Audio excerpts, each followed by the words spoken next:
LittleGuysFranchise.com. That's LittleGuysFranchise.com. I can go from 0 to 60 way too fast. Who knew electric vehicle owners were having so much fun? 20 or 30 years ago, I owned a gas sports car, and this car is much quicker. It's a great, fun car to drive. When you put your foot on the accelerator, it just goes. They're fun, they're fast, they're efficient. Visit driveelectrictn.org to learn how you can start having fun driving an electric vehicle. Sponsored by the East Tennessee Clean Fuels Coalition, the Tennessee Association of Broadcasters, and this station.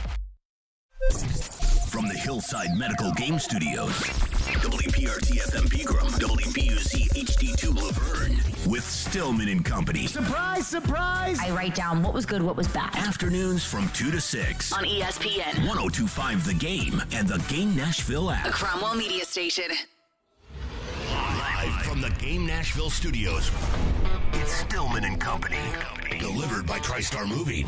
TriStar Movers with 5-star service. With Jared Stillman on Nashville's best sports talk. ESPN. 102.5 The Game and the Game Nashville app. Stillman and Company is delivered by TriStar Moving, ESPN 102.5 The Game, streaming live on Twitter, Twitch, YouTube, and Facebook Live. Thanks to the law offices of Amanda Gentry, live from the Hillside Medical Game Studios. Caroline Fenton is on remote today. Hello, Caroline. Hello, how we doing? Outstanding on a Fireball Hot Take Friday. Ian Safar is here with us. What up, what up? Okay. So we got a lot to get into today, and I'm not one of these guys, I think it's bad radio to sit there and be like, all right, here's what we're going to talk about. We're going to talk about football, and then we're going to talk about baseball, and then we're not going to talk about today. We got a lot. We got basketball, because we had great basketball last night. Hopefully we'll have great basketball tonight. Arkansas punching their ticket to the Elite Eight. Shout out to Arkansas, making the SEC not look like horse crap. So shout out to Arkansas. But we got to start on what we would call T. We got to start on the T. So this all started on Wednesday. Derek Mason said, or actually, I take that back. This all started what? Was it Monday that Matt Ryan got traded? I think this is when this all got started. Matt Ryan gets traded to Atlanta, or from Atlanta to Indianapolis. Atlanta responds by signing Marcus Mariota. Shout out to Marcus. Good man. Shout out to Marcus. They signed Marcus Mariota to be their starting quarterback. A.J. Brown quote tweets it and says, best leader I have ever been around. Period. Deletes the tweet. D. Mace says on Darren Donick and Chase, D. Mace, the greatest receiver in the history of the Tennessee Titans, says that he thinks that this was because it's a shot at Ryan Tannehill. In fact, we played the D. Mace cuts from the other day, but what D. Mace told me was basically that A.J. Brown was sending a message to the Titans that was, get me a better quarterback. That was what D. Mace said to me. And so D. Mace, who has the experience of being an all-pro, who has the experience of being the best receiver in Titans history, said that.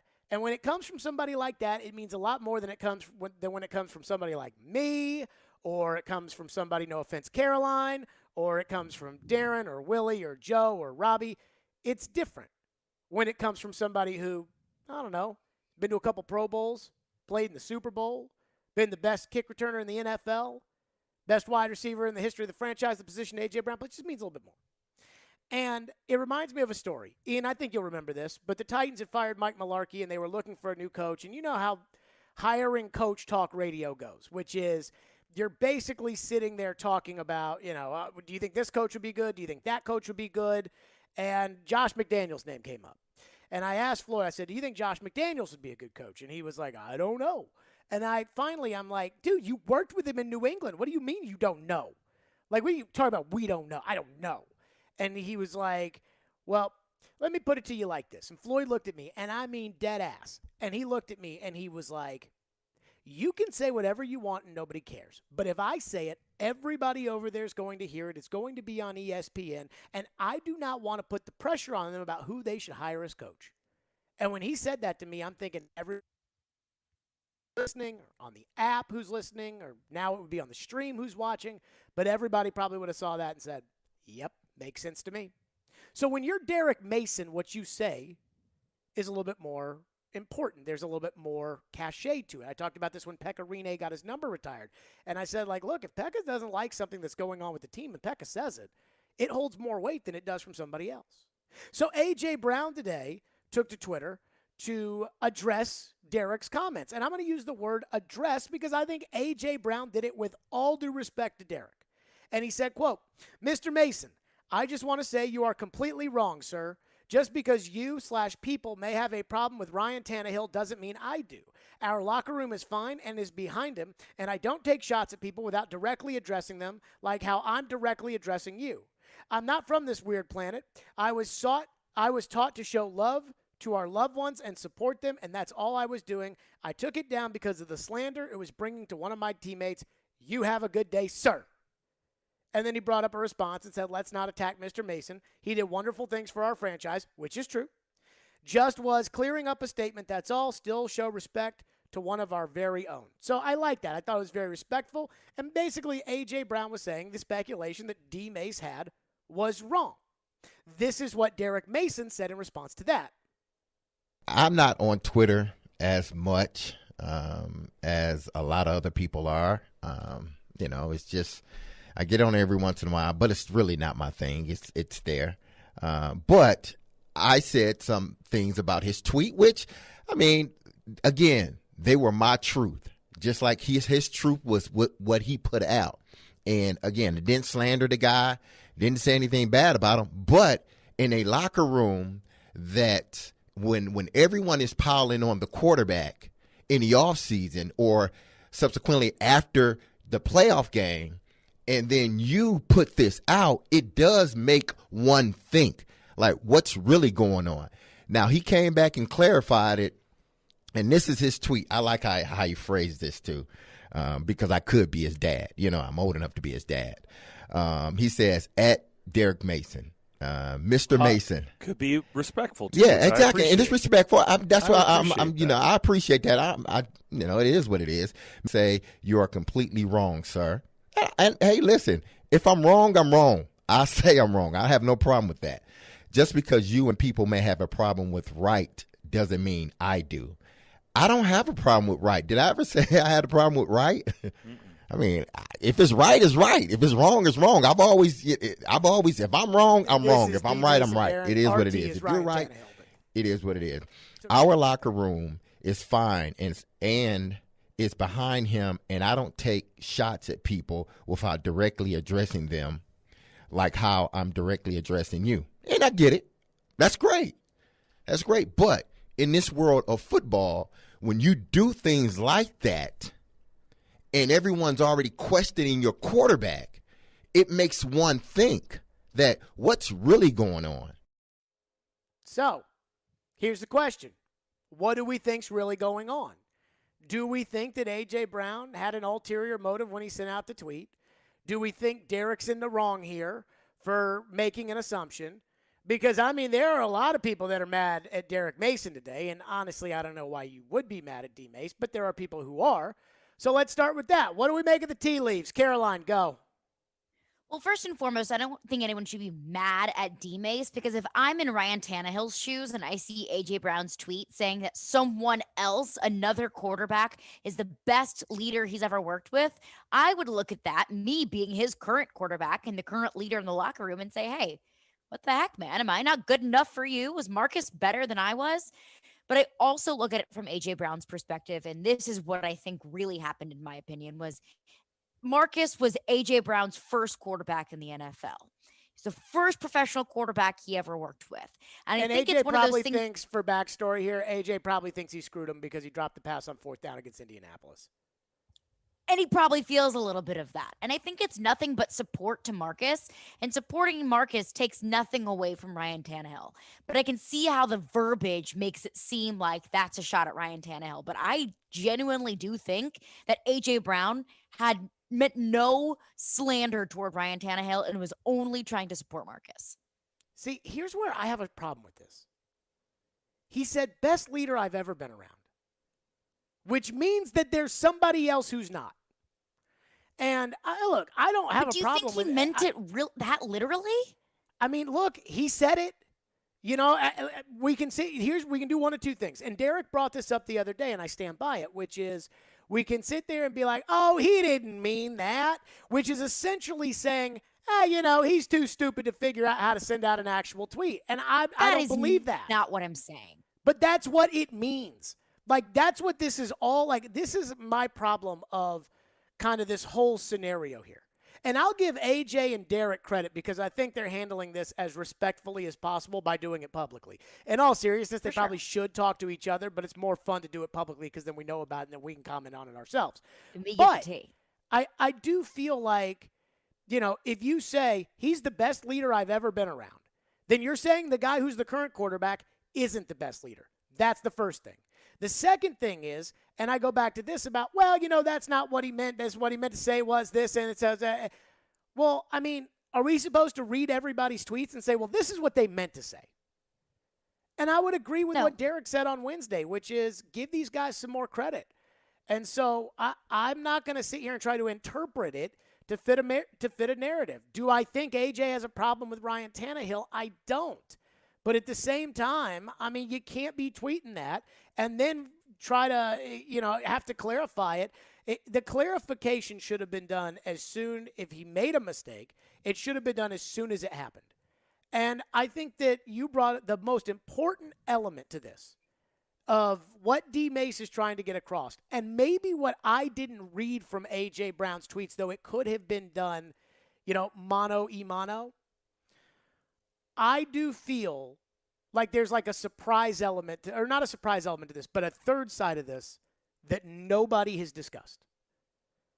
And I'm not sure AJ's thought about it. Maybe he has privately. But there's a third side to this that nobody's talking about. We'll get to that next. 615-737-1025. We got some more of Derek and AJ going back and forth today. And Derek's the best receiver who ever played for the Titans. So at the end of the day, his word means more, and I think that it was probably good that Derek said it so that AJ could clarify what he said. But there's a third side of this that nobody's talking about. We'll get to that next. Caroline, tell us about Caesar Sportsbook. It is time for the Caesar Sportsbook report. Now, the plot is thickening in the NCAA tournament, and Caesar Sportsbook has released a brand new offer for new users. So download the Caesar Sportsbook app.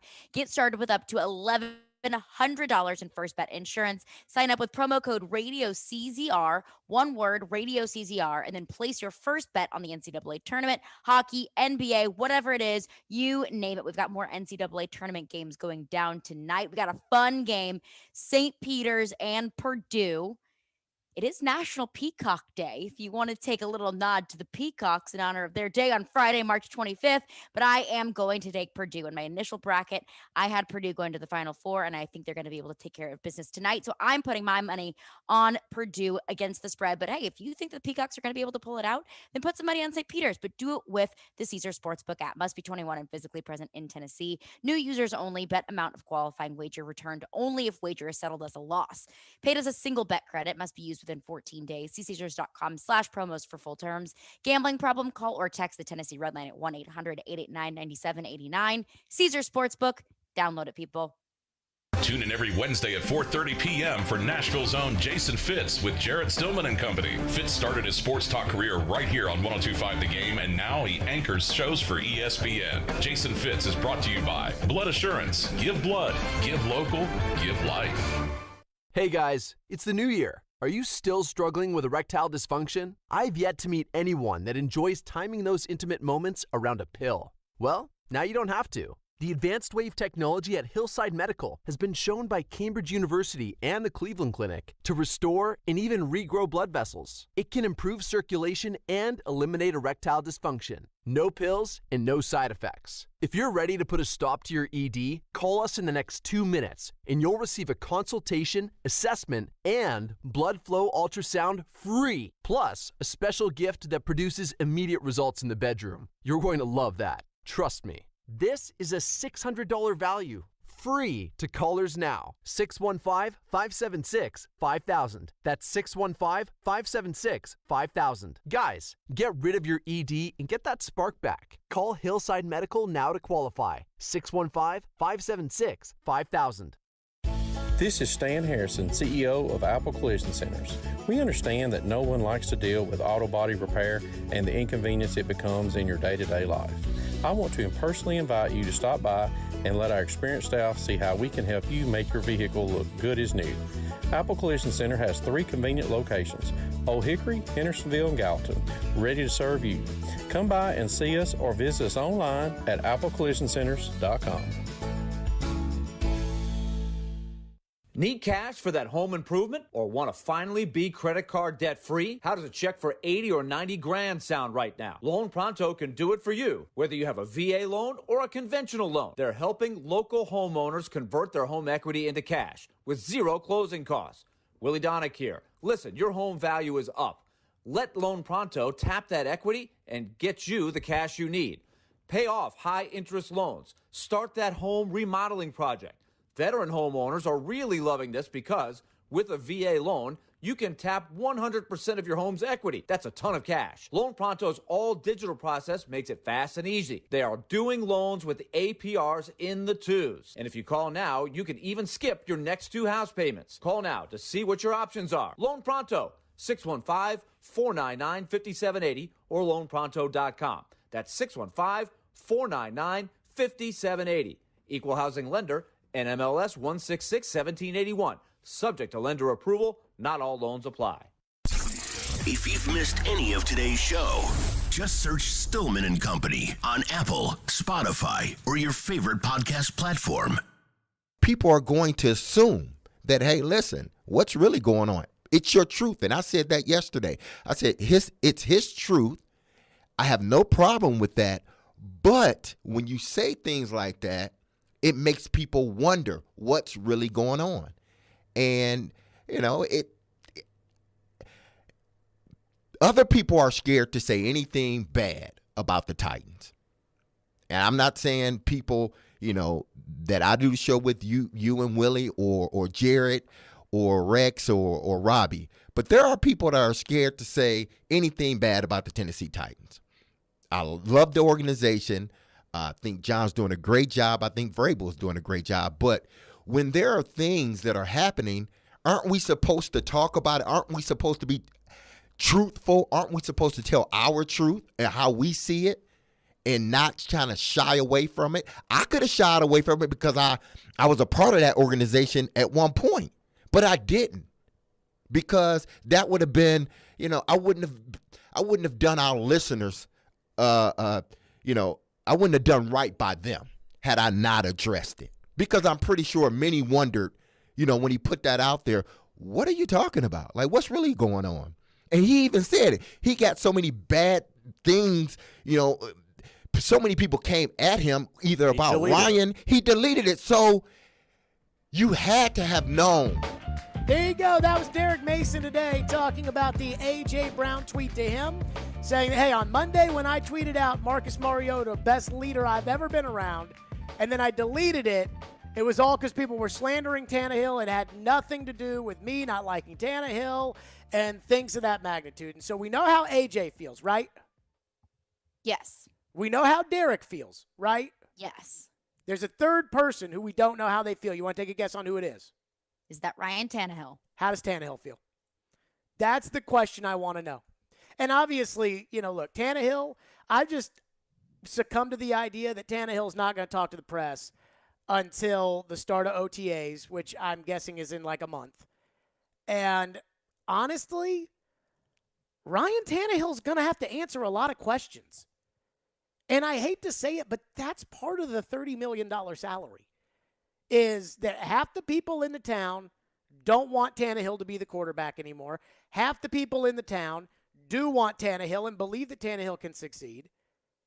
People want to know, how do you feel when everybody outside of here is sitting there saying that you're no good? Because that's what happens. Bart Scott did it on ESPN earlier this week, said Titans aren't a playoff team next year.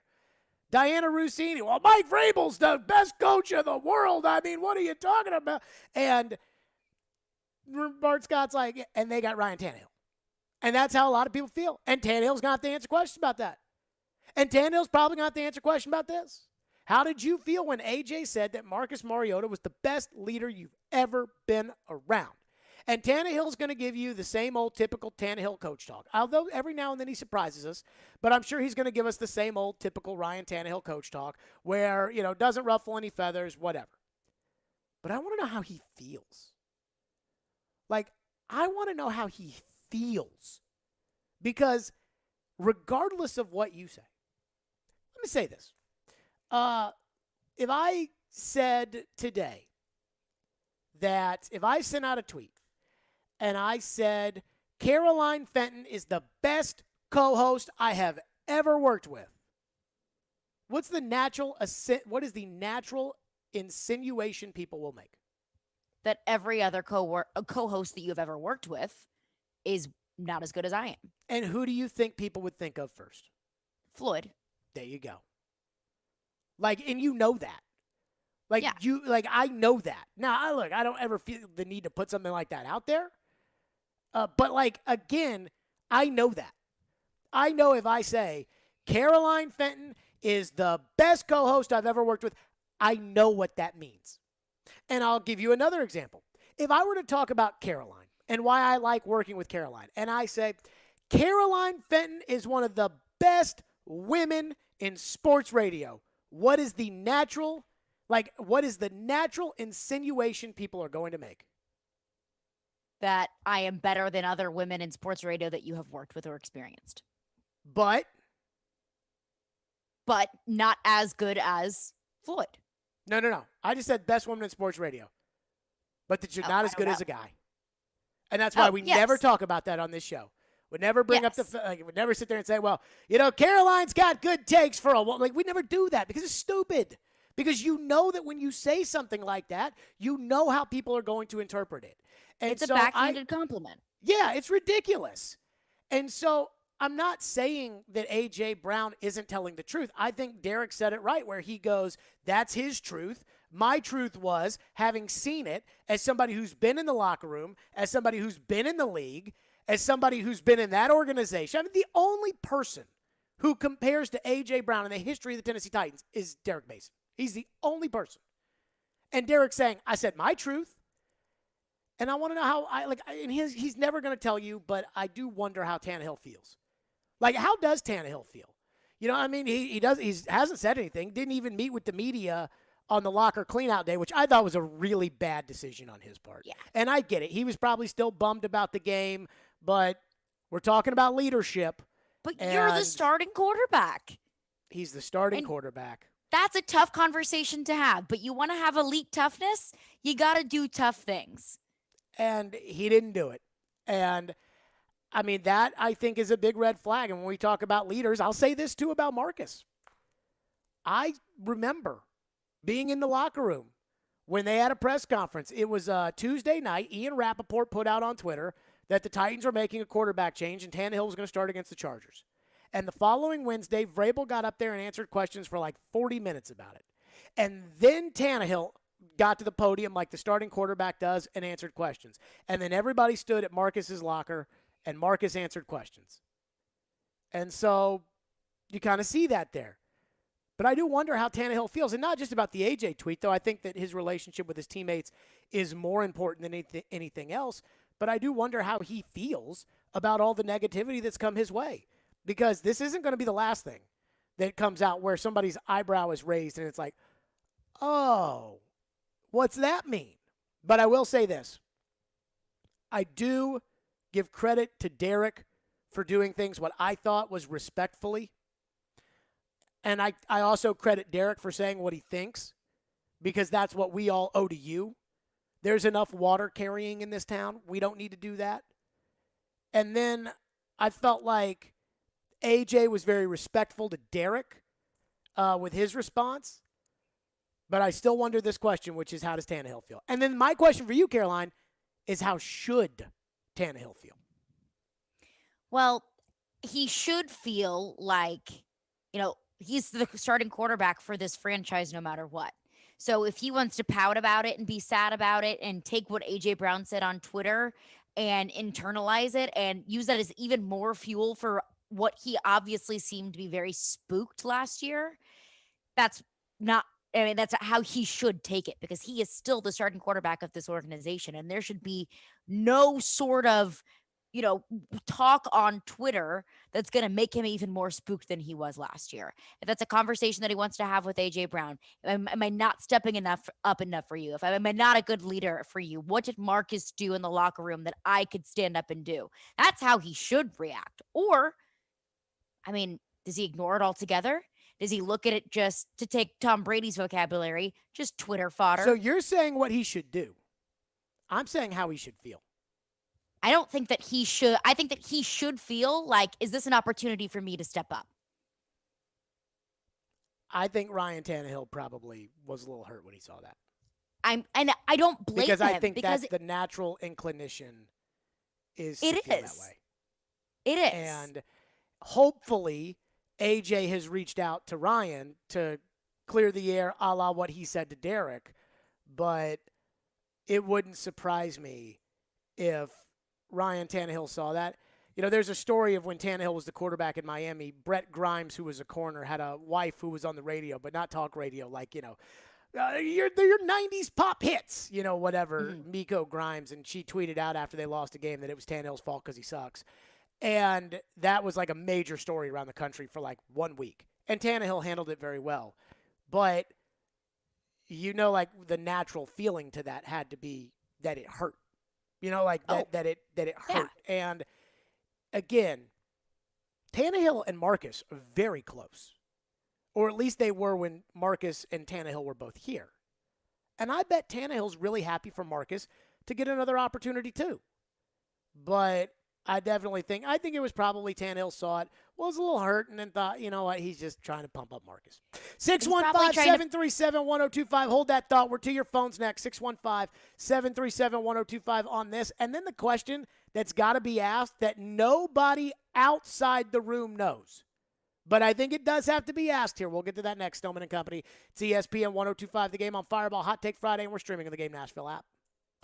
Every Wednesday at 6, we go behind the glass with current and former Predators players, along with coaches and broadcasters for Nashville Live. Yo's, Hal and I were just talking about last night's game. It was a big game for us. Presented by New Amsterdam Vodka, Spring Hill Heating and Cooling, and Red Spirits and Wine on Nashville's best sports talk. ESPN 1025 The Game and the Game Nashville app. Hal Gill here for my good friends at Dunkin'. You know I love Dunkin', and I'm wicked happy that Dunks is all over Nashville. A newly remodeled next-gen Dunkin' location is at 1645 West Main Street in Lebanon. Of course, Dunks has the best coffee, but they have new spring items available as well. Try the salted caramel cream cold brew, shamrock macchiato made with Irish cream swirl, and the roasted tomato toast with hummus or avocado. They also have amazing chocolate croissants. So go treat yourself, go get your Dunks. Hey, it's Mike from Newton Nissan. It's March and you gotta ask yourself one question. Do you feel lucky? Well, do you? We hope you feel lucky because we're handing out luck all month long at Newton. We have great deals in both our sales and service departments. We have deals on the cars, trucks, and SUVs you've been looking for. That's not all. We're gonna give you top dollar for your trade, and we're going to give you a great deal on your next car. Essentially, save you money and make you money at the same time. Thomas Jefferson once said, "I'm a great believer in luck, and I find the harder I work, the more of it I have." Well, at Newton, we're here ready to work hard for you to see if we're lucky enough to earn your business. Your luck can begin at home by starting your deal with Newton FastPass. Don't wait. Find your luck at newtonnissan.com. See website for details. No shame for the lame disclaim. It's Markdown Madness at Electronic Express. Bring the tournament to your living room with 4K TVs from Samsung, LG, Sony, Hisense, TCL, and more. We've also got huge savings in every department. Computers and gaming, smart home, housewares, mattresses, and more. Plus, save up to 40% on all appliances with up to 36 months free financing. Shop in-store or online with free express delivery on most items. Markdown Madness is going on now at Electronic Express. We make it happen. Love Delta 8? Calm the madness with the help of Dazed. As one of the only Delta 8 brands that is truly single-sourced, quality and consistency is our guarantee. We are local and aim to provide the purest product while educating the consumer every step of the way. Stock up and score with Dazed next time you're at your local smoke shop. To browse our product line, visit dazed8.com. DAZED 8.com. Hey, Chase Elliott here. Hi, it's William Byron. Kevin Harvick. Hey, it's Joey Logano. Green flag. The stars of the NASCAR Cup Series turn left and right on the road course at the Circuit of the Americas for the Echo Park, Texas Grand Prix. Coverage begins at 1:30 on ESPN 94.9 and the Game Nashville app. Hey, this is Roman Yossi. You're listening to Nashville's best sports talk, ESPN 102.5 The Game. What is it about Tannehill that leads the people that work with him to absolutely believe in him and just love the fact that what he brings that team? Because he's a real dude. He's tough and he's smart and he's authentic and he's a great dude. And he's really, really, he's everything you want. He's a genuine, pure guy. He's high character. I really like the guy a lot. And I think he's much better than people give him credit for. And the only thing he doesn't do is he doesn't draw attention to himself. And I just know there were situations in Miami where things went wrong. It wasn't his fault, and he's out there saying it's his fault. And I would really suggest to the audience at some point tonight, Google Bill Parcells' 10 Commandments of being a quarterback. And really what it talks about is like being a battlefield commander and, absorbing blame and deflecting credit. And he's all that. And, I want to go eat dinner with Ryan. I want to go play football with Ryan. I want to be around him. And he's as real and as authentic as they get. So if A.J. Brown sends out a tweet on Monday that says, best leader I've ever been around, Marcus Mariota, I don't think I got that vibe when Mike Tannenbaum was on our show after Tannehill blew the playoffs. I mean, you hear that from Mike Tannenbaum, and you think that he is about to lose his you-know-what over Ryan Tannehill talking about how much he loved him. By the way, we asked the question, how should Tannehill feel? Tannehill, as of 8 minutes ago, or 8 minutes ago going into that, so like 12 minutes ago, I follow Lauren Tannehill on Instagram. Great follow, I must say. Great follow. Mm-hmm. They're on the beach today, as it looks like. It was her, the kids, and then it said plus Ryan Tannehill. So I guess they're on the beach today. So how does Ryan feel about it? He's on the beach. Good Can't for be him. too distraught over it. Good for him. Rest up. Because when you show up, questions will be asked. I go back to this with the one thing that bothers me about Tannehill when we talk about leadership. And nobody that's outside of the locker room would be able to tell you this. And this is why I kind of, roll my eyes a little bit at the A.J. Brown tweet. Because Rashard Matthews, who for all the okay things he did for the Titans for a couple years, was kind of crazy. But he actually played with both quarterbacks. And he went on the midday show when the Titans made the quarterback switch. And Rashard Matthews made it pretty clear, from what I heard, to Marcus was a great guy. Tannehill's a better leader. That's what I heard from Rashard Matthews. Now, again, consider the source. Rashard Matthews is kind of crazy, whatever. But the fact that Tannehill didn't do the day after the Cincinnati game press conference still bothers me. And it still bothers me that he didn't really take blame for the Cincinnati loss. And those two things to this day will still bother me. Deshaun Watson had a press conference where he got up there and said a lot of things that really made you cringe. But you also have to say to yourself, what are the Browns and Deshaun Watson going to say? We know what it is. They said not guilty, so he's going to play football, and the Browns are selling out because they stink at quarterback, and they think that Deshaun Watson will take them somewhere that they've never been before. And while that is totally sacrificing integrity in order to win, it's the NFL, and fans don't care. They could have said that in a press conference, but they're not going to.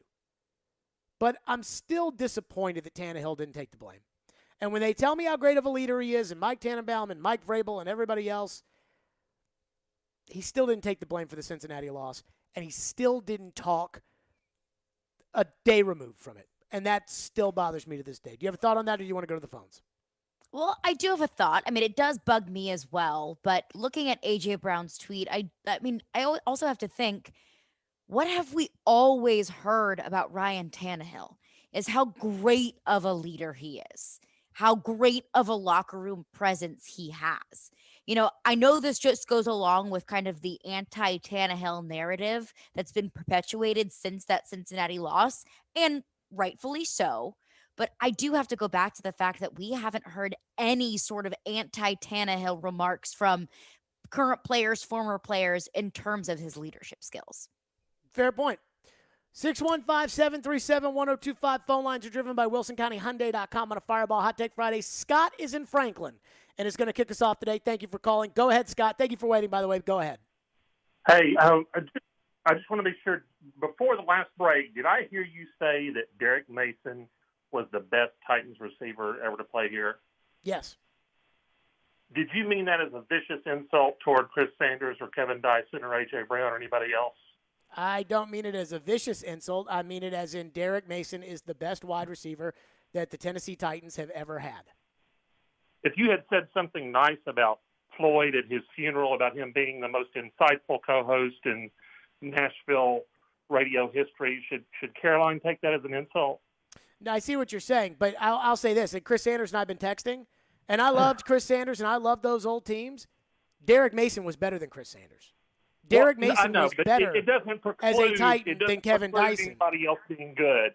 I mean, this whole thing. But he was better. I understand why the last show did it to death, but there's so much else going. This is middle school level crazy ex-girlfriend stuff. I mean, it's not worthy of beating into the ground anymore. But I'm going to tell you this, Scott. Tannehill doesn't care one little bit. You don't know that he doesn't care. Like you do not know that he does not care. And I said, how should he feel? That's all I asked. How should he feel? How do we think he feels? That's all I asked. I didn't ask. I'm not sitting here and saying, and I hear what you're saying. But the reality is when you say somebody is the best, that means that everybody else is not as good. So when I say Derek Mason is the best, Scott, and I appreciate it. When I say that Derek Mason is the best, yes, it means that those other guys weren't as good. And I can go back as far as you want, whether it's Chris Sanders, and I love Chris Sanders like a brother.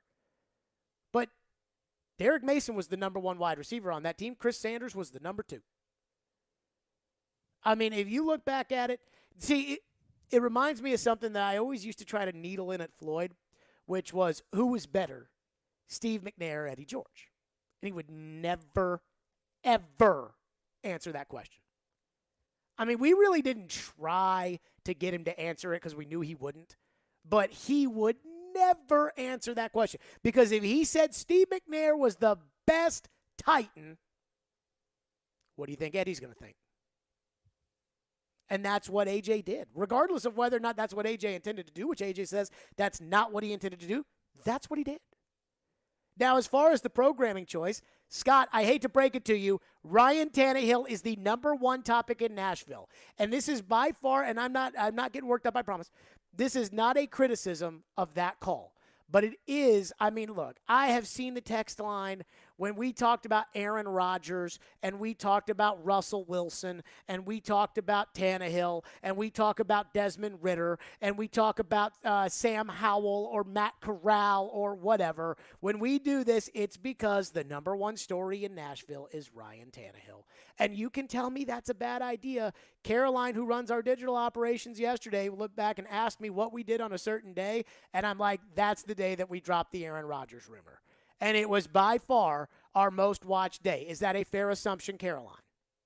By far our most watched day, yes. Okay. So, look, I watched basketball last night, and we will get to basketball. I saw the Deshaun Watson press conference, and we will get to the Deshaun Watson press conference. The number one story in Nashville, Tennessee is Ryan Tannehill. And even though people in the local press do not want to talk about it, and every time somebody buys a house, they'll sit there and make a side crack like, tell Jared Stillman that, ha. When I read that, I see it as pure jealousy. But the truth is the number one thing people want to talk about is the quarterback. You want to talk about Trevor Penning at right tackle, or do you want to talk about the quarterback?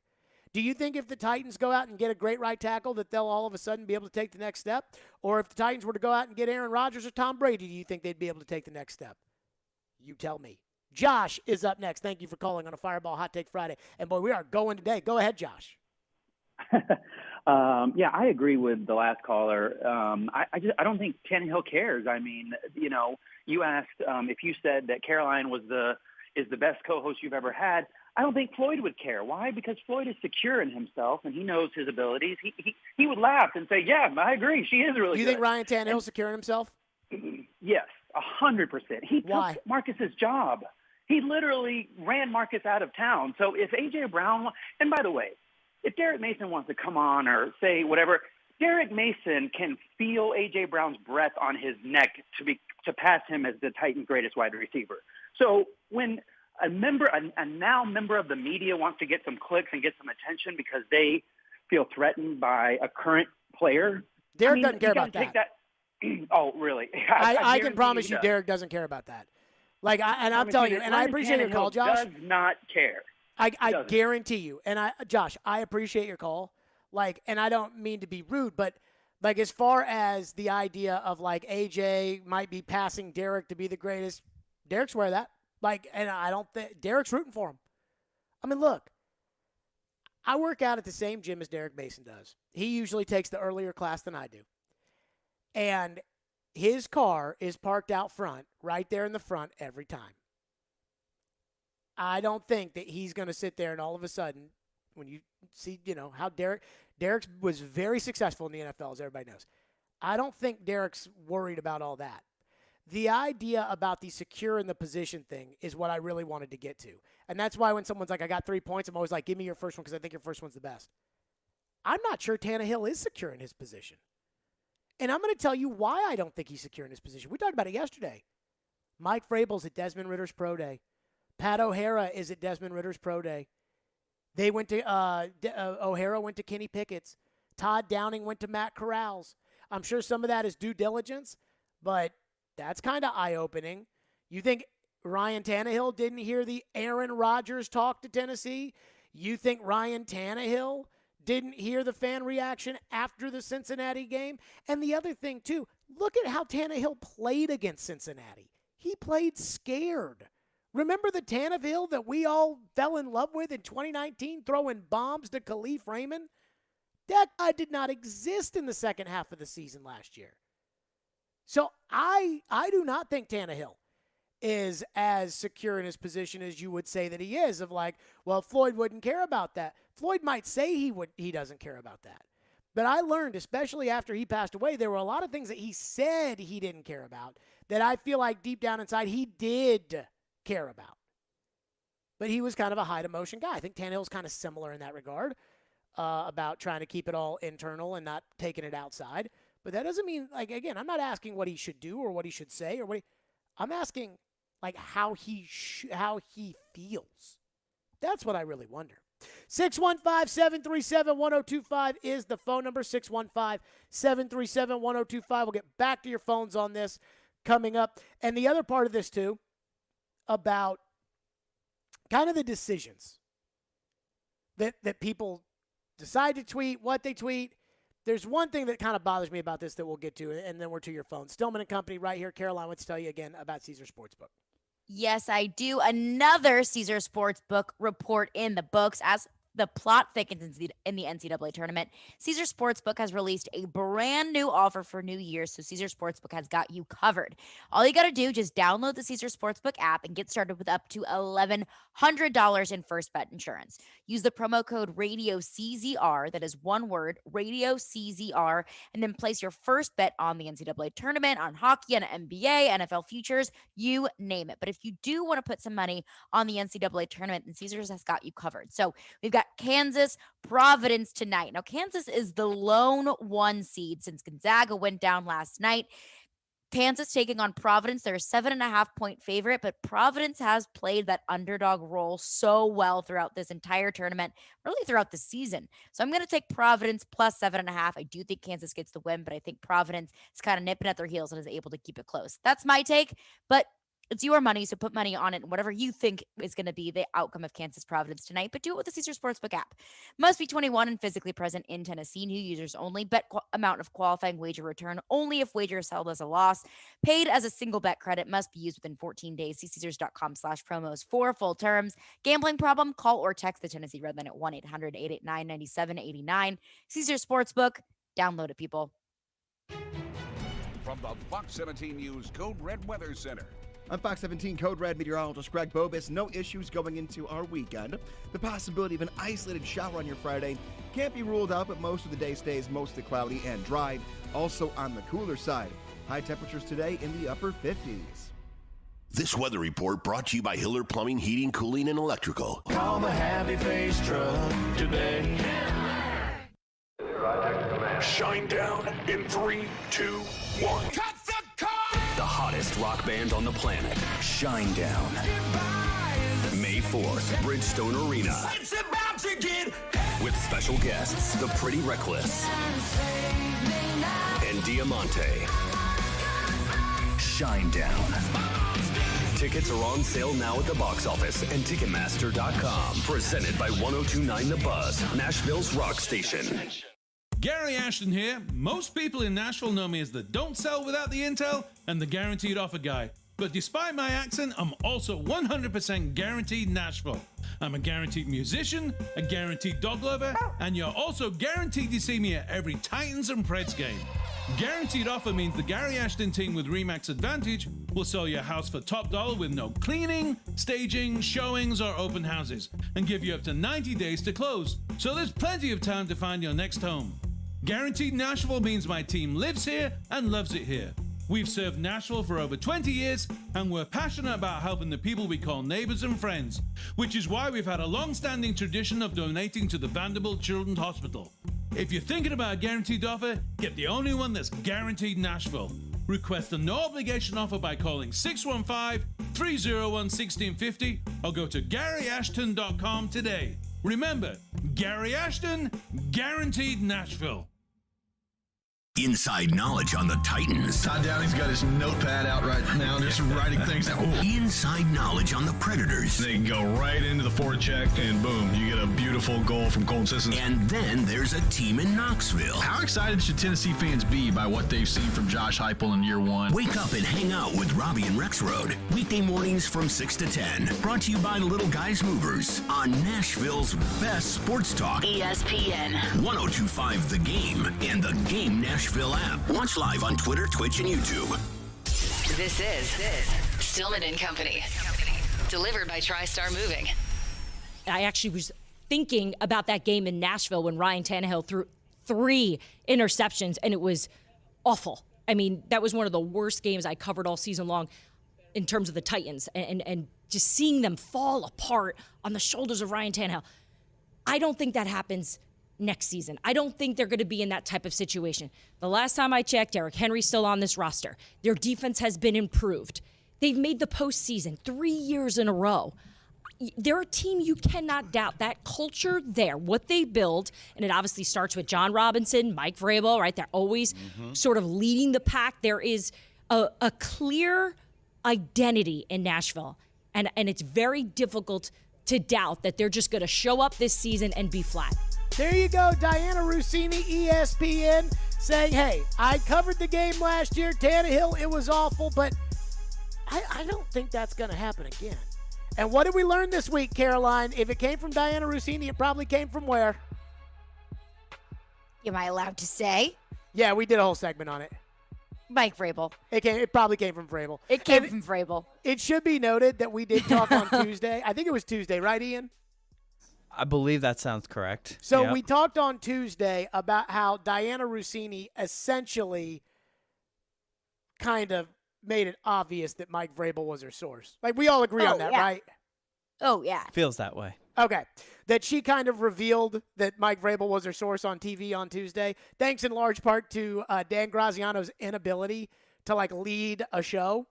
And we said that on Tuesday, and on Wednesday, or maybe Thursday, I got those clips sent to me from Keyshawn, J. Will, and Max, the ESPN Radio Morning Show. I got those clips sent to me, and you could tell right there what she was like. And it was John Robinson and Mike Vrabel leading the way with that team. It was like, I heard that as somebody said, hey, Diana. Maybe they figured it out a little bit. I don't know. She's hyping up her sources. We know Robinson's not her source. Not after that comment about that roster. I mean, that roster. Ian, can we get that from the other day? Just because I'm sure there's people that haven't heard it. But again, that was Diana Rossini sitting there talking about how, I think that the Tannehill interceptions, that won't happen again. And this team, they got an identity and they got a leadership, and John Robinson and Mike Vrabel, that was. Do we have the one from the other day, Ian? All right, I'll give you some time to get it. Let's get to some more of your phone, 615-737-1025, but I do want to play that for the people at home. What do we have, Caroline? One texter texts in and says, wasn't it a big question about Marcus when he was in Nashville that he wasn't a great leader because he was quiet? I think AJ was just trying to address that idea from a few years ago. And to that texter's point, I do wonder how much of it is just AJ Brown trying to hype up his guy, getting another opportunity at starting. And I'm sure it's a conversation in Atlanta, a question of, is Marcus Mariota still a starting quarterback in the league? I do wonder how much of it he really meant wholeheartedly, or how much of it A.J. Brown was just trying to hype up his guy. Honestly, that's what I think it was. Yeah. I think A.J. was trying to hype up his guy. I think Derek read into it, and I think Derek was right. I think Derek was right when he said, I saw that, and I said, what about Tannehill? I don't think Derek's the only person in the world that thought that. In fact, A.J. deleted the tweet. And I wouldn't be surprised if Tannehill saw that and still, was hurt a little bit by it. But I don't think that was AJ's intention. But you know what they say about good intentions. The road to hell is paved with it. And I feel like just because AJ was trying to hype up Marcus doesn't mean that that's how Ryan would have received that. That's all I'm saying. What else we got? Another texter texts in and says, I hope this isn't a subtle signal of a desire by A.J. Brown to reunite with Marcus and Arthur when his contract is up. So I thought about this yesterday and today and was going to bring it up at some point. So Tyreek Hill had a year left on his contract and is probably one of the top 3 receivers in the NFL, right? There's Devontae Adams, there's Tyreek Hill, and there's Stephon Diggs. And maybe Justin Jefferson, this year will be up there with those guys. And who'd you say? D-Hop. I think he's out of that mix now. Really? Yeah, I think he's about to start playing on the senior tour. I don't know. I think he's still in the top 5. But, AJ certainly somewhere around there. And what did Hill go for? 1 first, 2 second, a third, a fifth, and what? That is what the A.J. Brown trade would be. And the one thing I'll say before we talk about trading A.J., because I'm not suggesting the Titans do it, but I'm also not completely ruling it out, depending on a bunch of different things. But the one thing that I would say about A.J. Brown is, while everybody here, if I were to say, should the Titans trade A.J. Brown, everybody would say, no, no, no, no. But just know this. Devontae Adams got traded. Tyreek Hill got traded. A lot of guys at receiver get traded. Sometimes these teams just don't want to pay him the big bucks, and sometimes these teams are obsessed with him. Adam in Portland's up next. Thank you for calling. Good to hear from you on a Fireball Hot Take Friday. Go ahead, Adam. Yeah, Jarrett. All right, so I think what Miss Caroline just said sounds the most logical and rational to me, is that if you think of something, I'm trying to relate it. If I look on LinkedIn and I see people I've worked with previously get a promotion, I'm going to jump on and go, yeah, you were awesome, best person I've ever worked with. Doesn't mean that somebody I work with now wouldn't see it and get slighted. They should probably just not even be looking at my stuff or paying attention to me, honestly. But I kind of feel the same way. He was just going, hey, Marcus is really cool. I like Marcus. Congratulations, Marcus, as opposed to Tannehill sucks. I just think he was trying to be nice to Marcus. Right. I don't disagree with that. But again, that may have been his intention. But then how is Ryan Tannehill supposed to react to that? You have kids, right, Adam? Tannehill should be trying to be a better quarterback and not be paying attention to it. Adam, you have kids, right? Uh-huh. Okay. Is everything you try to do interpreted the way that you try to do it with the reasoning behind what you did? And do the kids interpret it that way, or do they interpret it their own way? Right, yeah, it's perception, I guess. Yeah. And don't you have to think about that, especially with your wife? Don't you have to think about that a little bit? A little bit. Okay. He's kind of mature too, right? I mean, that's kind of I hear you. I hear you. But to sit there and say that, well, this is what I think AJ meant by it, I think the same thing. I don't disagree with that. Thank you for your call, Adam. I don't disagree with that. But again, the question is, how does Ryan feel about it? And because Ryan Tannehill knows half the town wants him out. I guarantee you And this is not going to stop me from going up and asking questions at a Ryan Tannehill press conference next season. And I would not, if I saw him in the middle of, a grocery store, which I don't think you'd ever see Ryan Tannehill in a grocery store, and I know you probably wouldn't see me in a grocery store. But if you were to, if I were to run into him in the grocery store, I wouldn't go up to him and be like, Tannehill, you bum, you cost it. You're not going to do that. But, I know that Tannehill is probably – wouldn't surprise me if people are like, yeah, Jared Stillman, man, he's just ripping your rear end. And it's not personal, but it's the fact that, we're talking about quarterback in the Titans. And so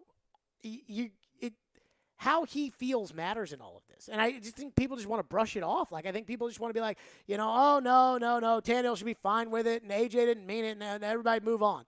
Well, yes, but then how you felt in that second, then it always lingers in the back of your mind because people are talking about you like this. I mean, that's why Taylor Lewan came out right. Taylor Lewan came out right after that game was over. The boy.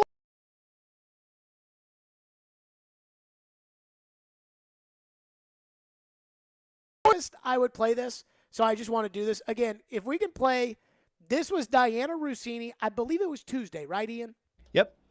This was Diana Rossini Tuesday on ESPN when Bart Scott did not have the Titans in his top 5. Derrick Henry still plays in Tennessee, and they were the #1 team in the AFC without him when he was playing. That's true. How do you miss the Tennessee Titans in here? Have you seen Ryan Tannehill, who now is going to have consistency? Has Mike Vrabel had a losing season yet? No. I think what we've learned Has he figured out how to make that team really good when their roster isn't even that exceptional? They got Ryan Tannehill, and they doubled down on it. They have Ryan Tannehill, and they still go as far as they do. Now they have Matty Ice. Okay.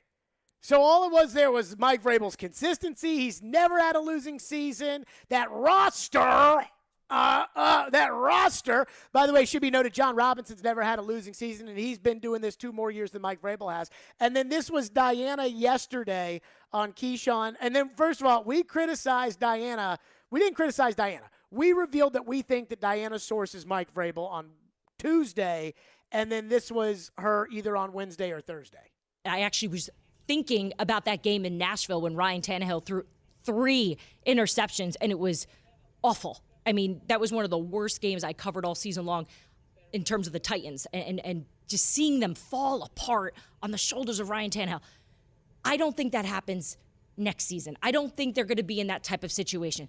The last time I checked, Derrick Henry's still on this roster. Their defense has been improved. They've made the postseason 3 years in a row. They're a team you cannot doubt. That culture there, what they build, and it obviously starts with John Robinson, Mike Vrabel, right? They're always sort of leading the pack. There is a clear identity in Nashville, and it's very difficult to doubt that they're just going to show up this season and be flat. Okay, I heard that, and I'm not trying to be like a contrarian or anything here, but I heard that, and I almost felt like somebody said to Diana, like, hey, dude, they are on to you. So maybe try to make it just a little less obvious. Did you get that vibe? I don't know. I think that she was kind of doubling down on the same comments she made earlier, just not as aggressive of the tone. Because initially she was like, yeah, you have Ryan Tannehill, but they're still going to the playoffs, which is a fair point that she's making. And then later on Keyshawn, J. Will, and Max, she's saying, I mean, yeah, like this is a team that always finds their way back into the playoffs. Oh, much less aggressively. I think it was tone it down on the Vrabel stuff because people are catching on to it. 615-737-1025 is our phone number. I'm sure we got more of your phones to get to, which we will. 615-737-1025. Can I just say that I have got to there was something about last night that I just enjoyed more than I think anybody's giving it credit for. We'll get to that next. Stillman and Company right here. It's ESPN 1025 The Game. The voice of reason. 274 yards, 2 interceptions, 0 touchdowns. You're not going to win a game that way. The voice of the fan. I'm tired of let's just give it to a quarterback. The voice of Nashville sports is your home of Nashville's best sports talk. ESPN 1025 The Game and the Game Nashville app. ElectronicExpress.com. We make it happen. Winning this award is truly like winning the Super Bowl of car dealer awards for Mercedes-Benz. Edwin Vickery, General Manager of Mercedes-Benz of Music City. Culture eats strategy for lunch. You have to hit on all cylinders to win this award. You can strategize all you want. You got to still have the right tools, and our tools are our people. Live the dream with three-time Mercedes-Benz Best of the Best award winner, Mercedes-Benz of Music City. Go to mbofmc.com.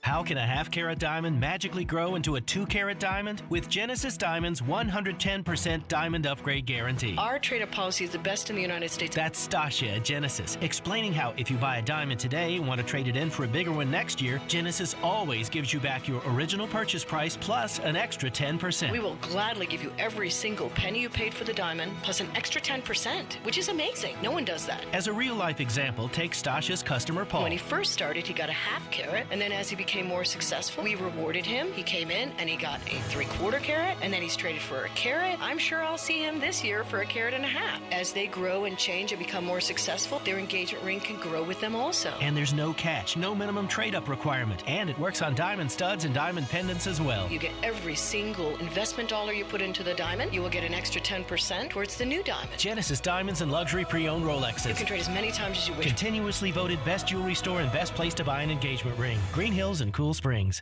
Zines First is the official sign company for 102.5 The Game. Go to sfnash.com. Hey, what's up? It's Chase McCabe. Make your first wager with the King of Sportsbooks and win big during BetMGM's March matchups.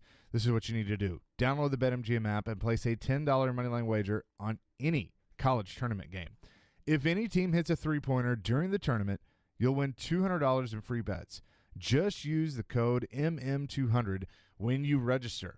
Plus, you'll earn BetMGM rewards points that can be redeemed for online bonuses or converted into comps at MGM resorts. I've done this. It's awesome. Sign up today and use the code MM200 to win $200 if any team hits a three during BetMGM's March matchups. Visit BetMGM.com for terms and conditions. 21 years of age or older to wager. Tennessee only. New customer offer. All promotions are subject to qualification and eligibility requirements. Rewards issued as non-withdrawable free bets or site credit. Free bets expire 7 days from issuance. For problem gambling support, just call the Tennessee Red Line at 800-889-9789. This is Taylor Irwin, a junior at St. Andrews Sewanee, a boarding and day school in Sewanee, Tennessee, adjacent to the University of the South. At SAS, we prepare for the challenges and joys of college and life by taking increasing responsibility for our own learning. Learn more about admission at sasweb.org. From the Hillside Medical Game Studios, WPRT-FM Pegram, WPUC HD2 Laverne. NASCAR is back. Kyle Larson returns to Nashville Superspeedway a winner.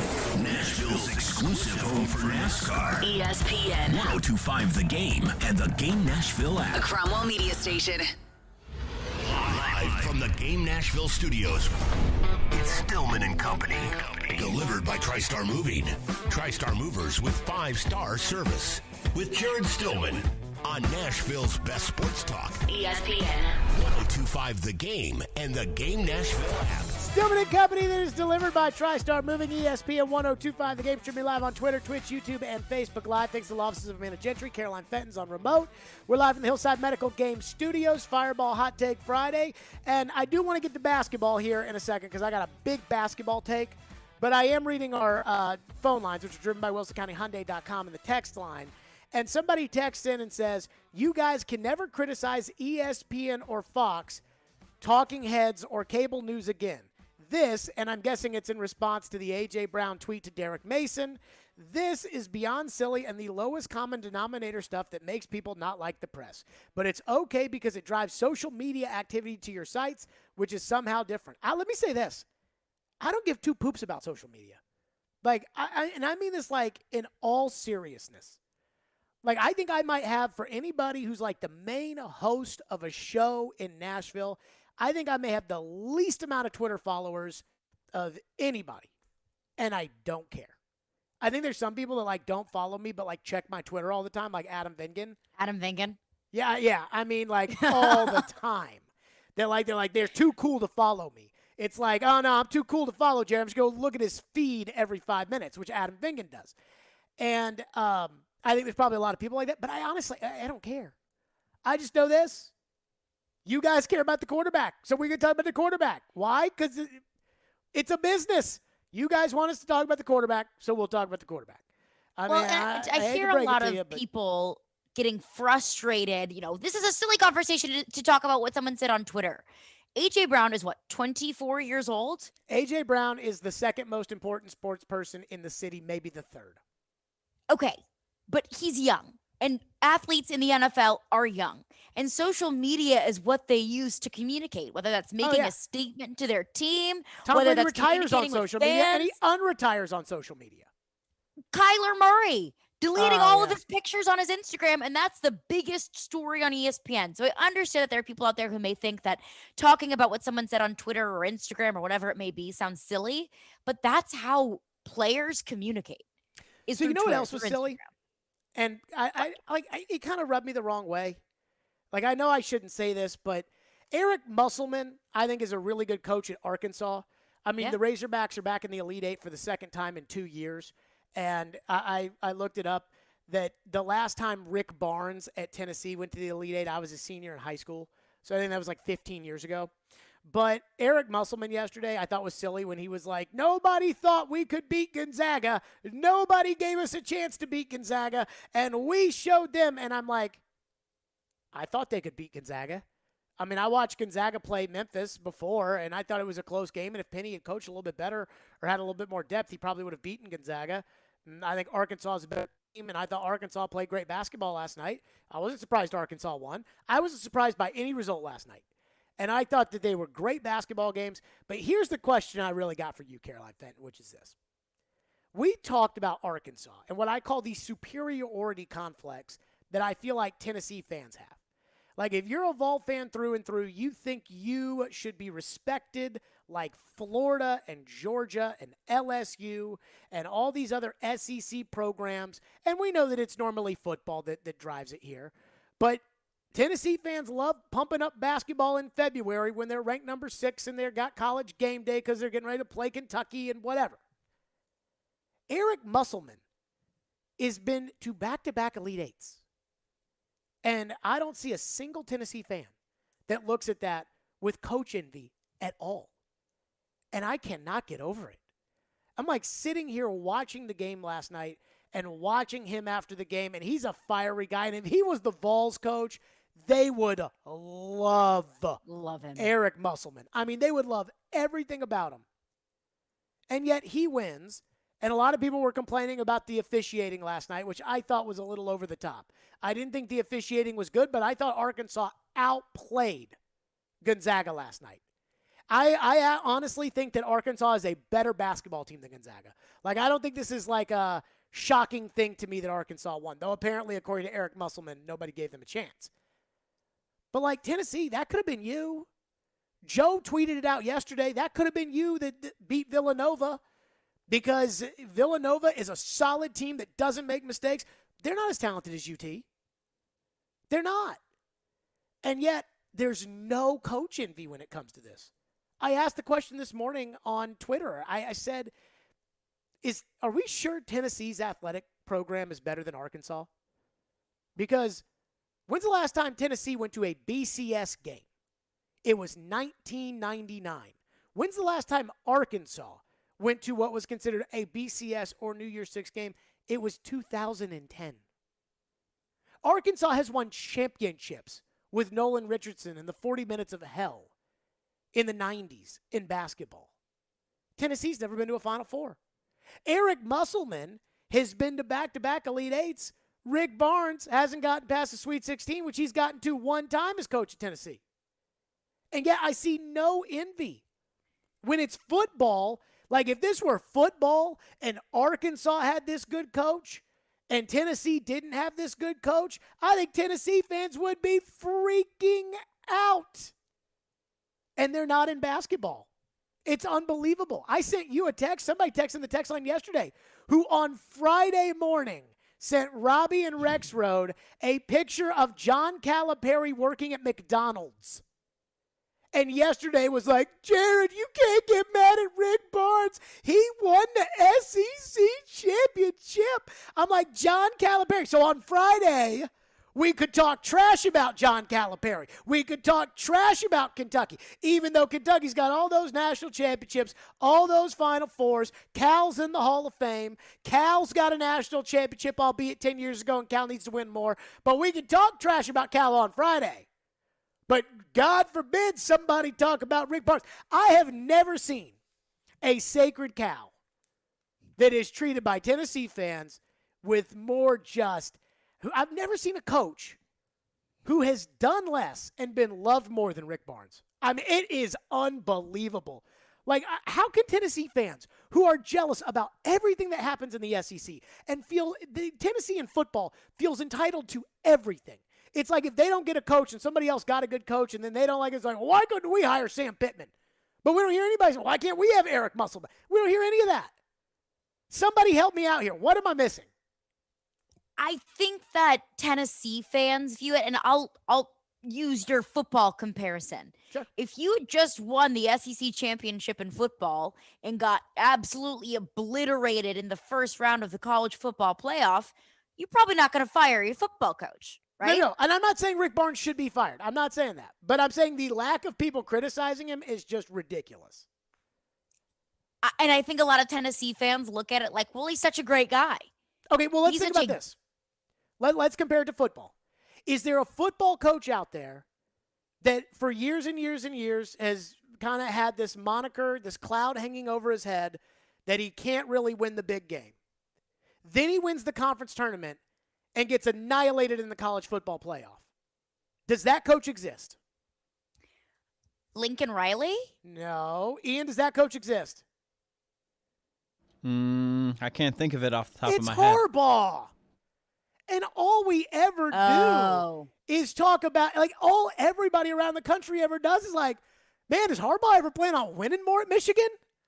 Like, and I'm not saying Harbaugh should fire Michigan, and Michigan's not going to fire Harbaugh. But isn't that the sentiment when it comes to Harbaugh? Is like, shouldn't Harbaugh win more games? Yes. You see what I'm saying? Like, but even Michigan people are kind of looking at Harbaugh like, hey, Jim, let's go. Like, get it going. Like, come on. This is not a one-time thing that you beat Ohio State. This needs to happen consistently. Tennessee basketball, they're not even talking about it. It's like Tennessee fans don't even think about basketball once the season's over. It's like they've moved on. And I'm like, how can you watch Eric Musselman and sit there and defend your coach to the high hills and defend your season that was another disappointment? And Tennessee's every bit as good of every team that I've seen play in this tournament. Well, they're a much better team than Michigan. And Michigan played Villanova so close last night that absolutely was a game that Tennessee could have won. I still would have picked Villanova to beat Tennessee. Only because of the coach. Because Jay Wright is just, I think Jay Wright's one of the best coaches in the country. But they didn't look great last night. No, but they're solid. They're so solid. Was Tennessee. So was Tennessee. Tennessee was solid, but again, the coach. That's the problem. Is the coach. That's the problem, the coach. And yet nobody, oh man, watching that last night. By the way, shout out to Coach K. Because Coach K is still cooking. And I find myself rooting for K. I don't know why, but I find myself rooting for him. 615-737-1025 is our phone number. Corey Curtis, News 2, will join us next. We'll get Corey's thoughts on the Titans, A.J. Brown's defensive Tannehill, kinda, and, of course, the fact that the Indianapolis Colts have added Matt Ryan and what that means for the division. Corey Curtis, News 2, joins us next. Stillman and Company, Fireball Hot Take Friday. It's ESPN 102.5 The Game. Every Friday at 8:30 on Robbie and Rexo, we talk with the legend, Terry Chris, about all things Nashville Predators, presented by Copper Branch on ESPN 102.5 The Game and the Game Nashville app. Kelly Blue Book Instant Cash Offer is an offer to buy your car. Enter your vehicle ID info, answer some questions, then get an obligation offer to sell or trade it. For all of the hits, kbb.com it. It's Markdown Madness at Electronic Express. Bring the tournament to your living room with 4K TVs from Samsung, LG, Sony, Hisense, TCL, and more. We've also got huge savings in every department. Computers and gaming, smart home, housewares, mattresses, and more. Plus, save up to 40% on all appliances with up to 36 months free financing. Shop in-store or online with free express delivery on most items. Markdown Madness is going on now at Electronic Express. We make it happen. Hey Nashville, it's Jared, and there's a new go-to for home furnishing. Social Furniture on the West Side is independently home-owned furniture store in Nashville. Forget the big box stores. Shop local, shop social. They have all the best brand mattresses, sofas, recliners, love seats, sectionals, coffee tables, and more with no waiting. They will deliver it the same day. That's with everything at Social Furniture. Enjoy new furniture now with no waiting. Shop local, shop social. 5412 Charlotte Avenue near White Bridge Road, and tell them Jared Stillman sent you. If you've got a yard, you may plan on digging in it. Like to build an addition, put in a pool, or bury your pirate booty. But you should know that throughout the country, there may be pipelines buried underground. And if you hit one, you've got trouble. Sorry. So before you dig, call 811 to have any buried pipelines located and marked at no charge. For more tips on pipeline safety, visit pipesafety.org. A message from the Tennessee Gas Association, Tennessee Association of Broadcasters, and this station. When you want to rock.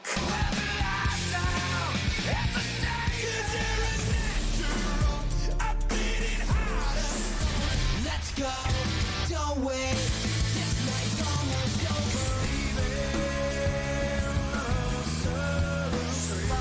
Do all the monsters come out at night? Why do we slip when we want to hide? We are Nashville's rock station. 102.9 The Buzz. Interact with Stillman and Company. Call or text the show at 615-737-1025. Driven by WilsonCountyHyundai.com. ESPN 1025, The Game, and 94.9 are Nashville's official homes of NASCAR. Tune in this Sunday to ESPN 94.9 at 1:30 for the Echo Park Automotive Texas Grand Prix at the Circuit of the Americas. Also get set for the race with Chasing Checkers every Sunday at 8 a.m. on ESPN 1025, The Game.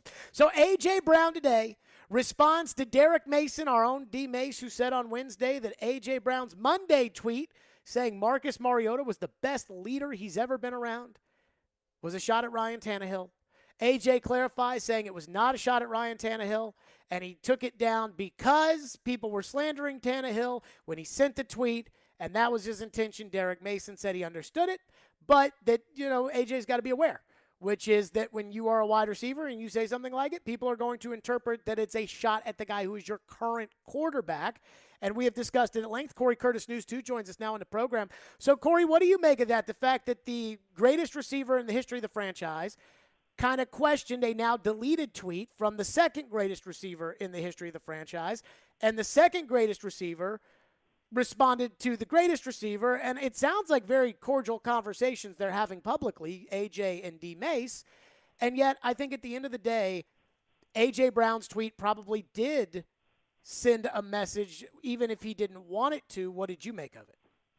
Well, first of all, we all know with social media and stuff, when you text things or type things, a lot of times the context isn't there because context doesn't come across on that. Listen, I understand why people think it's a shot at Ryan Tannehill. I don't agree with it. I never thought it was a shot at Ryan Tannehill. I thought it was a compliment for Marcus Mariota.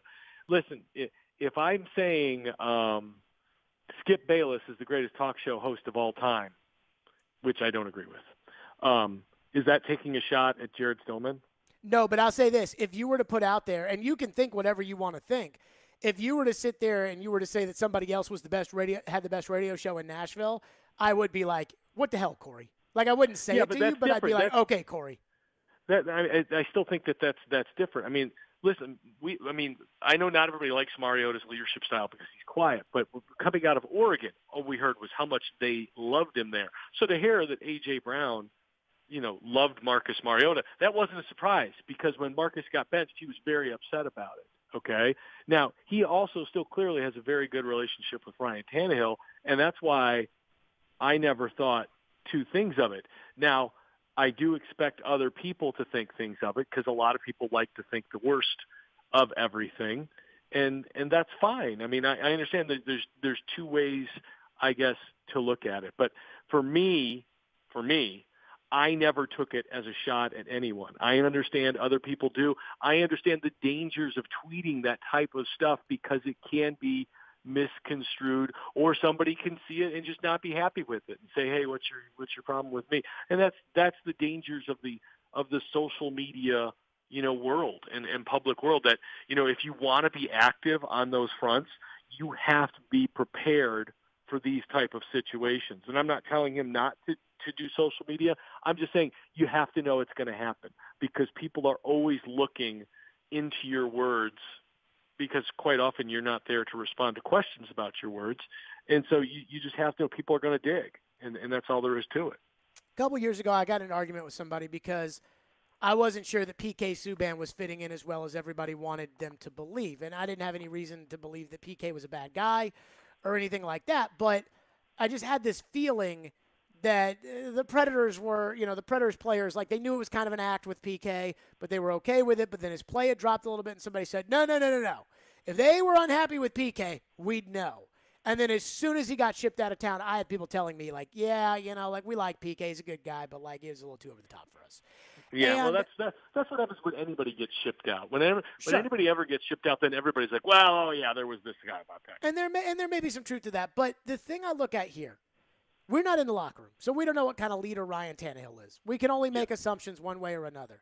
I asked somebody who used to play on the Titans, what kind of guy, what kind of leader he was like. Yeah, Tannehill's pretty quiet inside the locker room. So really? Yeah. And I have a hard time getting over the fact that Tannehill didn't meet with the media after the Cincinnati game was over, the locker clean-out day. Like, he met with the media after the game was over. After the game, he didn't take accountability for the loss. And if you want to talk about the difference between Marcus Mariota and Ryan Tannehill as a leader, Mariota would have stood up there and took all the bullets. And that's exactly what I was going to ask you was, is there not some truth maybe to what AJ's saying? Absolutely. Look, when that season was over, I brought up those 2 days, right after the game and the next day. And I said, to me, they can say all they want about Ryan Tannehill being a great leader. That is not great leadership. It's not. Because Steve McNair would have stood up there and took all the hits for that loss. Even if they scored 40 points, he would have taken the blame for the loss. Marcus Mariota would have stood up there and said, I let my team down. I can't do that again. And whatever you think about Mariota, that's what he would have done. There would have been accountability. And maybe there was accountability behind closed doors, but it's still not the same as letting your teammates know that you're telling the world that you got to be better for them. I mean, look, I never played professional sports, but to me that matters because you see the great leaders do it. Corey Curtis, News 2, is our guest on the program. What do you make of the addition of Matt Ryan to the AFC South? How does that affect the Titans, and how do you kind of see the two teams now? All right, well, this takes away my hot take, so don't even ask me for that after the show. Because, as you know, the NFL's love affair with the Colts baffles me. I mean, this isn't one of the teams that has 900 Super Bowls. They have one Super Bowl since the merger, since the first couple of years of the merger. I mean, yeah, Peyton Manning played there, and yeah, Andrew Luck played there. But other than that, there's not a lot there since 1969. But the NFL loves the Colts. They sent 7 players to the Pro Bowl last year on a team that couldn't even make the playoffs. Jared, they have not won this division since 2014. They have not won in Jacksonville since 2014. You and I and D-Mac and D-Mace could go down to Jacksonville and win one time in 7. Okay? It's time to call it what it is. The Colts aren't a dominant team anymore, okay? They're not. They're an average team. And right now at 37 years old, I like Matt Ryan. I understand he's an MVP quarterback. He's slightly above average right now. And he's not getting younger, so he's not getting better. So, look, is he a better leader and a better guy than Carson Wentz? I think absolutely. And I think that might be worth a couple of wins for them. But from what I watched from Matt Ryan the last couple of years at quarterback, I did not see a guy who I felt like elevated a really not so good Atlanta team. And he's had weapons over the years down there now. I mean, when you talk about Julio Jones and Roddy White and Calvin Ridley and Austin Hooper and Devontae Freeman, I mean, he's had guys to throw to, and he's had some big years. So I get it, and I'm not saying he's a bum. He's not a bum, but this notion that, well, Matt Ryan's there now, they're just the team to beat. Because I'm going to tell you, for whatever we want to say about Tannehill, if you were to ask me which one of those two guys I would have right now, it would be Ryan Tannehill. Why? Is he 37? I think he's 36, but I don't know if he'll be 37 next season. Tannehill, I think, will be 34 next year. No, Matt Ryan will be 37 in May. Okay. Tannehill is much more mobile. He is not a statue in the pocket like Matt Ryan is. He can make more things happen. And by the way, Robert Woods is the Titans' second receiver, is better than any one of the Colts receivers. Austin Hooper is better than any one of the Colts tight ends. Well, that's because they don't have one. That's fine. But I'm just saying, so where is this notion that, the Colts are the team to beat now? Is their front four better than or front seven better than the Titans' front seven? No. I'd say they're probably even. Okay. All right. So if they're even and the Titans' offensive weapons are all better, who's better? So I would counter with the Colts' offensive line is better. So the Titans have better pass catchers. So now, didn't that Colts offensive line lose 2 players this season? So they lost Eric Fisher, but I think they wanted to lose Eric Fisher. That's fine. Chris Ballard said they're basically going to make their swing tackle the right tackle, and I think they need a right guard. But, again, they still have Kelly, Nelson, and Smith on the offensive line. They got 3 way better ones. than Titans. I don't know. I mean, come on. How many points did they The score? Titans don't have a left guard or a right tackle. Oh, they've got one. They got one. They just got to plug him in. Who? And I think they're going to draft the other one. I mean, I right now they don't have a left guard or a right tackle. I would give Indy the nudge on offense. I think they're dead even. I think Indy's got an easier schedule. That's how I feel about the two teams right now. You know what? I would go with the schedule portion of it because the Titans' schedule is brutal. Yeah, the biggest difference between the two teams is the Titans have Cincinnati at Green Bay at Buffalo. Indy has Pittsburgh at Minnesota at New England. Everything else about the schedule is essentially the same. And I that's think a the big head coach difference is right also there with better. those quarterbacks. I think the head coach is better. I do think the Titans have a better head coach. Corey Curtis, News 2, you said don't ask you for a fireball hot take, so I will ask you this. It was me unloading on Matt Ryan. I will ask you this question. Should Ryan Tannehill be concerned Mike Vrabel, Pat O'Hara at Desmond Ritter's pro day yesterday? I don't know. Look, I don't think they're going to draft Desmond Ridder to come in here and replace Tannehill this season. But like I said, with Matt Ryan being 37, and we said, Tannehill's 34, and he's got really 2 years left on his deal. At some point you have to address the position. You do. And it's nice when that guy doesn't have to play right away. I understand the getting concerned about it, but father time and contract are two things that are always moving, and you have to understand it's a business, and you have to look at it that way. And as long as he plays at a high level and doesn't stink in the playoffs, then he's got nothing to worry about whether they draft him or not. So that would be my answer to that. I think that's a great answer. Don't stink in the playoffs. I will take that right now. Corey Curtis, News 2. As always, joining us on the program. Corey, appreciate it. All right, thanks, Jared. Have a great weekend. Yep, Corey Curtis joining us here on a Fireball Hot Take Friday, Stillman and Company.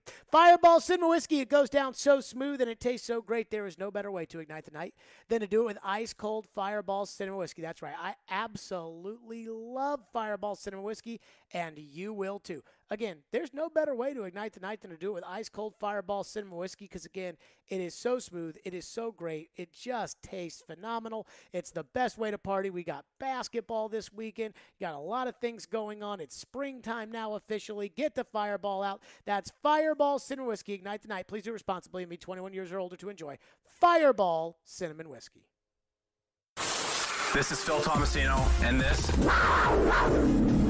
Smashville. Cousins put it in front of the score. Tomasino lofts it in. 2-0 Nashville. This is the flagship of the Nashville Predators Radio Network, ESPN 102.5 The Game. Meet Allison, teammate at Truist Bank. Hi. She was born to care, and she always had your back. You could say that. Like that time back in the mid-'80s when she spotted Stacy Kaminsky with her new perm, and a car was coming, about to hit a puddle. So Allison jumps in front of the splash, just in time to protect Stacy's fresh curls. Look, I had to do it. A wet perm just doesn't work. Today, Allison's a teammate at Truist, the bank that starts with care. When you start with care, you get a different kind of bank. Learn more at truist.com/care. Truist Bank, member FDIC. Dierks Bentley.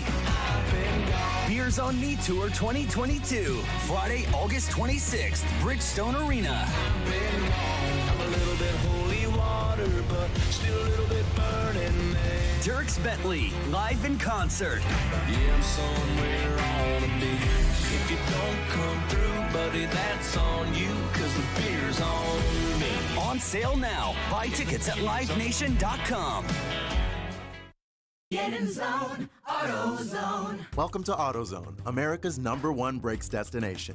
Right now, save 15% when you get any 2 Duralast rotors with a set of Duralast brake pads.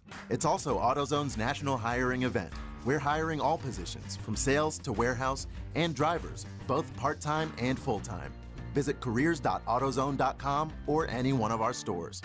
Get in zone, AutoZone. Claim based on data from the NPD Group 2021. Wait, aren't these all charitable donations? At Magda's Tax Prep, every person counts. I'd rather not have to file for an extension. She needs new auditors to maximize returns on her family time. On itemized deductions. Hey, can someone help with these 1099s? Indeed can help her hire great people fast. I need Indeed. Indeed you do. Our hiring platform instantly connects you with quality candidates whose resumes on Indeed match your job description. Visit Indeed.com/credit and get $75 towards your first sponsored job. Terms and conditions apply.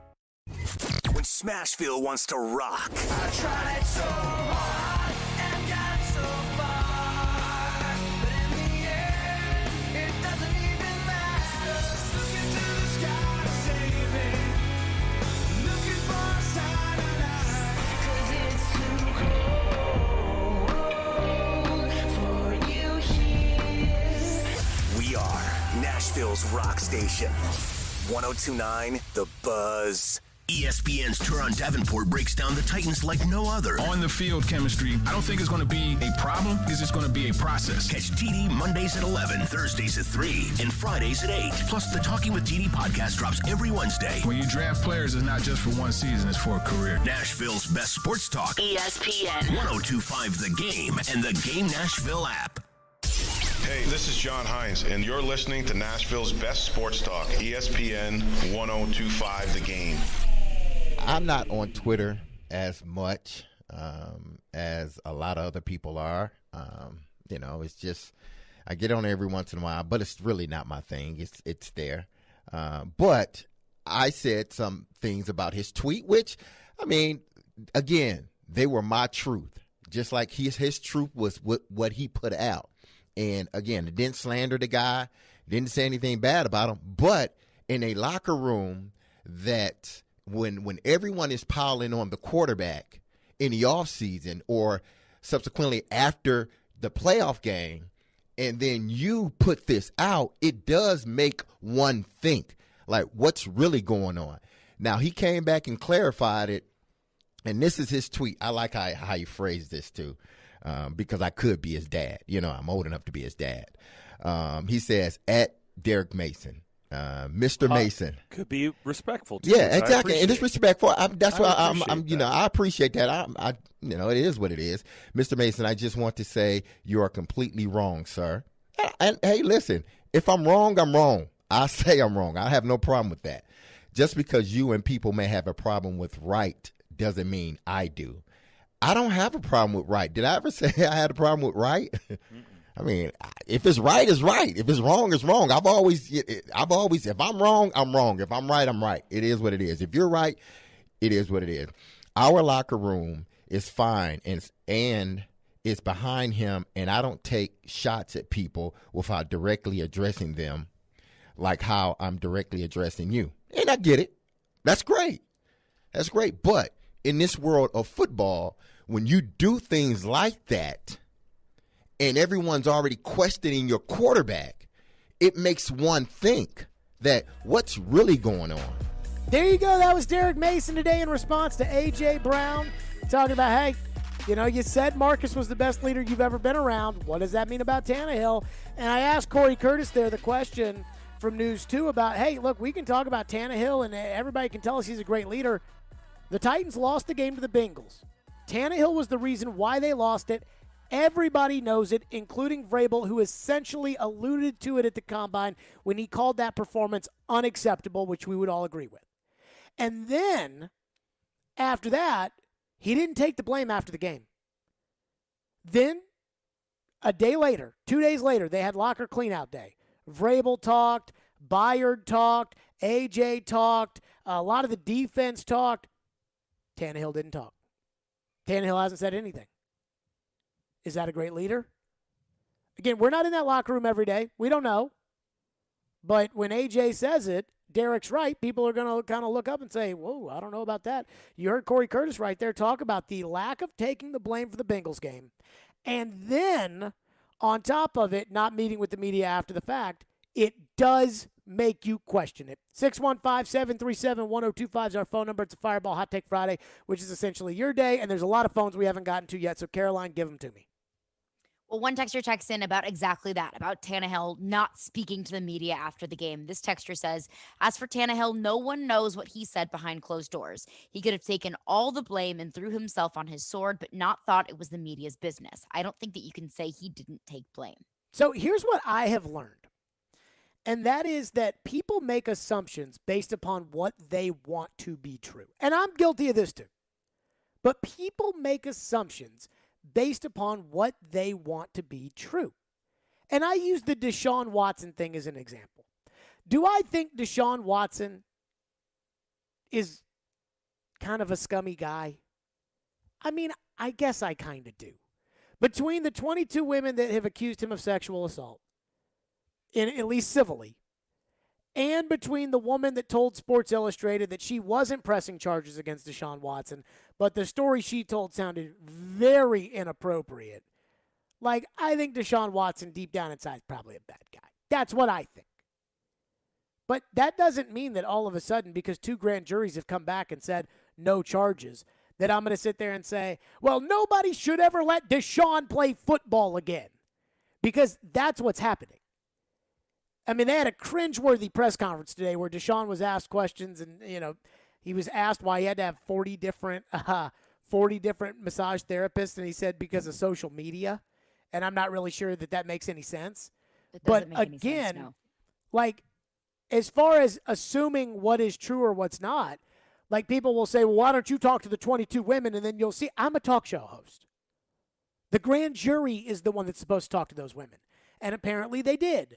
Or at least whatever was presented to them. Our justice system isn't perfect. But guess what? They said no charges. And then another county said no charges. Well, I mean, what are you going to do about it? And I got into it today with a guy in Atlanta who was sitting there making cracks at it. Guy Jeff Schultz, he's a longtime columnist. And a guy had asked Jeff Schultz, had said, dude, would you relax? What should we do? Kick him out of the league? It's time to move on. Jeff Schultz says, please tell a sexual assault victim to move on and let me know where that gets you. And I said, but you didn't answer the question. Like, what are you supposed to do when it comes to Deshaun Watson? And he said, 2 things can be true.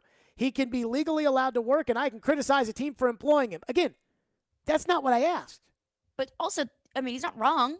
But what are you supposed to do?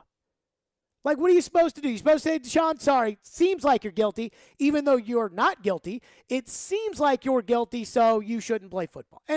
And that goes back to this texter's point about Tannehill, which was, you don't know what happened behind closed doors. You're right. I don't know what happened behind closed doors. But you don't know what happened behind closed doors either, texter.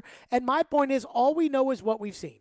And all we know, as Corey said, is Steve McNair would have gotten up and would have taken the blame for that loss. And that's all I can say to that. And I didn't cover McNair. I don't know what McNair would have done. But Corey said Steve McNair would have gotten up and would have taken the blame for that loss. And we know Tannehill didn't do it. And then he didn't take the second opportunity to do it 2 days after the fact. And that still bothers me. And so you want to talk about leader? Well, guess what? That was an opportunity to show leadership, and he didn't do it. What else we got? Another texter texts in and says, I think the way that Tannehill feels will depend on his self-realization. Do you think Tannehill would agree that he might not be the, quote, best leader? Does he believe that he absolutely is the best leader? Two different feelings would be the result, in my opinion. I think that's probably true. If Ryan Tannehill doesn't feel like he's the best leader, then Ryan Tannehill needs to figure out what he can do to be a better leader. Mm-hmm. You know, I mean, like, that's as simple. Most people usually overrate their own skills. Like Tannehill, and I'm making an assumption here that I don't know the answer to. Tannehill probably thinks he can make every throw on the football field as well as any other quarterback in the league. Remember when Tannehill was upset that he didn't make the Pro Bowl? Like, Tannehill probably thinks he can make any throw that any quarterback in the league can make, and all the respect that is given to Matthew Stafford should be given to him. But the truth is, as far as leadership's concerned, I would like to think that Tannehill probably thinks that he's very well respected by his team. And considering that that's what the coach harps on the most, I would think that he probably does feel that way. And it probably did hurt him to see AJ say that Marcus Mariota was the best leader. Now, did it ruin his day? Did it ruin his week? Has it ruined his relationship with AJ? Probably not. But it probably hurt him when he saw that, because I would be hurt if I saw that. I would be a little bit humiliated. It's a natural humiliated. reaction. Yeah. I would be a little bit humiliated if I saw that. What else we got? Another texter texts in. We've actually had a couple texters text in about the same kind of sentiment. One texter says maybe it was a shot at Mike Vrabel. I saw that. Like, no. Like, coach and quarterback are so different. I mean, And to if he's sit there and talking about say, Marcus being the best leader Yeah. he's ever worked with, he's talking about quarterback. Yeah, coach and quarterback are totally different here. I mean, with that, you would see, like, if he said best coach I've ever been around, you know, like, that's different. Yeah.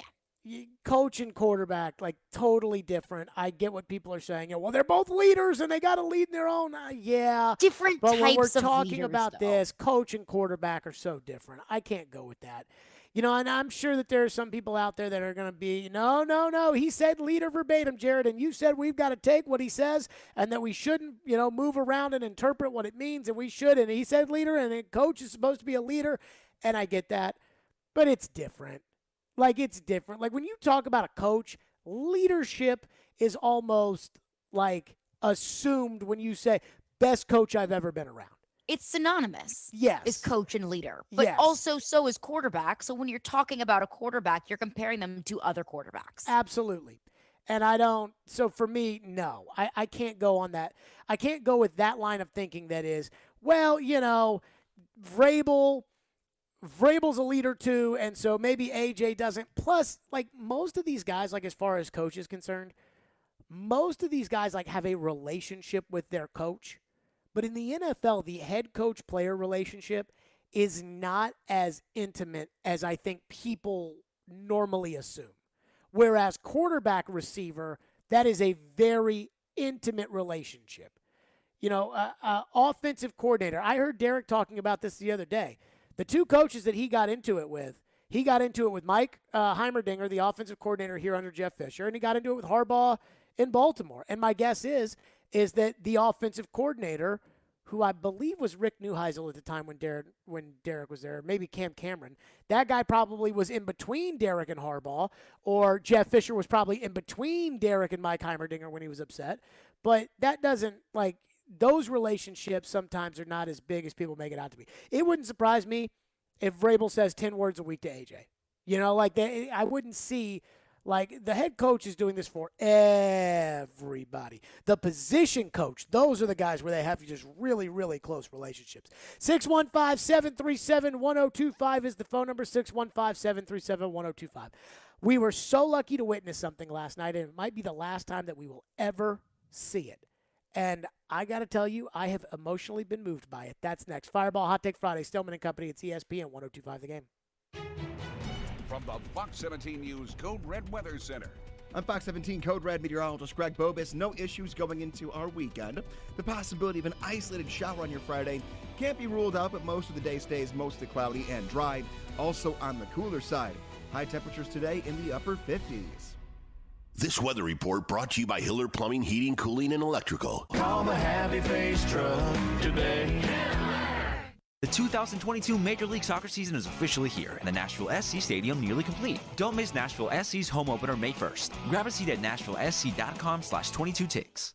Hey, it's Jared for TriStar Moving. If you're looking to move, you need to give my friends at TriStar Moving a call. At TriStar Moving, you'll get 5-star service throughout the entire process.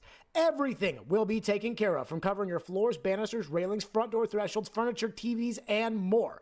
They took great care of my move and made it as stress-free as possible. If you're looking to move, give TriStar Moving a call, 615-640-1219, or visit them at nashvillemoving.org/radio and get 5% off your entire move. TriStar Moving, my official movers. Middle Tennessee, you can count on an award-winning service team for all your home maintenance and improvement needs. Lee Company, we're A+ rated with the Better Business Bureau and trusted by thousands of homeowners in our community. Our team is ready to assist with all your home maintenance projects, heating and air conditioning, plumbing, electrical, appliance service, and more. Experience the convenience of calling one phone number for all your home maintenance needs. Call Lee Company today at 615-567-1000 or visit leecompany.com. Hey guys, it's the new year. Are you still struggling with erectile dysfunction? I've yet to meet anyone that enjoys timing those intimate moments around a pill. Well, now you don't have to. The advanced wave technology at Hillside Medical has been shown by Cambridge University and the Cleveland Clinic to restore and even regrow blood vessels. It can improve circulation and eliminate erectile dysfunction. No pills and no side effects. If you're ready to put a stop to your ED, call us in the next 2 minutes and you'll receive a consultation, assessment, and blood flow ultrasound free, plus a special gift that produces immediate results in the bedroom. You're going to love that. Trust me. This is a $600 value, free to callers now. 615-576-5000. That's 615-576-5000. Guys, get rid of your ED and get that spark back. Call Hillside Medical now to qualify. 615-576-5000. Hey, it's Elijah Campbell from Darren, Donick, and Chase, and I got my radio start right here as an intern at ESPN 1025 The Game. It was an excellent experience, and we're now looking for new interns. If you think that's you, go ahead and send your resume over to together@cromwellmedia.com to apply. Mashing journalism. They are 2 scores behind you. The math says that increases your chances of winning. With sports fandom. I stayed up till 1:30 in the morning, just emotionally numb from Titans and Packers. And sarcasm. You guys are the worst. Robbie Stanley and Joe Rexrode are Robbie and Rexrode. No duh. Weekday mornings from 6 to 10. Brought to you by Little Guys Movers on Nashville's best sports talk. ESPN 1025 The Game and the Game Nashville app. Watch live on Twitter, Twitch, and YouTube. You're listening to Stillman and Company, delivered by TriStar Moving. And Carroll, right back. Indeed. Number 2:20 to go. Roach spins around, puts up the shot. 2 more. Roach feeling it. How about this kid? Wow! How magnificent has this kid been? The confidence, the ability to elevate, make big-time plays for himself. There you go. Duke came back last night against Texas Tech. They did not miss a shot down the stretch in that game. Duke and Coach K into the Elite Eight, and I have to tell you, I am here for it. And I'm not like a big Duke fan. I'm not a Coach K fan, but I tried to think about this earlier today. Like, did I grow up hating Duke? I don't think I did. I've always watched Duke because Duke's always had good teams, but I've never been like pro-Duke or anti-Duke. I've never felt that way. I've never been a huge Duke supporter. I've never been a Duke hater. I've never been a Coach K supporter. I've never been a Coach K hater. And yet, because it's Coach K's final run, I am rooting for Duke. And I feel like most of the country is rooting for Duke. We had 4 good games last night. I was rooting for Arkansas, and they won. I was rooting for Villanova, and they won. I had no dog in the fight in the Arizona versus Houston game. But I'll tell you this, Houston got some bad boys now. I mean, they play hard. This is the second year in a row they're in the Elite Eight. And then all of a sudden, I'm rooting so hard for Duke. I felt bad for Texas Tech because I was rooting against them because I was rooting for Coach K. Now, if I had to guess, I would say most people don't like Duke. Fair? Fair. I think it's probably fair to assume that most people don't like the blue blood teams that always win it all. Like, there's probably plenty of people who hate Alabama football just because they win all the time. Sure. Just like people hate the Yankees, people hate the Lakers, Cowboys. Even though the Cowboys don't win anything, like, they're the most popular team, so people hate them. Like, also, the Cowboys are just annoying. But yes, same idea. How do we feel about K? Like, do you guys like K? Are you guys rooting for K? Like, I went to 2 college basketball games this year. One of them was Louisville and Duke because I wanted to see Coach K one last time in Coach K's last season.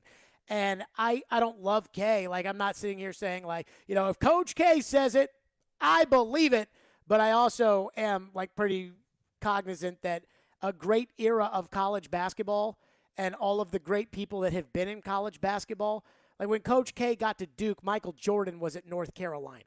Like, that's how long ago it was that is ending when Coach K's run is over. But I am a 100% behind K. Now, if they, like, I don't know who I'm going to pick or who I'm going to root for. I don't care about who I'm going to pick. I'll probably pick Duke. But who I'm going to root for between them and Arkansas, because I really do like Arkansas. And I like Musselman, and I love watching this Arkansas team, even though they disappear for 8 minutes at a time. Last night, they didn't do that. That's why they won. But how do you guys feel about K? Are you in on K? Are you out on K? Are you indifferent on K? I really have never had very strong feelings about Duke, about Coach K. This season, I think, is a little different. I'm rooting for him because, like you said, it's an absolute college basketball legend who is on his way out. And I think it's a great story that this man who has found so much success throughout his career is also still continuing to find success in his last season. So I wish nothing but the best for him. But I also compare it to Nick Saban, for example. I think and everyone else knows that I absolutely despise that man. But when he coaches his last game, I'd love to be there. When he announces that he's going to retire the following season, I'd love to go to a game and watch Nick Saban and his goodbye tour because it's the same kind of thing. It's a guy who's, dedicated his life to a sport, who's found a ton of success doing it, and he will be in the framework of college football. You'll think of Nick Saban. I think that's the same way with Coach K. Yeah, but that's honoring because somebody who's an absolute legend. Comparably speaking, you're like an NC State fan. Yes, like a team that hates Duke. Yeah, like you just don't like Saban because he beats your team. That's different than like not liking, a personality. As I said, I think most of the country likes Nick Saban. We've been over this time and time again. We've been over this, but those are my feelings that even when there's a coach that just bugs me because he always beats my team, that's still a coach that I would want to honor on their way out. Ian, do you have any feelings towards Coach K previously, before the goodbye tour, and do you have any feelings now towards Coach K? I mean, not huge feelings either way.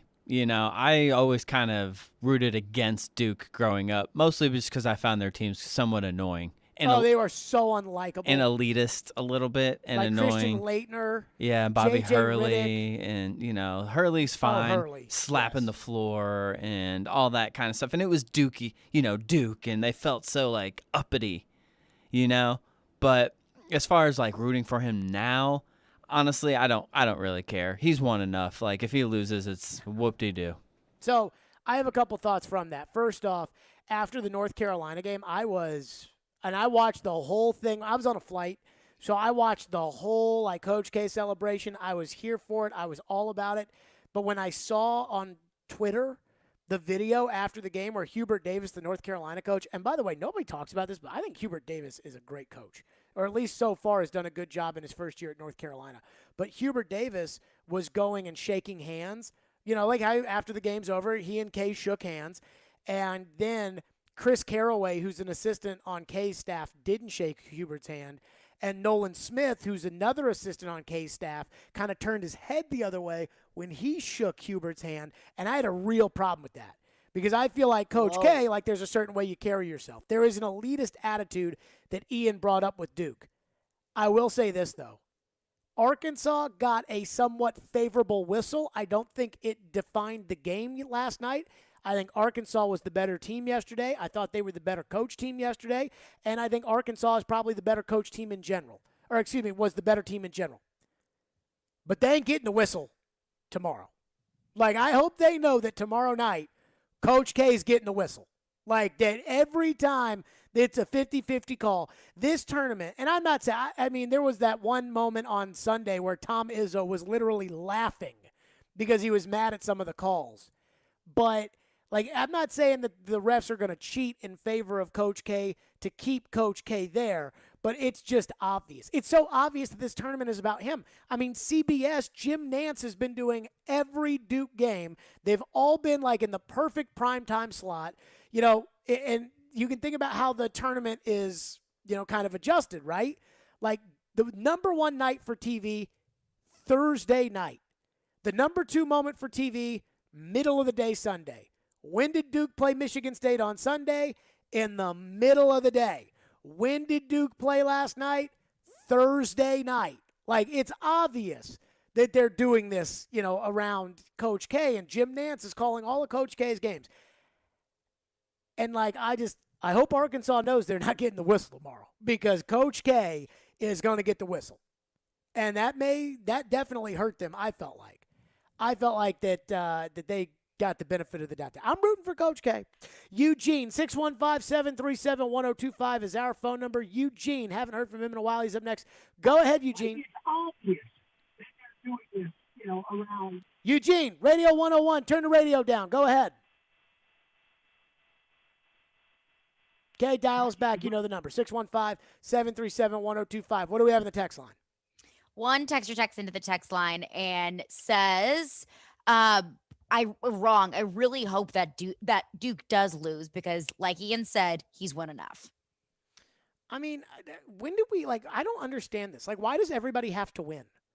Like, was this a discussion that people had in 1997 that was like, you know, I think I'm going to root for Karl Malone and John Stockton in the Utah Jazz because Michael Jordan has won enough. I don't remember people saying things like that. I was 7, and social media didn't exist. And it's not like as a 7-year-old I was searching out sports talk radio. But, like, was that how people felt? Like, I always find people like that to be losers. Like, the kind of people... I think it's probably is how people felt. I'm sure there was a small... There was a majority of the people who were saying, you know, we are watching greatness. But I'm sure there were people out there that were saying, we're just sick and tired of seeing the same team win God, over I think that and is over such again. loser talk. It's like, I'm so tired of the same people winning over and over and over again. The only time I have a problem with that is when it is completely manufactured, like Kevin Durant going to Golden State. Like, the two best teams are right here. They're neck and neck. Okay, so let's just go ahead and put John Elway on the other team to make it. Then I don't like it. But I have no problem with Tom Brady winning all of his games. I have no problem with Michael Jordan winning all of his games. I have no problem with Coach K winning all of his games. No problem with Nick Saban winning his games. No problem with Bill Belichick winning all. I have no problem with that. Michael is up next on Duke. Thank you for calling. Go ahead, Michael. Hey, Jared, just a point to that little Coach K hubris that they have. I think a lot of people have a problem with Coach K, not because they're successful, but really because of the way they treat other fans and other teams and the way that they treated officials and stuff. I think that's the reason. So I appreciate your call on that. I don't know, like, have they treated officials any differently than Cal has treated officials? Have they treated officials any differently than Roy Williams has treated officials? Have they treated officials any differently than Rick Pitino or Jim Boeheim or Tom Izzo? I don't know. I'm saying that like I don't know. But I do think there's like a snobbish element to Duke of like, we're just so great. I mean, yeah, I know you're good Probably too, so. but we are just so good here at Duke, and our academics are just so good. But that never bothered me, and it doesn't bother me now. 615-737-1025 is the phone number, 615-737-1025. There is an element about Arkansas's success that I do not understand why people here aren't more mad about it. I'll explain next. Stillman and Company, it's ESPN 1025 The Game. Take us wherever you may go. There is going to be a whole lot of work going on. Tune us in anywhere, anytime. I think he has some big play in him. Just search The Game Nashville in your app store and download today. And keep it locked on Nashville's best sports talk. ESPN 1025 The Game. ElectronicExpress.com. We make it happen. Hey guys, it's the new year. Are you still struggling with erectile dysfunction? I've yet to meet anyone that enjoys timing those intimate moments around a pill. Well, now you don't have to. The advanced wave technology at Hillside Medical has been shown by Cambridge University and the Cleveland Clinic to restore and even regrow blood vessels. It can improve circulation and eliminate erectile dysfunction. No pills and no side effects. If you're ready to put a stop to your ED, call us in the next 2 minutes and you'll receive a consultation, assessment, and blood flow ultrasound free, plus a special gift that produces immediate results in the bedroom. You're going to love that. Trust me. This is a $600 value, free to callers now. 615-576-5000. That's 615-576-5000. Guys, get rid of your ED and get that spark back. Call Hillside Medical now to qualify. 615-576-5000. Looking for a big diamond? Genesis Diamonds introduces our Elite Collection, all new for this year. These are large, rare diamonds in the top 1% of the world. 3 carat, 4 carat, 5 carat, up to 10 carat precious diamonds for the most discriminating buyers who appreciate quality. Genesis owners travel worldwide, tapping a vast network of diamond cutters, carefully hand-selecting each of these remarkable diamonds. We invite you to view this premium collection of GIA-certified diamonds, rounds, cushion cuts, emerald cuts, even fancy colored diamonds in size and quality never before seen here. And to showcase these exquisite stones, only Genesis has the finest handcrafted rings from all the world-class designers. If 2020 is the year you're upgrading her original diamond, or you just want to go big for the first time, no need to travel to New York or Los Angeles or Antwerp. Genesis Diamonds' elite collection of large precious diamonds is here in Nashville. Genesis Diamonds and luxury pre-owned Rolexes, Green Hills and Cool Springs. Hey, it's Chase McCabe of Darren, Donick & Chase. I started my radio career as an intern right here at ESPN 102.5 The Game. Now we're looking for our next great batch of interns. You think that's you? Send your resume to together@cromwellmedia.com to apply today. Hey, you see Tony's face? Yeah, he's using one of them Dollar Shave Club 6-blade razors with 6 stainless steel blades for a close shave. His face is as smooth as a river rock. Smooth as a nice olive oil. Like a bowling ball. Like silk pajamas. Like a seal down at the aquarium. Like a ball of wax. Wax job? Hey, no one said nothing about a wax job, okay? Quit being a wise guy. Dollar Shave Club, for a noticeably smooth shave. Find us in stores and at dollarshaveclub.com. From the Hillside Medical Game Studios, WPRT-FM Pegram, WPUC HD2 Laverne, broadcasting 97.5 Murfreesboro, 106.3 Williamson County, ESPN 102.5 The Game, and the Game Nashville app. A Cromwell Media Station. Live from the Game Nashville studios, it's Stillman and Company. Delivered by TriStar Moving. TriStar Movers with 5-star service. With Karen Stillman on Nashville's best sports talk. ESPN 102.5 The Game and the Game Nashville app. Stillman & Company is delivered by TriStar Moving, ESPN 102.5 The Game, streaming live on Twitter, Twitch, YouTube, and Facebook Live. Thanks to the law offices of Amanda Gentry. Caroline Fenton is on remote today. We are live from the Hillside Medical Game Studios. Fireball Hot Take Friday. Congratulations. Shout out to the Arkansas Razorbacks. Woo Pig Suey Razorback. And the Arkansas Razorbacks are in the Elite Eight for the second year in a row. And I thought yesterday's game for Arkansas, for them to go out there and beat Gonzaga the way they did, I was impressed because I do feel like Arkansas has struggled this season with one issue. Now, I've probably watched like 10 Arkansas games. And in the 10 Arkansas games that I've watched, I feel like in 9 of them, they have disappeared for like 9 minutes at a time. They played UT in Knoxville. I think they were down 25 points within 10 minutes of the game starting. Like, they just didn't show up. And then they came all the way back and they lost it at the end. And every Arkansas game I've seen, they've either had a huge lead and it's totally evaporated, and then they have to hold on for dear life, or they're down by 20 and they come back and they win the game. And they started off yesterday with kind of a little bit of that, where they weren't making any shots and they weren't scoring, but then all of a sudden they kind of got in gear pretty quickly. I think it was like maybe 4 or 5 minutes, and they got in gear pretty quickly. And once they got in gear, Arkansas took care of business. I thought they were the better team than Gonzaga. I thought they were going to beat Gonzaga. And not only that, I thought they were a better coach yesterday than Gonzaga, and that's Eric Musselman. who is the head coach at Arkansas. And when you look at Eric Musselman's tenure, and this is what gets me all worked up about Rick Barnes. We always talk about, like, how can it be the coach's fault if the team loses in the tournament? Eric Musselman at Nevada, you tell me if this guy is a good postseason coach. They played in the CBI, which is like the third best tournament. It's NCAA, NIT, CBI. So his first year at Nevada, he plays in the CBI, and they win that. So, again, nobody cares about the CBI. It's a whatever championship. But they did play in it, and they won it. The second year at Nevada, he makes the NCAA tournament, and they end up getting knocked out in the first round. Not surprising, it's Nevada. Then he goes to the Sweet 16 at Nevada. The Sweet 16. Then he goes to the tournament the next year at Nevada and takes the Arkansas job. First season, COVID cancels it. Second year, Elite Eight. Third year, Elite Eight. And I see, like, people watching these games that are Tennessee fans, and I don't see any of them sitting there looking at their coach, who they extended yesterday, who hasn't been to an Elite Eight since my senior year of high school, and they're saying, why can't that be our coach? Why can't that be our coach?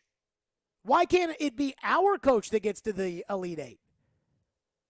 And I don't see any of that. And I put a question today on Twitter, and I said, is Tennessee a better athletic program than Arkansas? And I was stunned by the amount of no's I got. Caroline, is Tennessee a better athletic program? And really, we're talking about 4 sports here. And they're not equally weighted. Football is the most important sport. Men's basketball is the second most important sport. Women's basketball is the third most important sport. Baseball, sorry, Vandy, is the fourth most important sport. And the other ones we don't care about. Is Tennessee a better college program, athletic program than Arkansas? Well, what I did see your tweet. My first initial reaction was, no, of course not. And then I thought about it. Those big 4 that you just mentioned, football, both took a big step back over the past few years, both looking like they have, a bright future ahead of them. Baseball, I would say they're pretty even, both pretty solid teams. Tennessee, better as of late. Arkansas, better, overall as a program, but not if we go by Tennessee's basketball thing, because remember, Tennessee basketball fans are excited about the regular season. Arkansas was the number 1 seed in the NCAA baseball tournament last year. Then they choked. And women's basketball, a nod to Tennessee women's. Men's basketball, I would say Arkansas, at least postseason, has performed better than Tennessee has. I mean, they look pretty neck and neck. See, I don't even think it's that necessarily close. a bad thing, but I don't think that Tennessee fans view themselves or want to be on the same level as Arkansas. I don't think it's even close. Ian, do you think who's the better athletic program? And I'm not just saying right now, but I'm talking about in general. Arkansas or Tennessee? That's pretty close, isn't it? See, I don't think it is. No? You think Arkansas is that way ahead? So what do you love so much about Arkansas? So we had this conversation during football season. You loved Sam Pittman. Sam Pittman's a good coach. He is a good coach. I mean, what he did with the turnaround that he had with Arkansas in 2 years for what they've done, I mean, like, Arkansas was as bad as Vanderbilt when Chad Morris. Well, they were worse than Vanderbilt. They were not a good team. When no, Chad they were Morris not. They were was the the coach laughing there. stock of the SEC West. But think about you this. loved Sam Pittman. You loved Arkansas The football. Now biggest- you love Arkansas basketball. The biggest problem with Arkansas, as far as looking at them and considering them on the same level as Tennessee, is twofold. One, I think a lot of people here locally, and I think this is my theory, I think 25% of the people that live in the city love UT, 25% of the people that live in the city hate UT, and the other 50% don't care. And so, like, if you were in Knoxville and you were doing this, like, I would probably be getting death threats right now. But this isn't Knoxville. It's a bigger city, and I just, like I said, 10 years ago, totally different story. 20 years ago, as far as the percentage of Tennessee fans in the city, not even close. But when was the last time Tennessee was in a BCS football game? It was 1999. Like 99, the Fiesta Bowl in 99 was the last time that they were in a BCS game. Now, they made the Peach Bowl a couple times, but that was before the Peach Bowl. The Peach and the Cotton Bowl got elevated into the New Year's Six when we went to the playoff, but they were not considered part of that BCS, the Orange Bowl, Rose Bowl, Sugar Bowl, Fiesta Bowl. Arkansas went to the Sugar Bowl in 2010. So Arkansas has had the better, in my opinion, football, even though they've gotten trounced by Alabama and trounced by Auburn and LSU, and they haven't won titles in the West. Like, football's pretty even, right? Like, Arkansas has been crappy some. Tennessee has been crappy some. They look like they're on the right path now. But Arkansas has been to a BCS game, a lot closer than the last time Tennessee did. Basketball, Arkansas has been to back-to-back Elite Eights. Arkansas has won the SEC. I think, I want to say maybe like 2008 they won the SEC or something. I think they've won it since then. But, again, back-to-back Elite Eights, they won championships with Nolan Richardson in the 40 Minutes of Hell in the 90s. Like, won the title. Baseball, I think they're both pretty good. I think Arkansas has more of a recent tradition of being really good. Tennessee's been good for 1 year, and now they're good this year. But I don't see the Tennessee baseball train slowing up at all. I think Arkansas is a better program. We look at Arkansas football and we never pay attention to it because they have to play Alabama and Auburn and LSU every single year. I think you can make an argument for Mississippi State. I think Tennessee fans, and I've said this, they look in the mirror and they see Brad Pitt. They think we've got all these fans, we've got some kind of history, we've got all this money and support. Arkansas's got money and support. They got Walmart money in Arkansas. I think Mississippi State, if we were to compare them of late, Mississippi State, good at baseball, just won the national championship, won a championship or got to the championship game in women's basketball twice over the last 5 or 6 years or whatever it's been. Men's basketball is nothing special. So in basketball. But again, what's Tennessee? Tennessee ain't going to the Final Four. And then in football, they went to a BCS game in 2000. Yeah, but so what? Like, one SEC championship does not make up for everything. Like, Mississippi State was number 1 in the country in football. They went to the Orange Bowl in 2014. Like, my point is that you can make an argument that, like, Tennessee is maybe there with them.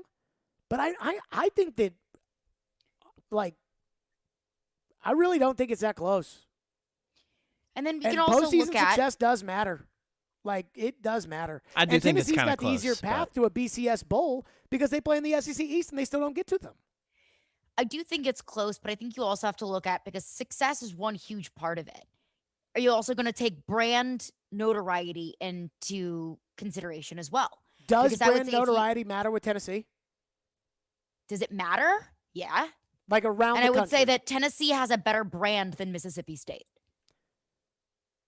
Do they? I think so. Around the country. I mean, I'd love to look up how many CBS games Arkansas played this year and how many CBS games Tennessee played.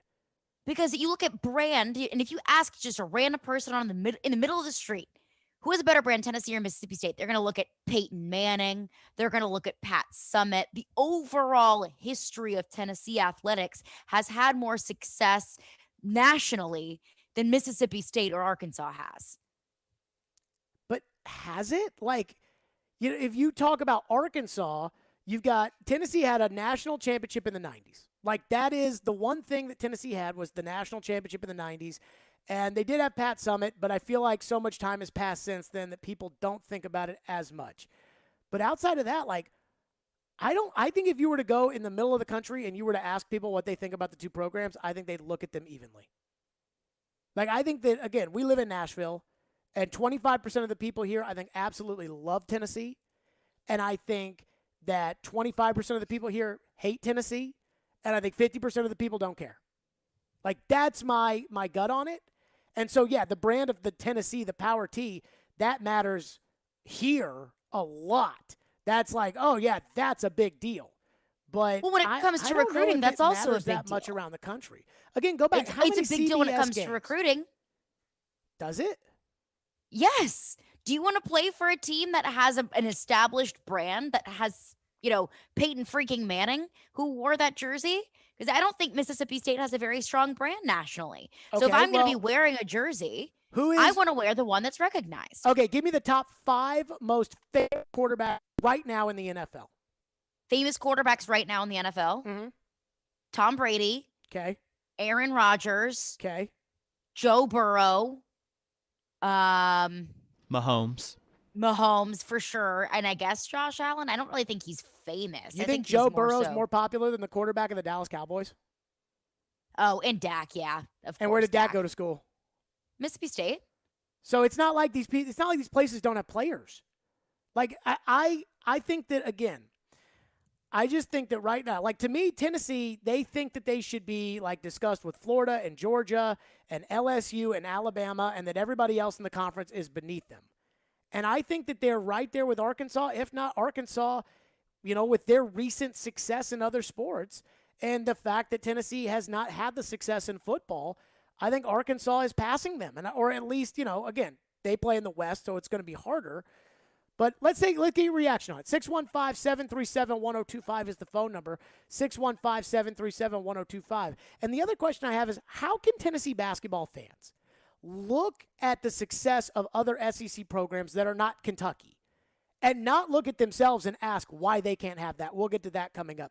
FanDuel Sportsbook is my official sportsbook app. You can get in with the promo code JGM because there's no better time, obviously, than to bet your bracket than there is right now. Everybody is excited about betting the tournament, and you can do so on the FanDuel Sportsbook app. That's right. Big games yesterday. I know everybody was betting. You could use the app. Boom, just pull it up there. They got live betting as well, and big games today. And they got an instant bonus. So start your bracket off tonight because they're going to give a $150 bonus guaranteed. That's right. You'll get a $150 bonus in site credit. All you have to do is place your first bet of $5 or more. How you bet tonight's games, it's up to you.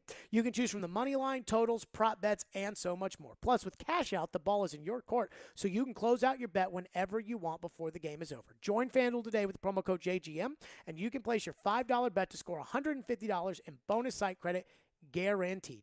21 and older and present in Tennessee. First online real money wager only. $10 first deposit required. Bonus issued is non-withdrawable site credit that expires in 14 days after receipt. Restrictions apply. See terms at sportsbook.fanduel.com. Gambling problem? Call the Tennessee Red Line 1-800-889-9789. Every Wednesday, it's me, Jared Stillman, against Joe Rexroad for Jared versus Joe. Brought to you by Parman Tractor and Equipment. Visit ParmanTractor.com, your Middle Tennessee link belt and Takeuchi dealer. Ray Magliozzi here. eBay Motors has the right parts at the right prices. 122 million of them. So many parts. Where did they get all those shelves? eBay Motors, let's ride.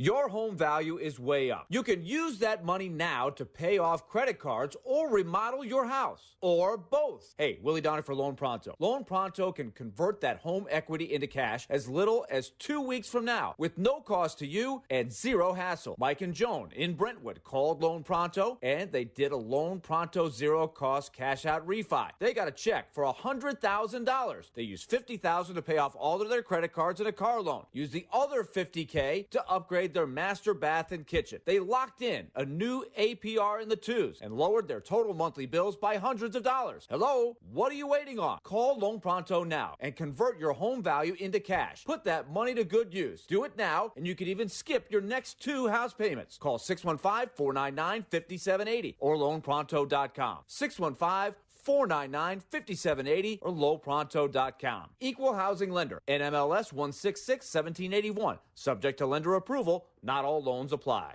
Hey, it's Elijah Campbell from Darren, Donick, and Chase, and I got my radio start right here as an intern at ESPN 1025 The Game. It was an excellent experience, and we're now looking for new interns. If you think that's you, go ahead and send your resume over to together@cromwellmedia.com to apply. Hi, it's Rick. I'm at the Smith home. Where's Donnie? Leaves and autumn bookings pile up for Rick's gutter cleaning service. He's out? Come on. He needs help before his bottom line gets clogged. Okay, well, what about Cristiano? We still got 6 houses today. Indeed can help him hire great people fast. I need Indeed. Indeed you do. Instant Match instantly connects you with quality candidates whose resumes on Indeed match your sponsored job description. Visit Indeed.com/credit and get $75 towards your first sponsored job. Terms and conditions apply. If you've missed any of today's show, just search Stillman and Company on Apple, Spotify, or your favorite podcast platform. Bump taken off to the basket. Nice help again. Swatted away. We saw that at the beginning with the block. And Jim, we saw that at the beginning of the game on a fast break. It started early. It continues all ball game. Pursuit. Look at that play. Unbelievable. Incredible.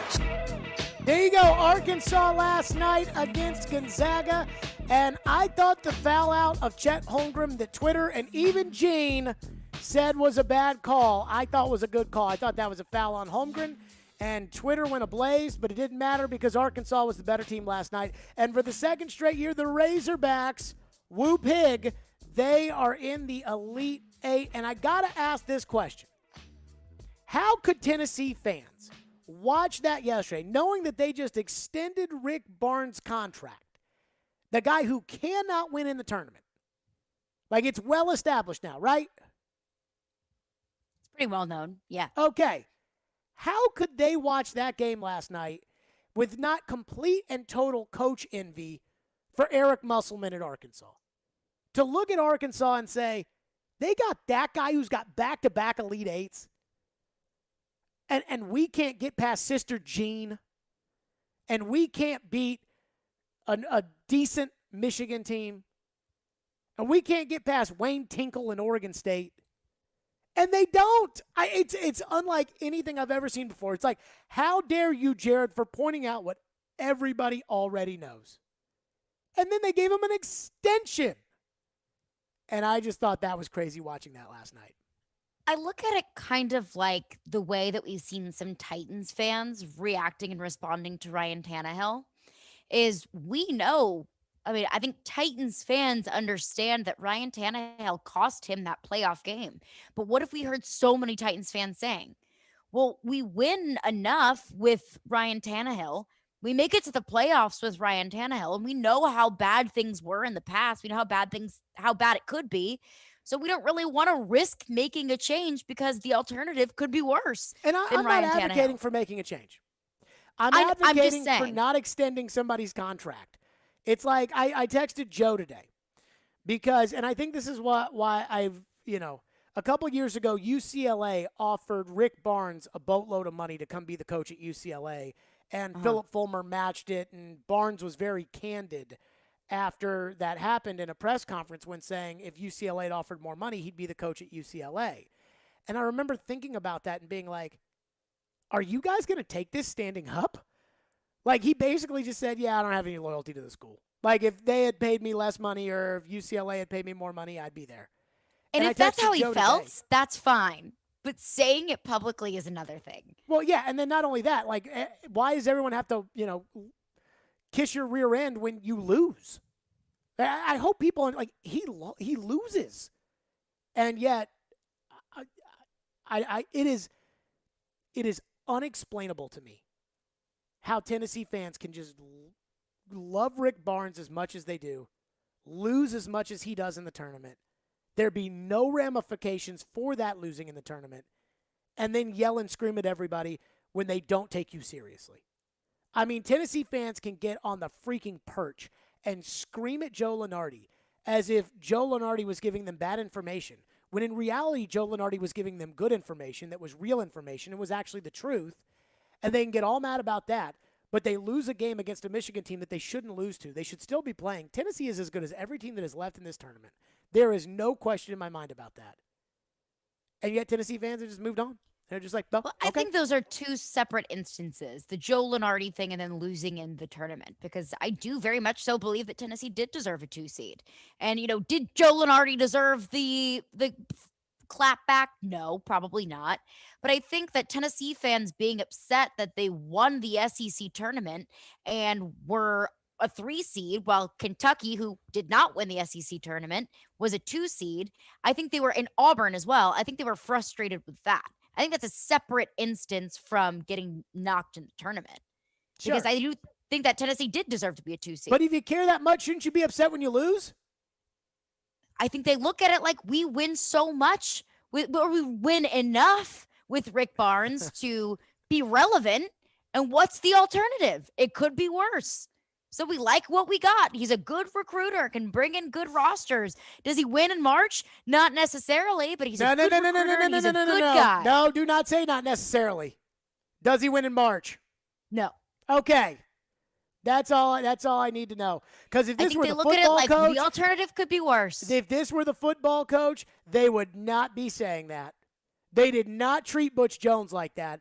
And again, Butch Jones was kind of a clown, but they did not treat him like that. He beat Florida Rick and Barnes Georgia. has one more than Butch Jones had. Has he? I mean, it's tough to compare a basketball season to a football season, but yes, Rick Barnes just won an SEC tournament. Okay. Butch Jones never got to the SEC championship. Right.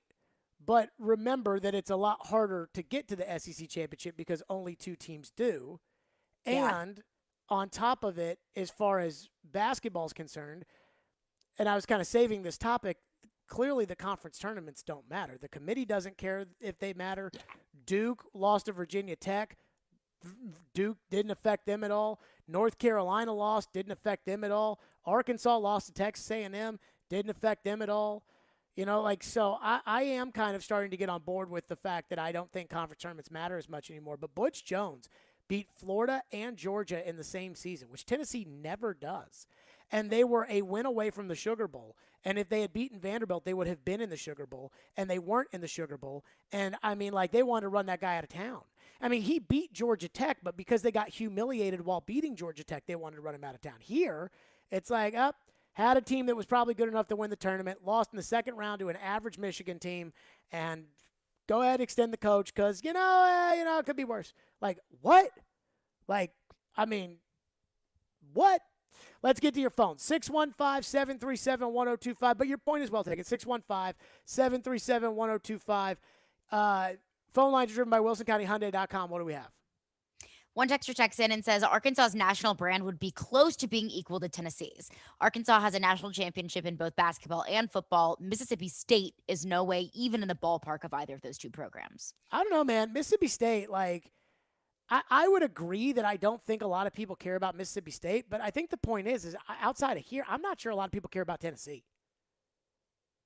I'm not sure that there's a lot of, with Tennessee, the way that Vols fans feel entitled to being treated. I'm not sure that there's a lot of that there, around the country. Arkansas's last football championship, I don't want to sit here and say that it doesn't count. Arkansas's last football championship, I think, was 1964. Does that really count? Yes, but also, no. That's Tulane has an SEC championship, but that doesn't count. Yeah, in 1924, Princeton and Yale had a gay old time at the ball yard, and Princeton won the national championship. Okay. Hip hip hooray football. Yeah, what do we... And that, I think Arkansas won the title with Frank Broyles as the coach. That's how long ago it was. So I can't count Arkansas's championship. But I can give Arkansas credit for the fact that they did get to a BCS game this century, which Tennessee has not. Mississippi State has gotten to a BCS championship game, which Tennessee has not. Now, you can convince me more that Mississippi State doesn't stand there, but when I was a kid, going back to the Rick Barnes thing, Mississippi State was what Tennessee basketball is now.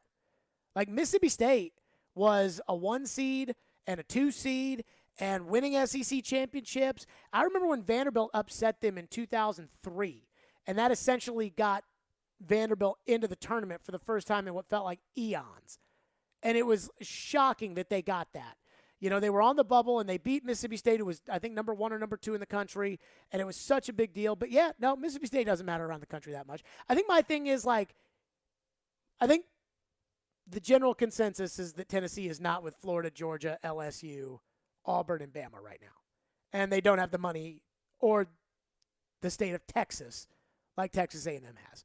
615-737-1025, back to your phones. And then there is a thought, do the conference tournaments matter? The committee says they don't matter, and Duke didn't win, and North Carolina didn't win, and Arkansas didn't win, and a lot of these teams that didn't win, they're doing fine even though they lost the conference tournaments. Hiller Plumbing, Heating, Cooling, and Electrical, they're proud supporters of the Vols. That's right. Hiller is giving away free vacations for you and your family this month. With every purchase of a new whole home generator or select new HVAC systems, Hiller is giving you a free week-long vacation. With every purchase of a new tankless water heater, Hiller is giving you a free weekend vacation, and they're giving you a Visa Rewards card to help pay for your gas to get you there. Choose from over 400 Marriott, Wyndham, Hilton, or Hyatt hotel properties. Take advantage of this unbelievable deal while you can, because these deals are only available for a limited time, so make sure you schedule today. That's right. Visit happyhiller.com for all the details. As always, happy you'll be, or the service is free. Hiller Plumbing, Heating, Cooling, and Electrical. They're my guys. They take great care of my home, and they're proud supporters of the Nashville Predators, Tennessee Volunteers, and Vanderbilt Commodores. Hiller, call the Happy Face truck today. Hi, I'm UC Saros. And this is Smashville. Now here's a try off to the side. What a stop made by UC Saros there. Unreal. You're listening to the flagship of the Nashville Predators radio network. ESPN 1025, The Game. When you cut lawns for a living, reliability matters. The Kubota commercial lineup, with purpose-built mowers like the Z700 zero-turn, SZ stand-on, and W-Series walk-behind, decrease downtime and increase productivity. A comprehensive fleet program with special discounts and free loaners helps grow your business one perfectly manicured lawn at a time. Visit your local Kubota dealer today. Come see why Coleman Tractor Company is one of the largest Kubota dealers in Middle Tennessee, Paris, Clarksville, Nashville, and their new location in White House. Houston Clinic Orthopedics wants to thank their patients for voting them the #1 orthopedic practice in the Nashville Scene Poll for 3 years in a row. Their physicians specialize in spine, joint replacement, knee, hip, upper extremity, and other orthopedic conditions. At Houston Clinic Orthopedics, they adhere to all CDC guidelines for the patient's and staff safety. To experience world-class orthopedic care and see a list of all physicians, visit their website at tn.houston.com and book your appointment online today. At Copper Branch, they live life to the fullest. Food is your energy and your life. Located in the heart of downtown Nashville, their goal is to serve you, your friends, and family quality, great-tasting, plant-based power foods. Visit Copper Branch at 601 Church Street for breakfast, lunch, and dinner with convenient and validated parking during library hours, and download their app for curbside pickup. Or come out for songwriter and live music nights several times throughout the week to empower, energize, and feel your best. Visit Copper Branch today. Hey, it's Chase McCabe of Darren, Donick, and Chase. I started my radio career as an intern right here at ESPN 1025 The Game. Now we're looking for our next great batch of interns. You think that's you? Send your resume to together@cromwellmedia.com to apply today. You know it's going to happen, and when your car needs service or repair, remember Mitchell's Mr. Transmission on Gallatin Road, just north of Briley Parkway. Now here's Jim Mitchell. At Mitchell's Mr. Transmission, we also offer free towing with any major repairs. If your vehicle has a breakdown and you should need any type towing, towing is available through Dad's Towing Service. Dad's is a professional towing company in Nashville that provides all types of towing and recovery, 24 hours a day. You know it's going to happen, and when your car needs service or repair, remember Mitchell's Mr. Transmission on Gallatin Road, just north of Briley Parkway. The Nashville Sounds opening day is less than 2 weeks away. April 5th, get to First Horizon Park for a week of action against the Durham Bulls. From weekly giveaways to theme weekends and fireworks shows, there's something for everyone this season. Tickets at NashvilleSounds.com. Sunday. Hey, Chase Elliott here. Hi, it's William Byron. Kevin Harvick. Hey, it's Joey Logano. Green flag. The stars of the NASCAR Cup Series turn left and right on the road course at the Circuit of the Americas for the Echo Park, Texas Grand Prix. Coverage begins at 1:30 on ESPN 94.9 and the Game Nashville app. Hey Nashville, it's Max Kellerman, and you're listening to Nashville's best sports talk, ESPN 1025, The Game. Begin your exciting career in broadcasting today. Find career opportunities by visiting the Tennessee Broadcasters Virtual Job Fair at broadcastersvirtualjobfair.com. Apply online now. Fireball Hot Take Friday. Caroline, do you have a thought, or do you want to go to the phones? Let's go to the phones. Phone lines are driven by WilsonCountyHyundai.com. Again, Arkansas is back in the Elite Eight. Tennessee back at home. But they did extend the coach. They did give Rick Barnes a contract extension to lose in March. And I will say this before we get to the phones, as I gave Caroline the option to go right to the phones, and now I'm going to say something, which is, you know why I think Tennessee lost the Michigan game deep down inside? Why? Because I think the players so badly wanted to win for Rick Barnes that it was like this massive cloud hanging over their head, and I think they got too tight. I do think they got tight. I do think that too.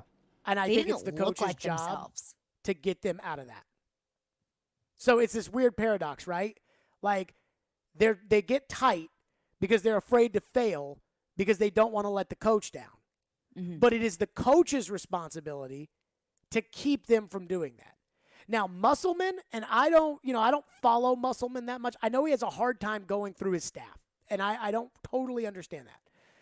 But he seems to get his guys ready to play ball in the tournament because back-to-back Elite Eight, Sweet 16 at Nevada, he clearly is a postseason coach. I've always told people, like when I was in college, Rick Pitino was the coach at Louisville, and I'm not sure I've ever seen a tournament coach. He almost never loses, Rick Pitino, on the second part of a weekend. And I think a lot of that is because he's so good at coaching like on the fly, the way you have to make adjustments in the NCAA tournament. And I just don't think there's that many people out there that can coach as well as him. But I think Rick Barnes struggles with that a little bit, but also now I think it's on everybody's mind, so they're super tight. Let's go to your phones. Phone lines driven by WilsonCountyHunter.com. What do we have? Bert from Paris texts in and says that Arkansas is 7th all-time in all sports for national championships. And it's true. Arkansas has 46 national championships, second best in the country. He sent a screenshot. But, like, in all respect to all teams out there. Yeah, we don't care about I don't know how many softball championships. I don't care about a swimming and diving championship. Yeah, I don't care about a track and field championship. Like, that's great for Arkansas. But I mean, if it's not football or basketball or baseball, I don't really care. So here's the question I do wonder, though, about Arkansas. Put Arkansas in the SEC East, which, in all seriousness, wouldn't that make sense to do? Because you've got Missouri in the East and Arkansas, if I believe I have my geography Arkansas is correct. right underneath Missouri. Is it? It goes Missouri, Arkansas, Louisiana, right stacked on top of each other. Okay, so maybe Arkansas should be in the West over the Mississippi schools. So you're probably right about that. Auburn should probably be in the East.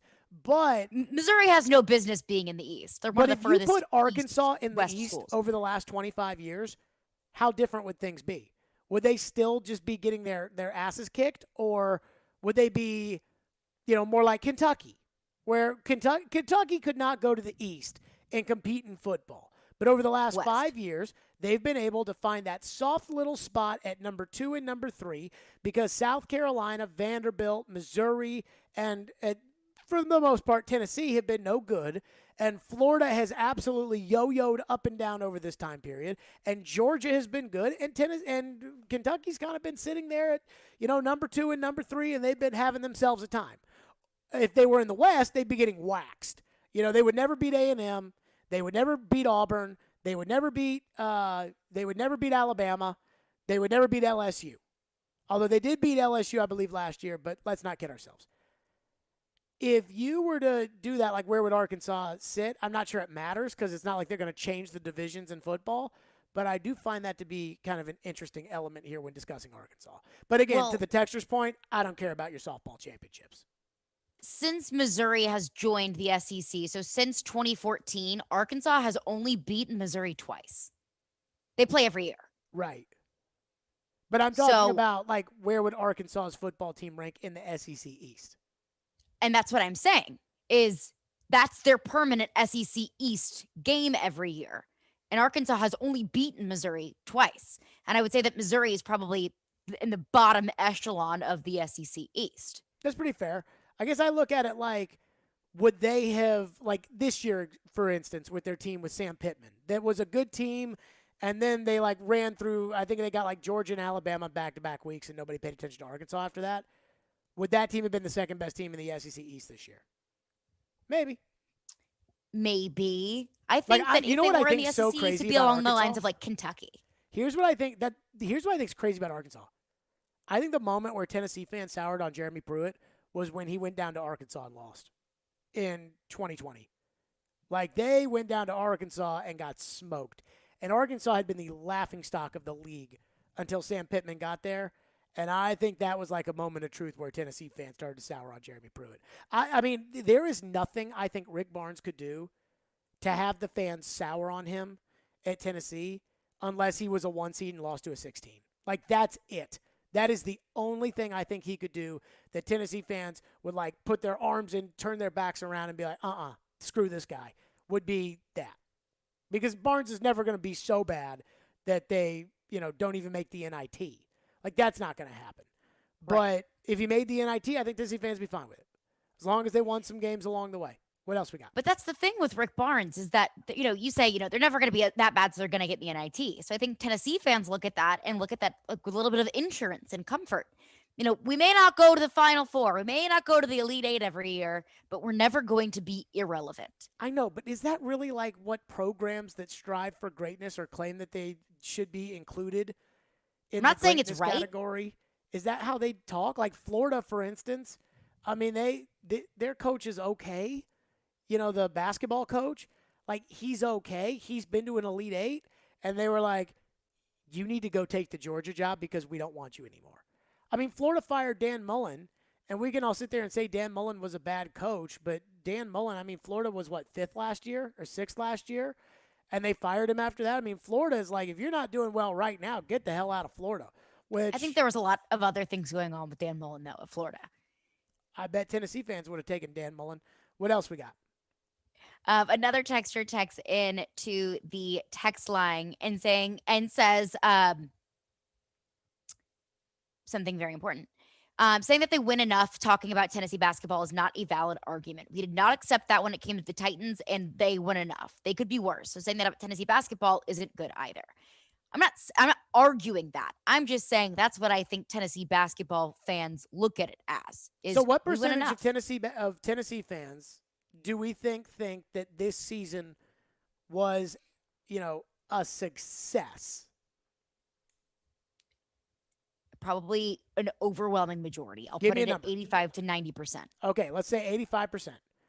What percent of Titans fans would say that getting the number 1 seed this past season was good enough? Maybe like 25. I would say more like 40. But, like, if Tannehill blows it again this year, he's gone. Like, he's gone if he blows it this year. If Rick Barnes blows it next year, they just gave him an extension. They'll probably give him another extension. I mean, I've never seen anything like it. I've never seen anything like it. Like with Bruce Pearl, you thought you could win a championship. And I know Bruce Pearl didn't. And they got to the Elite Eight, and they were a Scotty Hobson free throw away from getting to the Final Four. And I know that Bruce Pearl didn't win a national championship, and Bruce Pearl hasn't won a national championship. But I remember feeling in high school like Bruce Pearl was going to win the national championship at Tennessee. Like, I felt like it was only a matter of time before Bruce Pearl won his national championship at Tennessee. And I just do not feel that way about Rick Barnes. Musselman at Arkansas, I don't know if I feel he's going to win a championship, but I wouldn't be surprised if Arkansas beat Duke. I mean, I think Musselman's a pretty good coach. I think Arkansas is a pretty good team. And again, Nolan Richardson won championships when he was there, and Arkansas's got a weird basketball history. What else we got in the text line? Another texter texts in and says NIL will make Tennessee relevant again due to the massive fan base and money that players will be able to earn compared to places like Arkansas and Mississippi State. So this is going to sound crazy about that. You don't think Arkansas is going to figure out how to take advantage of NIL? I mean, Jerry freaking Jones. They've got Jerry Jones and Walmart. I think a lot of people forget about that. That, like, you look at Texas A&M, for example, you say, oh, they got all that oil money, which is true. But they got Jerry Jones money. They got Walton money. They got Walton money. Like, when you got Walmart, I've always felt bad for Arkansas in football when they were terrible, because Arkansas fans care. And Arkansas's got money, and Arkansas builds nice facilities. And yet their football team was as good or worse than Vanderbilt. And Vanderbilt doesn't care. And Vanderbilt never wants to spend money. And Vanderbilt's run by people that think that new stupid V logo is a good logo. And yet they were at the same level as Vandy. And it used to get me every time that I used to feel such sympathy for Arkansas fans. And so now I'm glad to see things go their way. But this idea that Tennessee's going to corner the market on NIL, everybody, whatever somebody does in the SEC, everybody else is going to do. So now if the going rate, if Nico Iamaleava or whatever was $8 million, which is what I think Twitter was speculating that he's going to get. If that's $8 million, then all of a sudden everybody else is going to be 9. And they're going to get it. Auburn's going to have it. A&M's going to have it. LSU's going to have it. Arkansas is going to have it. South Carolina's going to have it. Everybody except for Vanderbilt's going to have it. And so I don't think that like NIL is going to transform the game other than the players are going to drive nicer cars. That's all I have to say about that. Like, I don't think NIL is going to take one school and make them better than another school. In fact, I think it's going to open it up more. Because remember that running back was going to go to a good school, and then Deion Sanders paid him a bunch of money, and now he's going to Jackson State.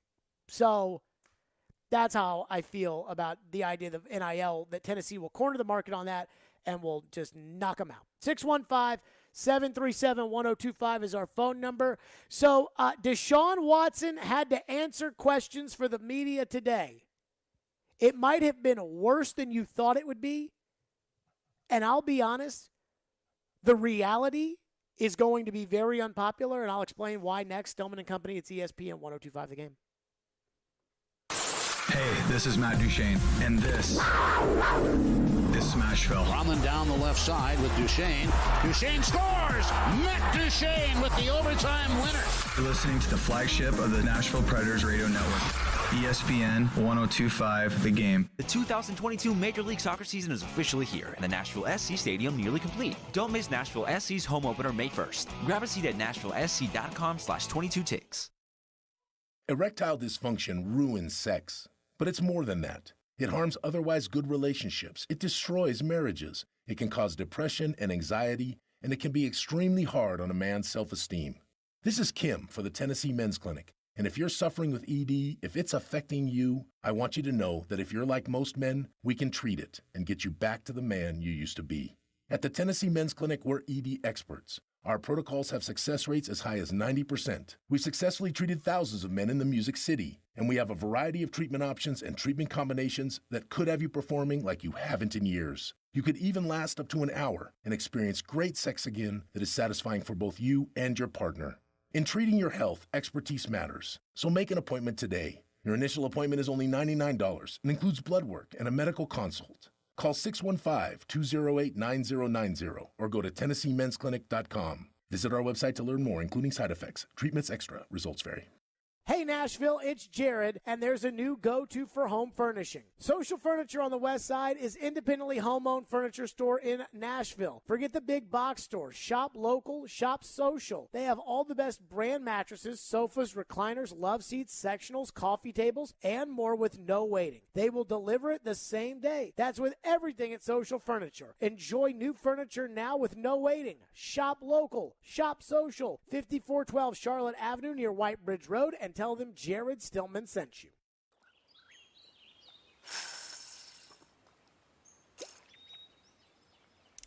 For the love of Tennessee at dawn. For the love of the fight. For the love of having nowhere else you'd rather be.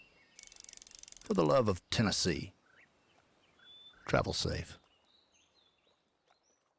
Brought to you by the Tennessee Department of Tourist Development, the Tennessee Association of Broadcasters, and this station. Hey, it's Elijah Campbell from Darren, Donick, and Chase, and I got my radio start right here as an intern at ESPN 102.5 The Game. It was an excellent experience, and we're now looking for new interns. If you think that's you, go ahead and send your resume over to together@cromwellmedia.com to apply. Sometimes their glass is half full. That was unbelievable. It was the best NFL draft they've ever had. Sometimes glass half empty. What are we getting ourselves into here? Tough game. And sometimes it's all about the numbers. One win, and they've gone on this streak, and now they're at 500. Hang out with Darren, Donick, and Chase from 10 to 2 during your workday. Presented by Curacion CBD on Nashville's best sports talk. ESPN 102.5 The Game and the Game Nashville app. Watch live on Twitter, Twitch, and YouTube. This is Stillman and Company, delivered by TriStar Moving. Deshaun, what can you say to Browns fans and to the people of Cleveland to convince them that you're not the person that is described in these complaints and suits? And do you sort of understand why it can be hard for people to believe that right now, given the sheer numbers involved. No, definitely. I understand the whole circumstances is very difficult, especially for the women's side of the fans in this community. I'm not naive to that. I know these allegations is very, very serious. But like I've mentioned before, I've never assaulted any woman. I never disrespected any woman. I was raised by a single-parent mom who has 2 aunties who's her sister, and that's who raised me. I was raised to be genuine and respect everyone and everything around me. So I've always defended that, and I will continue to stand on that. And I just want the opportunity to be able to show who I really am in the community and be hands-on and help people and serve other people. Deshaun Watson respects women, according to Deshaun Watson. That was his press conference today. There were some very cringeworthy moments in there. He was asked why he needed 40 massage therapists, and it was a cluttered answer that involved social media or something like that, and he blamed the media at some point. And the Browns got up there, and they said they did their due diligence, and they're excited about Deshaun, and they went to the lengths to figure it out about Deshaun, and apparently the owner, Jimmy Haslam, and his wife, Dee Haslam, they're going to have a Zoom later today. They were not part of this press conference, which who cares what the head coach has to say? But I will say this about that. Over the next 24 hours, outside of watching basketball, your sports national content will be about Deshaun Watson's press conference. And there will be people that hear that clip that we just played and hear other clips from the press conference that will throw their hands in the air and go, oh, how dare Deshaun tell us that he values women with respect because he was raised by a single mom and his aunts when we have 22 women that are accusing him of assault. And I'm going to tell you this right now. It doesn't matter. Like, whatever you think about Deshaun Watson, whatever you think about the morality of him being allowed to play football, whatever you think about, how dare the Browns, whatever you think about, it doesn't matter.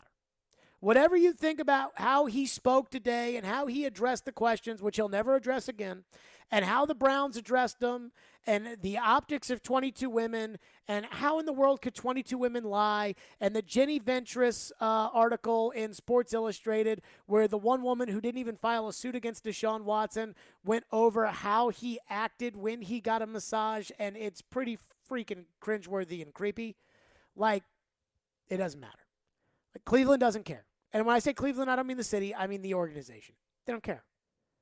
They did their due diligence, they say, which I think they're telling the truth when they say they hired investigators, and their investigators have tried to figure out, how likely is it that Deshaun gets charged with a crime and ends up in jail? And we know the answer to that now is 0, because there have been 2 grand juries, and both grand juries came back with no charges.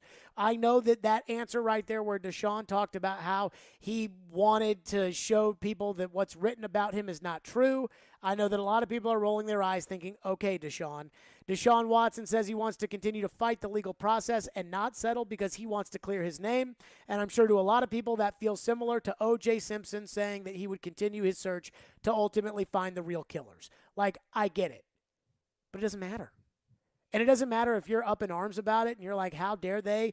22 women, I think the line a lot of people have used is 22 women can't lie. Well, I'm not here to tell you that I believe that they are lying, because I don't, but there's no charges, and I'm not a detective, and I'm not the legal system. And so while Deshaun had a press conference today, I'm sure SportsCenter, ESPN, Fox, everything will run clips from it. The truth is, whatever he says, it doesn't matter. Like, it doesn't matter. You knew when the Browns made the trade for him. You knew when the Browns were willing to meet with him, when Atlanta was willing to meet with him, when the Saints were willing to meet with him, when Carolina was willing to trade for him last year before no criminal charges came down, when Miami was talking about it and it ultimately fell apart. They don't care. They think he's good at football. No charges. They're going to sign him to play football, and they're going to give it the draft picks for him to play football. And they know there might be people outside the stadium that are chanting about how they don't like it or have picket signs or whatever. But ultimately, they know they don't care. And when because they think they're going to win, when they win or if they win, all the fans will be totally for it, just like they were for it with Ray Lewis when he was Super Bowl MVP a year after being involved in a double murder at a Super Bowl, just like Kobe when he was accused of rape Everybody forgave him. That's the plan the Cleveland Browns are operating under. And so we could take cuts of the Deshaun press conference and break it down. And how dare he? But to me, I'm convinced that it just doesn't matter. It's not going to affect any outcome of any game. The only thing that's left to decide for Deshaun Watson is how many games is the NFL going to suspend him, and that's it. That's all I got for you. Your thoughts on it?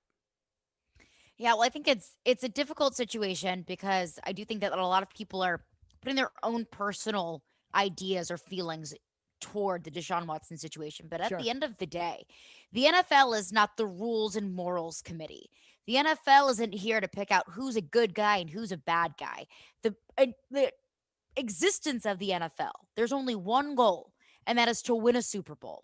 Deshaun Watson is not the first alleged bad guy to play on an NFL roster. There are plenty playing right now who have been accused of certain things. So you want to look at it and underneath your rules and your morals, that's fine, but that's not how the NFL sees things. That's not just how the Cleveland Browns don't think, but plenty of other teams in the league who would love to have Deshaun Watson quarterbacking their team. So, I mean, do I personally endorse Deshaun Watson? No, I don't. Am I a little bit relieved that my team that I root for personally he's not the quarterback of that team? Then honestly, yeah, a little bit. Is that how you really felt though? Like last week when the Saints were in the mix for him, did you want the Saints to get him?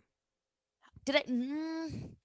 No, honestly. I mean, like, if they did end up getting him, I wouldn't have caused a riot in the streets. I wouldn't say, I'm no longer a Saints fan. I'm no longer buying tickets to these games. No, but I do think that if you look at all of the baggage attached to Deshaun and that will continue to be attached to Deshaun, even though he was found not criminally guilty, it's just not really the baggage that I want my team to be associated with. But if you're just going to look at it through the football eyes, then yeah, I mean, Deshaun Watson would be the only quarterback on the market that I would feel like that would give the Saints the best shot at a Super Bowl. But unfortunately, the way that we look at the NFL isn't only through football eyes. Well, you know who also felt that way? The Saints, because they wanted Deshaun Watson. I mean, when did the NFL have to become, and I know that, Goodell, the personal conduct stuff was a big deal to him, but I always thought this was funny when, the kneeling was an issue in the NFL. And I hope to never again have to talk about kneeling during the national anthem or honestly even talk about the national anthem ever again. But, I remember thinking, who looks to the football players for, advice on life? When you've got 53 guys on a team, they're not all going to be great people. I hate to break it to you. With Deshaun, is there a lot of smoke? Yeah. Is there probably some fire there? Maybe. I don't know. But the court said no, and those are the people who are charged with the task of figuring out whether or not people violated the law, and they said no, so he's going to go play football. And somebody today was saying, how can you talk about basketball with all this Watson stuff? And I'm like, honestly, this is just my opinion. I think the majority of people have kind of moved on. Moved on from the sanctity of 22 women and Cleveland is still going to let this guy play. I think they've moved on. And I just think it's okay. Now the big question will be what the NFL will do. Here's what I would do if I was the NFL. Because I think the NFL is pissed at Watson and pissed at the Browns for that contract that is a complete, aversion of their punishment. I think I'd give him a 10-game suspension, and I think I'd give it to him. I think I'd give it to him for the last 4 games of the year and include the playoffs, and whatever isn't served this year goes next year. So I give him 10 games. Whatever isn't served this year is served next year. So if they make the playoffs, he's out for the playoffs. So if he's telling Cleveland, if you think you're going to a Super Bowl, you're not this year. Right. If they're not in the playoffs, he's out for the first 6 next year. So I'm going to ruin at least 1 season. I'm probably ruining 2. That's what I would do if I was the NFL. And I care way more about that than I do about my feelings of outrage about what he said at a press conference because it doesn't matter. How I feel about Deshaun doesn't 615-737-1025. matter. What'd you say? I said what I feel about Deshaun doesn't matter. Yeah, 615-737-1025 is our phone number. Chad Withrow, Outkick 360. A.J. Brown chirps back at our own Derek Mason. Who's in the right, who's in the wrong? Chad will join us. We'll discuss that next. Stillman and Company. It's ESPN 1025 The Game. Your speaker at home is so smart that even Alexa knows where to find Nashville's best sports talk. 1025 The Game is Nashville's best sports talk. Ask Alexa to enable 1025 The Game. Once enabled, ask Alexa to play 1025 The Game. Welcome to 1025 The Game. We are Nashville's best sports talk, ESPN 1025 The Game. ElectronicExpress.com. We make it happen. The 2022 Major League Soccer season is officially here, and Nashville SC's new home, Geodis Park, is nearly complete. Don't miss Nashville SC's home opener May 1st. Secure your season tickets now. Come on and grab a seat at NashvilleSC.com/22ticks. Meet Allison, teammate at Truist Bank. Hi. She was born to care, and she always had your back. You could say that. Like that time back in the mid-'80s when she spotted Stacy Kaminsky with her new perm, and a car was coming, about to hit a puddle. So Allison jumps in front of the splash, just in time to protect Stacy's fresh curls. Look, I had to do it. A wet perm just doesn't work. Today, Allison's a teammate at Truist, the bank that starts with care. When you start with care, you get a different kind of bank. Learn more at truist.com/care. Truist Bank, member FDIC. It was just so sparkly and just white. It's just the purest diamond. That's Mallory Irvin, Miss America runner-up and 3-time contestant on The Amazing Race, talking about her ring from Genesis Diamonds. It's my favorite thing I've ever owned in my life, and probably my favorite thing I ever will own unless I get another ring from Genesis. Mallory has a stunning GIA-certified diamond in a setting that Genesis custom designed just for her. It was a personalized experience, and they really went above and beyond to make what we wanted to work. At Genesis, unique rings are our specialty. What's really awesome about Genesis, I think a lot of girls look at other girls' rings a lot, and you don't want the same ring as the girl sitting beside on an airplane or something. It's really awesome because Genesis has the designers I feel that women want. Names like Henry Dossi, Viraggio, Tocori, and dozens more. So you don't get that cookie cutter kind of chain store. My ring is beautiful, but it looks like everyone else's. You get an engagement ring that's one of a kind. Genesis diamonds and luxury pre-owned Rolexes. I highly recommend Genesis. Green Hills and Cool Springs. They're going to be our jewelers for life. Hey, it's Chase McCabe here to tell you about Dr. Kelly Rice Family Cosmetic and Dental Sleep Medicine. Dr. Rice, listen, we all have cavities, but what's the best way to try and keep them from happening? Cavities are like any other health condition. You don't really know you have one until it gets bad. Recently, I saw a patient for treatment that they had been putting off. Something that could have been simple to fix 6 months ago turned out to need a root canal and a crown. Postponing treatment costs more and takes time away from work. Nobody wants a root canal, so you're right. Regular checkups are very important. Well, we do things differently. I want to let people know that if they're afraid of pain or worried about the cost, they are not alone. Don't be embarrassed. We understand. Give us a call at 615-373-4488. That's KellyERice.com. Dr. Kelly Rice Family Cosmetic and Dental Sleep Medicine. If you don't have dental insurance, no problem.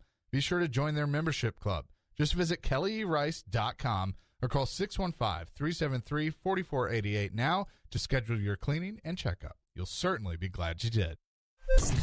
From the Hillside Medical Game Studios, WPRT-FM Pegram, WPUC HD2 Laverne, broadcasting 97.5 Murfreesboro, 106.3 Williamson County. ESPN 1025 The Game and the Game Nashville app. A Cromwell Media Station. Live from the Game Nashville studios, it's Stillman and Company. Delivered by TriStar Moving. TriStar Movers with 5-star service. With Karen Stillman on Nashville's best sports talk. ESPN 1025 The Game and the Game Nashville app. Stillman and Company is delivered by TriStar Moving, ESPN 1025 The Game. Streaming live on Twitter, Twitch, YouTube, and Facebook Live. Thanks to the offices of Amanda Gentry. Live from the Hillside Medical Game Studios. Caroline Fenton is on remote today. And we got some tea early this morning when A.J. Brown sent a tweet to Derek Mason, our own Derek Mason. What had happened was A.J. sent a tweet when the Atlanta Falcons signed Marcus Mariota and said, "Best leader I have ever had." Then on Wednesday, Derek said that was a shot at Ryan Tannehill. AJ did delete the tweet on Monday And Derek said that tweet was kind of a shot at Ryan Tannehill. I mean, if Marcus is the best leader you've ever had, what's that say about Tannehill? AJ respectfully sent a tweet to Derek basically saying that didn't mean anything. He was just trying to give Marcus a shout out, and that he took the tweet down because people were slandering Ryan Tannehill. And Derek's response today was essentially, okay, I just said what I think is true, and when you say that, that's my reaction. Is that fair to say, Caroline? Yes, that is fair to say. Okay. Chad Withrow joins us now from Outkick 360, presented by Apple Collision Centers, online at applecollisioncenters.com. Chad, your reaction to the small but yet very respectful drama between the two guys who I think you would say unequivocally are the two best wide receivers in the history of the Tennessee Titans. Your thoughts on it? Well, I retweeted A.J. Brown the moment I saw him tweet that, and within 90 seconds, I looked back down, and A.J. Brown had already deleted the tweet that I retweeted when he wrote that. Here's my thoughts on it. We live in a very, very small-time community when it comes to sports. And what I mean by that is our best players in Nashville, for whatever reason, really, really get concerned about what people are saying on Twitter or on social media. I think way more so than bigger markets. I really wish, A.J. Brown's talking about living in a planet where you can do this and that and all hold hands and whatever. I wish we lived in a planet where A.J. Brown didn't care what I had to say about his tweet or didn't care what Derek Mason has to say on your station about a tweet, and just would stick with it.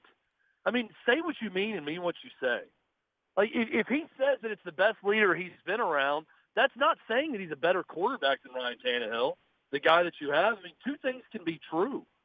Marcus Mariota could be the best leader he's been around, like he tweeted, and Ryan Tannehill could be a much better quarterback for the Tennessee Titans, which, by the way, I think that he is.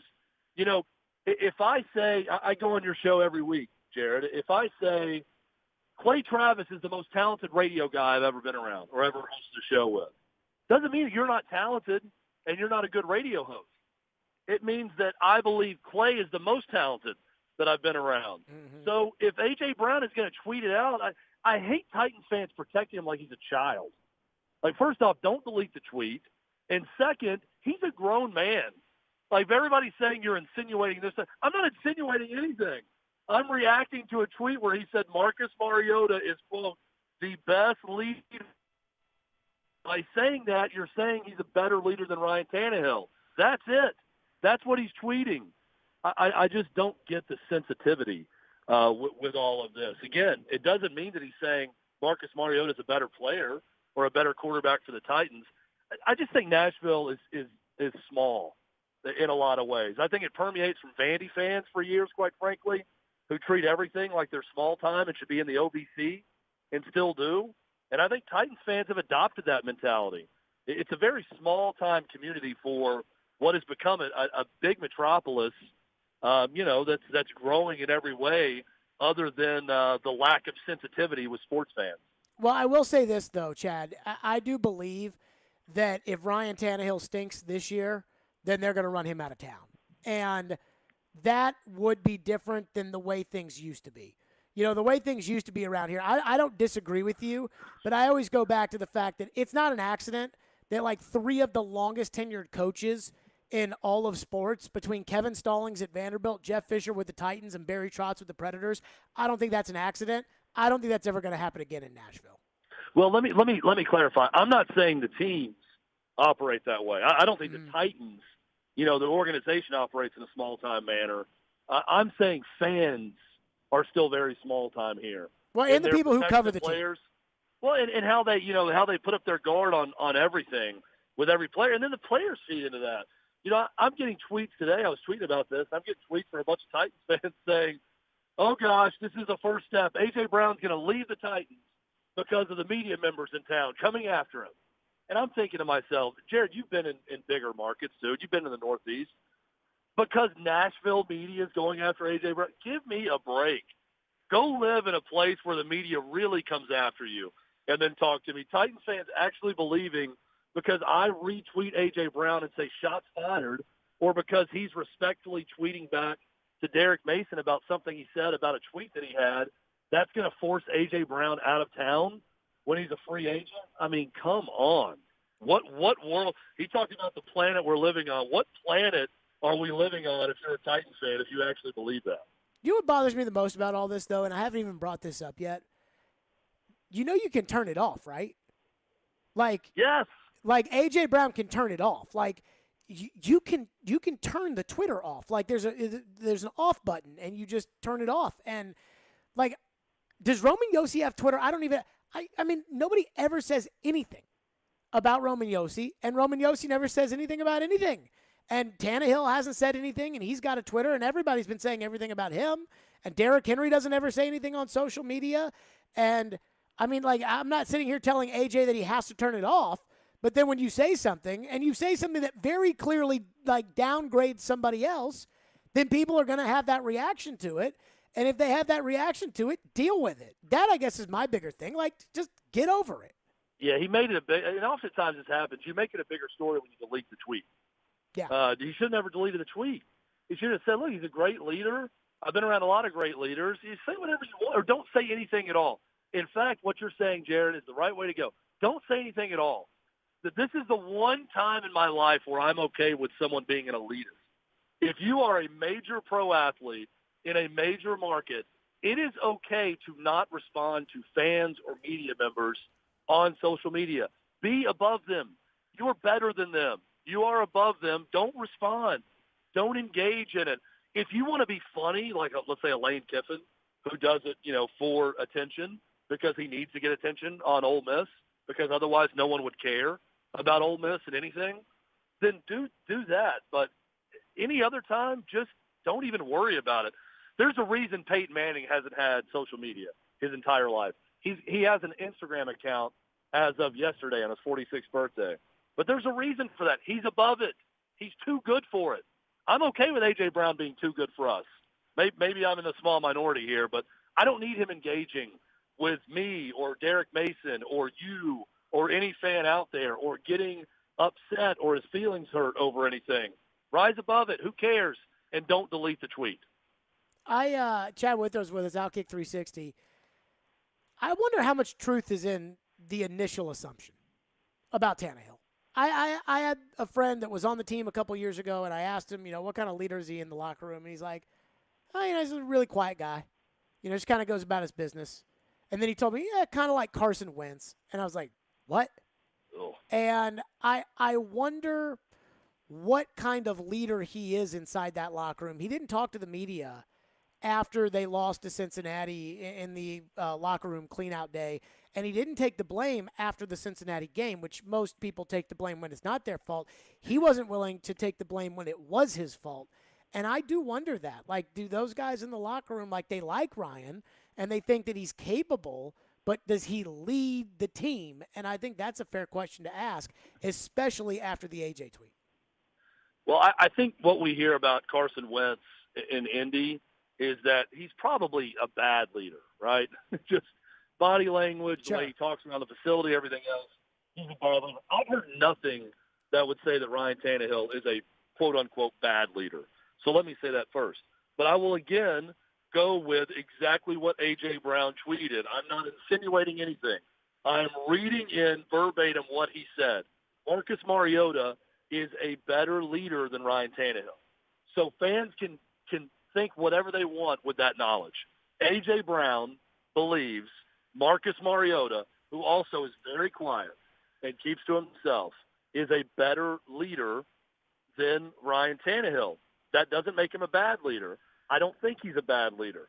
I think Ryan Tannehill's a better quarterback, and he's been better for the Titans than Marcus Mariota was. But I think it's fair to say at least one Titan that played with both believes that Mariota –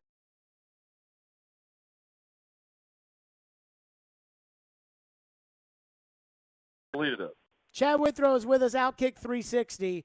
Coming up next, last week we were talking about, could Tennessee get to the Final Four? Could they win the national championship? Or were they going to fall apart again? They're not playing basketball. We'll get Chad's reaction to that and his thoughts on the great Rick Barnes debate. That's coming up next. TriStar Moving. Those are my official movers, and they're the presenting sponsor of our show. I've been telling you about TriStar Moving for years now, and there's a reason why, because they are 100% hands down the best moving company in all of Middle Tennessee.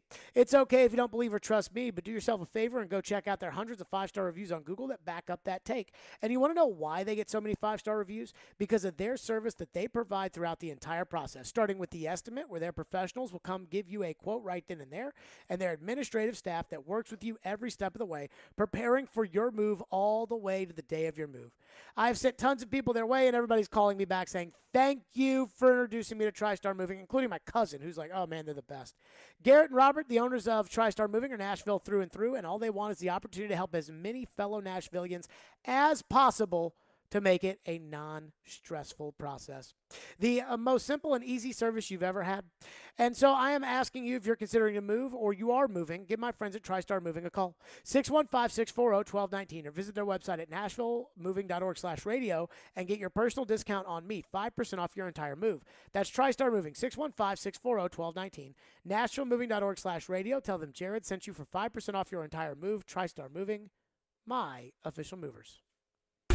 Do you have that one person or thing that just makes you mad? Join us every Friday at noon on the DDC for You Just Made the List. Fueled by Parman Energy. Visit ParmanEnergy.com, your one-stop petroleum solution, and TriStar Moving on the DDC on ESPN 102.5 The Game.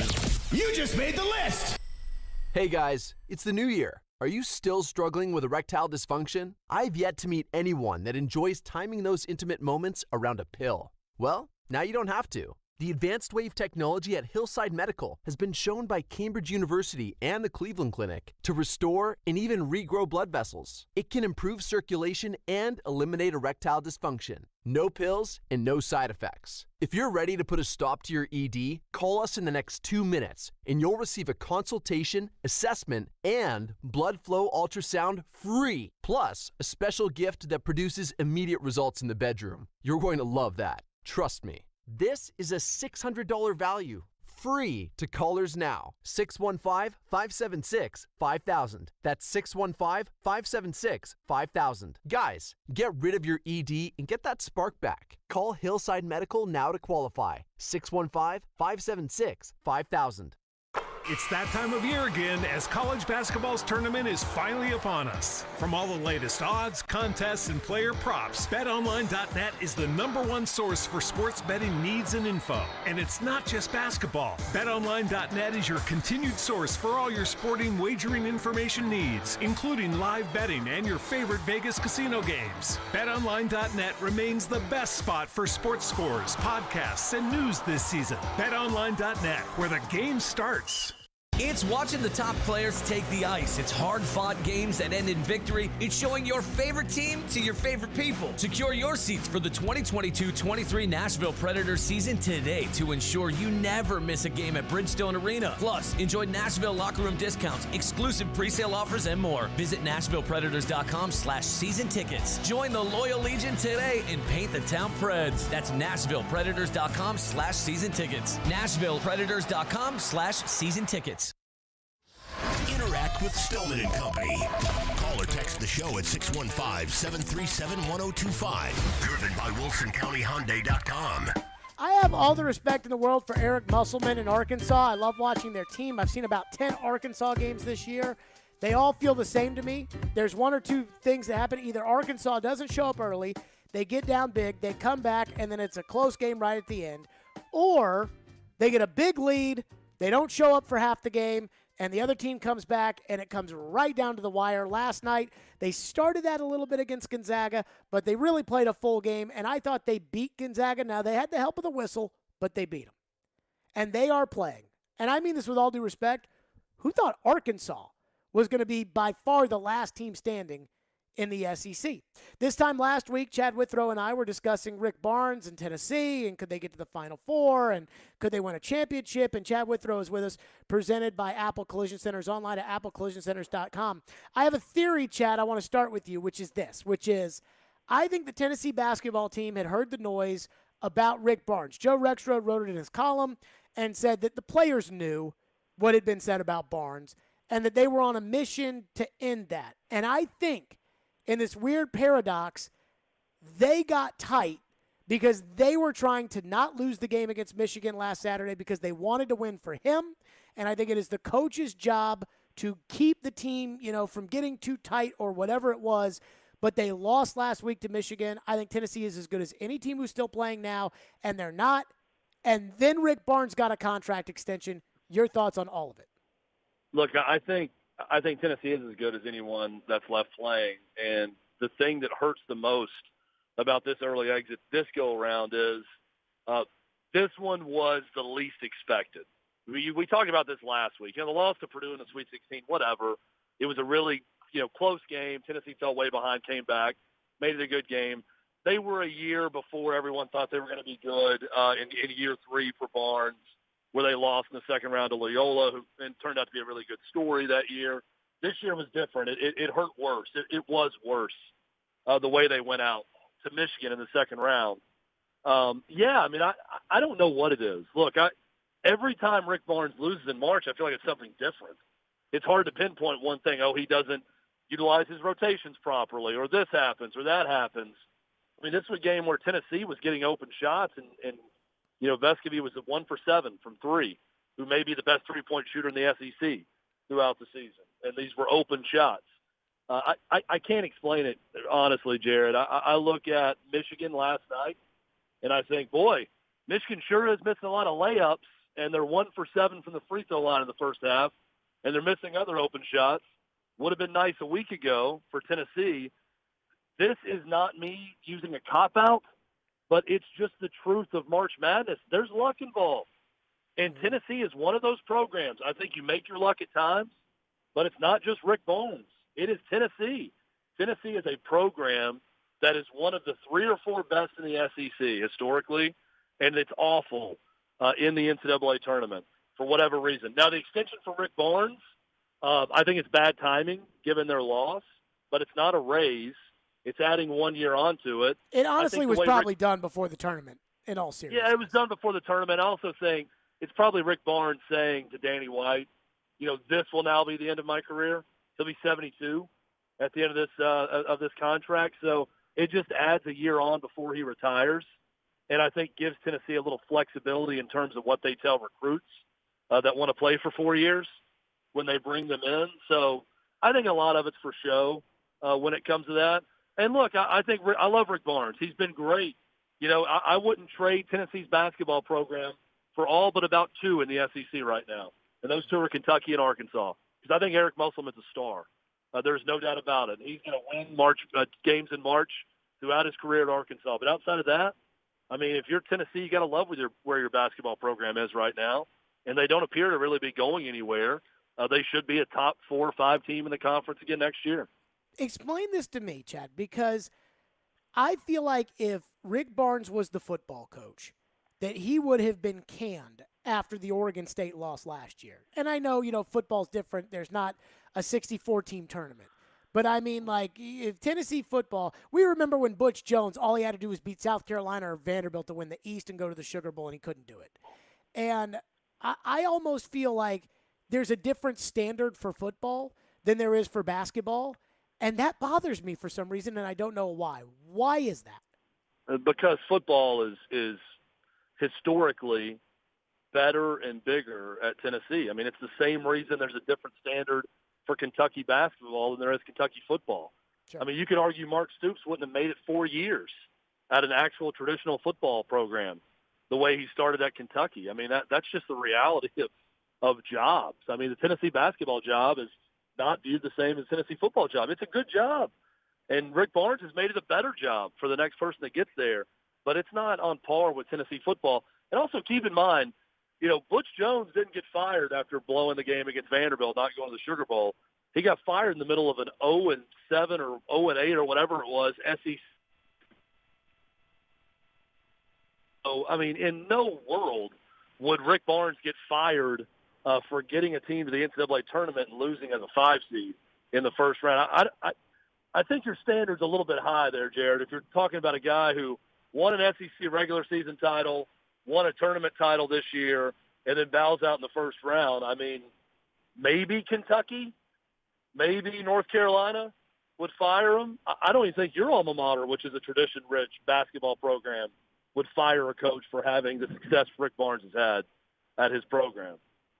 I think they get really antsy about it, but you're probably right. I mean, I think, like, what triggered me yesterday, Chad Withrow's with us, was we were talking about Barnes and Tennessee and the contract extension, and somebody texted in a picture on Friday at like 8 a.m. to Joe and Robbie, a picture of John Calipari working at McDonald's.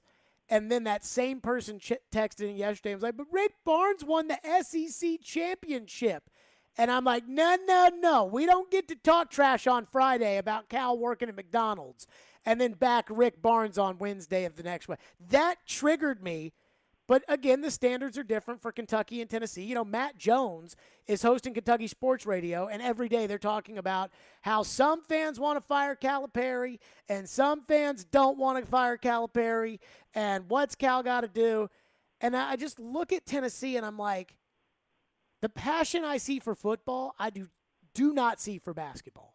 Well, you want everybody to be pissed off and angry. I do.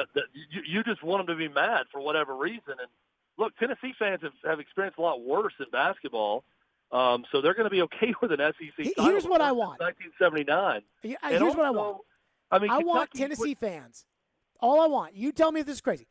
In February, I want Tennessee fans to not bother me on the text line and not, get all fired up about a February regular season game against, like, a good SEC team. We'll use Arkansas.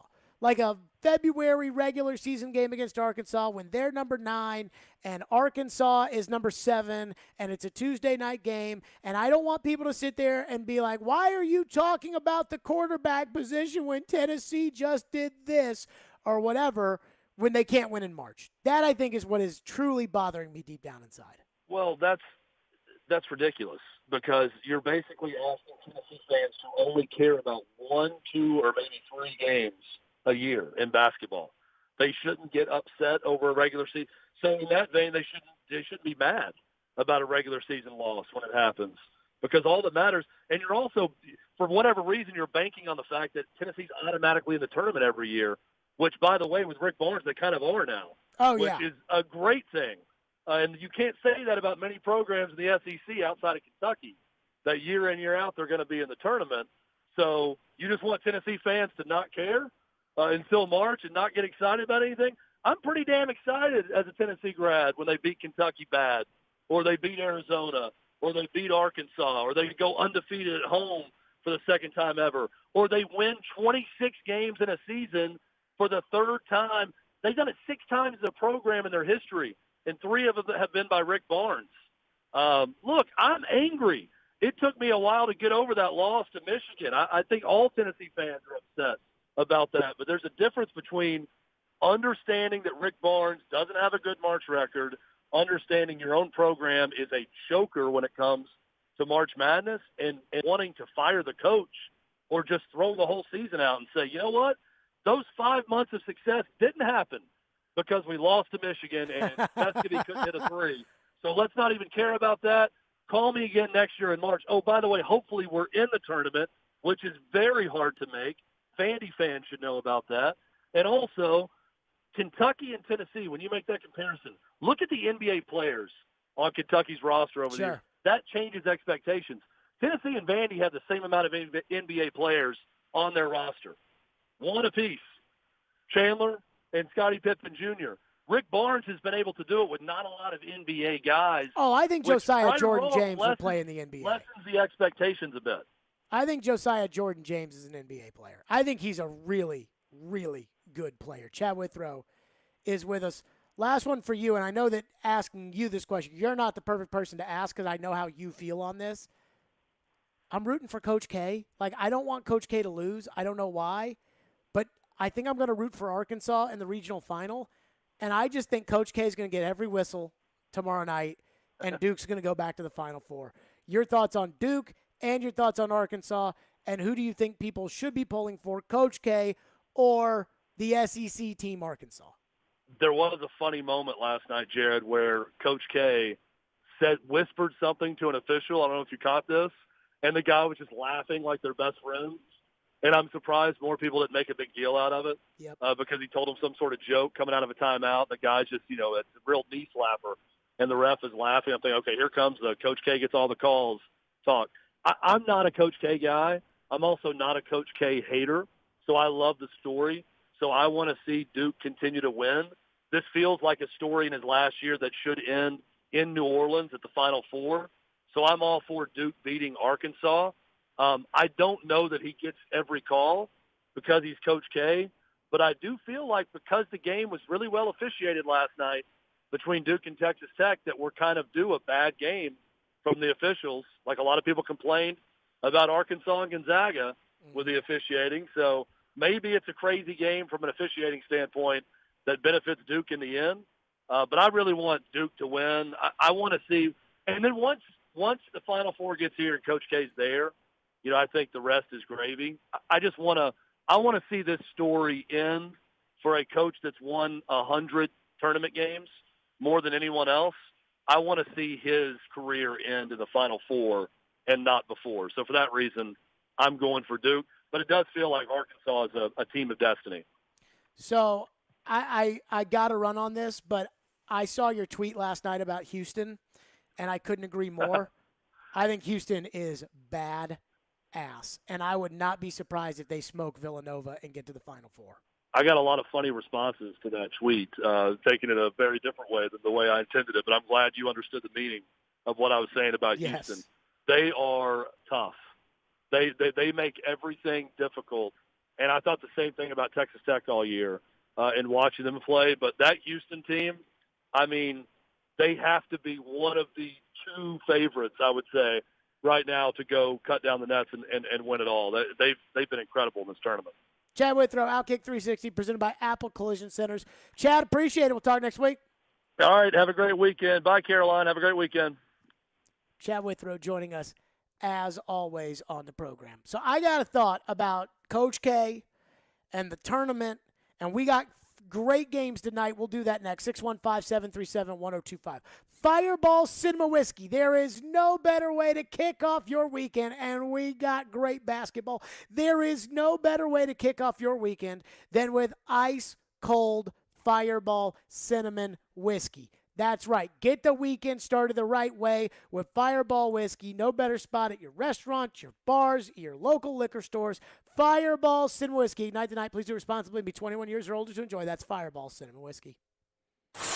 Jump in the mind of an NHL veteran as Predators analyst Hal Gill joins Stillman & Company Tuesday afternoons at 5:30. Here they are in a pressure situation every night because they need 2 points. And Robbie and Rexroad Thursday mornings at 9:30. Goaltending, I think it might be an issue at some point. Presented by Duncan on Smashville's best sports talk. ESPN. 102.5 The Game and the Game Nashville app.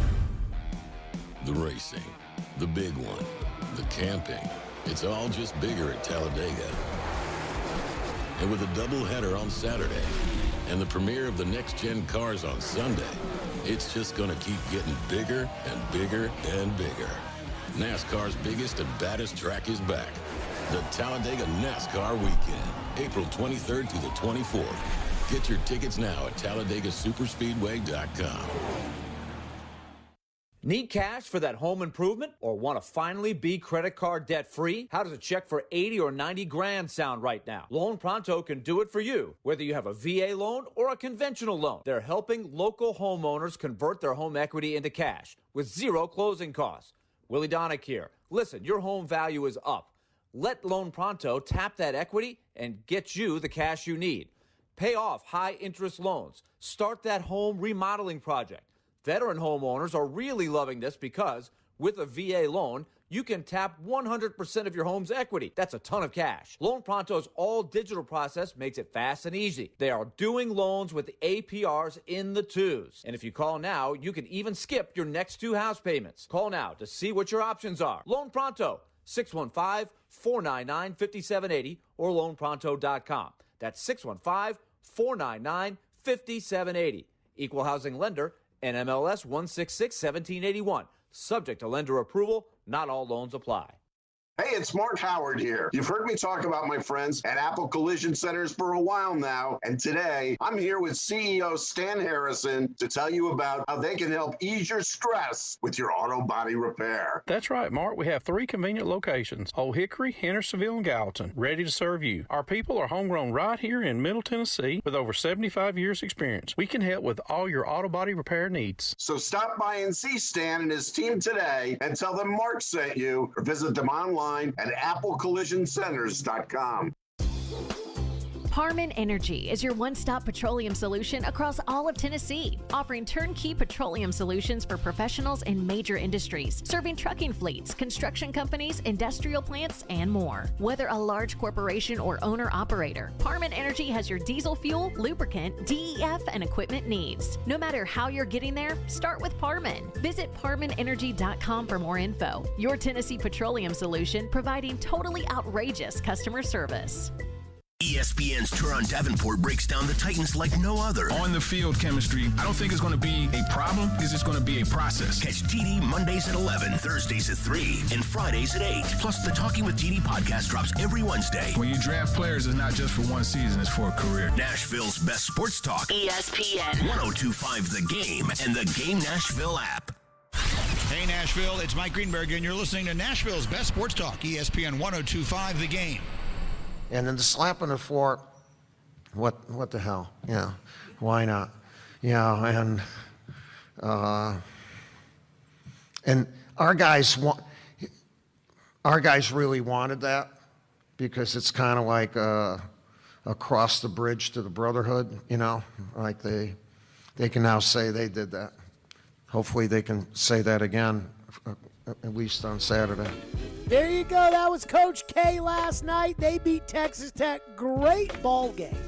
I think we need to take a second, by the way, Caroline. And I think on this Fireball Hot Take Friday, we have got to be thankful. You know, like when people post pictures on Thanksgiving on Instagram and stuff, and they're like, I'm so thankful. It's like a picture of them and their family. And it's like, well, why don't you go be thankful? Like, you posting a picture of it. I mean, what are we doing here? It's like when people post a happy birthday for their grandfather, like your grandpa doesn't have an Instagram. Yeah, Paw is not seeing that. What are you doing? Just send him a cake. That being said, we've had an incredible tournament. I mean, every night it's down to the wire. Every game, you know, or I should say like every time slot of games. You're not sitting there looking in the corner of the TV where they have the other games and thinking, man, there's not an interesting game on. These games are all blowouts. Like, what are we? We had an incredible second round. Every night, every time slot, there was one game that was right down to the wire, and we have had an incredible Sweet 16 last night. We had 4 great ball games last night. I'm hoping we get 4 great ball games here. Tonight, you know, the Cinderellas are going tonight, so you'll see St. Peter's out there and Iowa State and all the, you know, the double-digit seed teams or whatever. UNC, UCLA should be a good game. Yep. But Chad Withrow said something I thought that made a lot of sense, which was Coach K deserves to go out in the Final Four. Now, I think they're going to beat Arkansas. I mean, I'm going to root for Arkansas, but there's a part of me that wants to see Coach K win. And I think Chad's right. Like, once he gets to the Final Four, then may the best man win, and whatever happens, happens.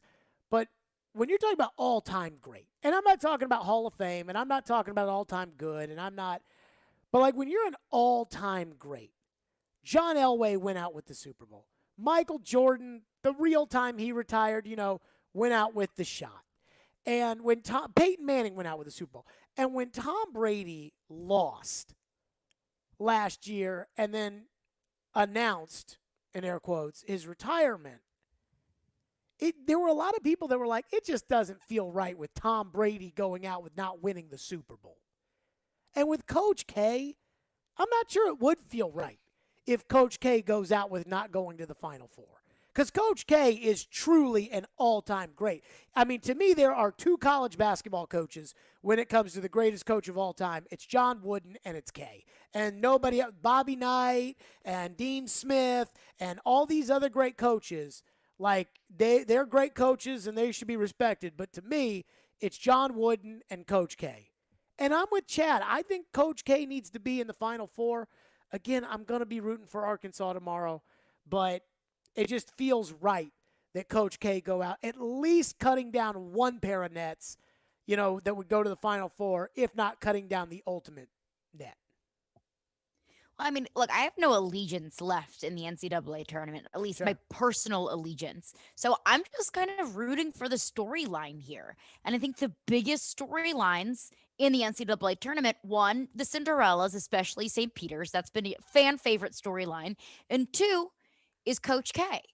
And it wouldn't feel right if he got bounced by Arkansas. And although that would be great for Arkansas, and although that would be great on Eric Musselman's resume, and I do think that he is a great coach, I would almost feel kind of icky rooting for Arkansas because we know that next year Arkansas can just reload.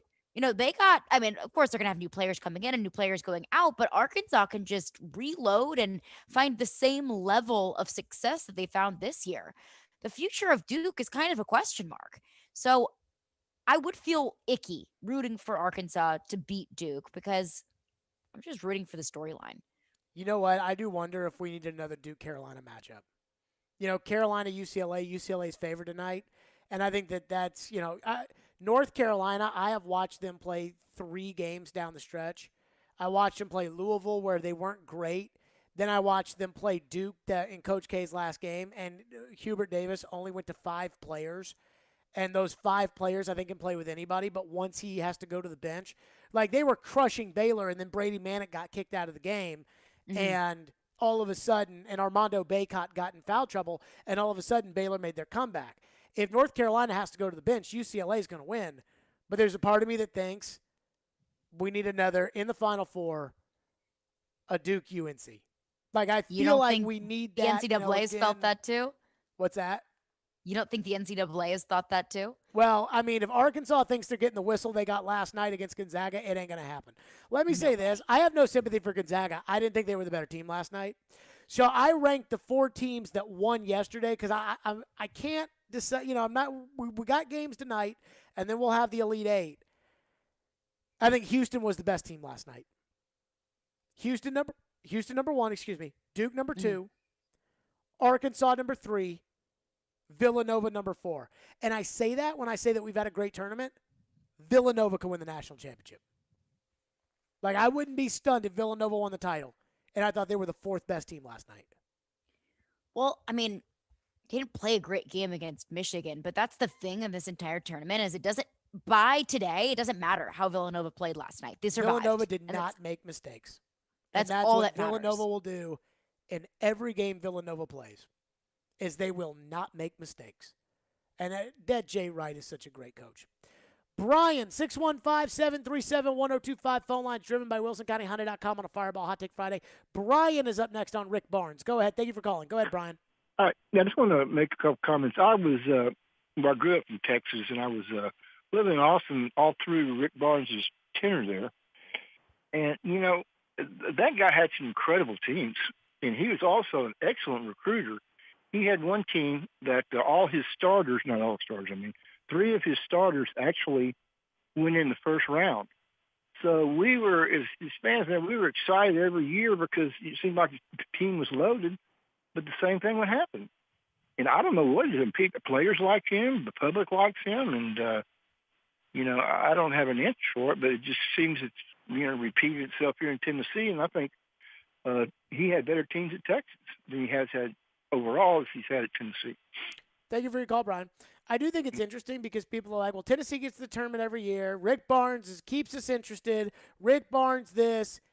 And Texas did fire that because Texas had it. And he was recruiting better at Texas than he was at Tennessee. I will agree with the caller on that.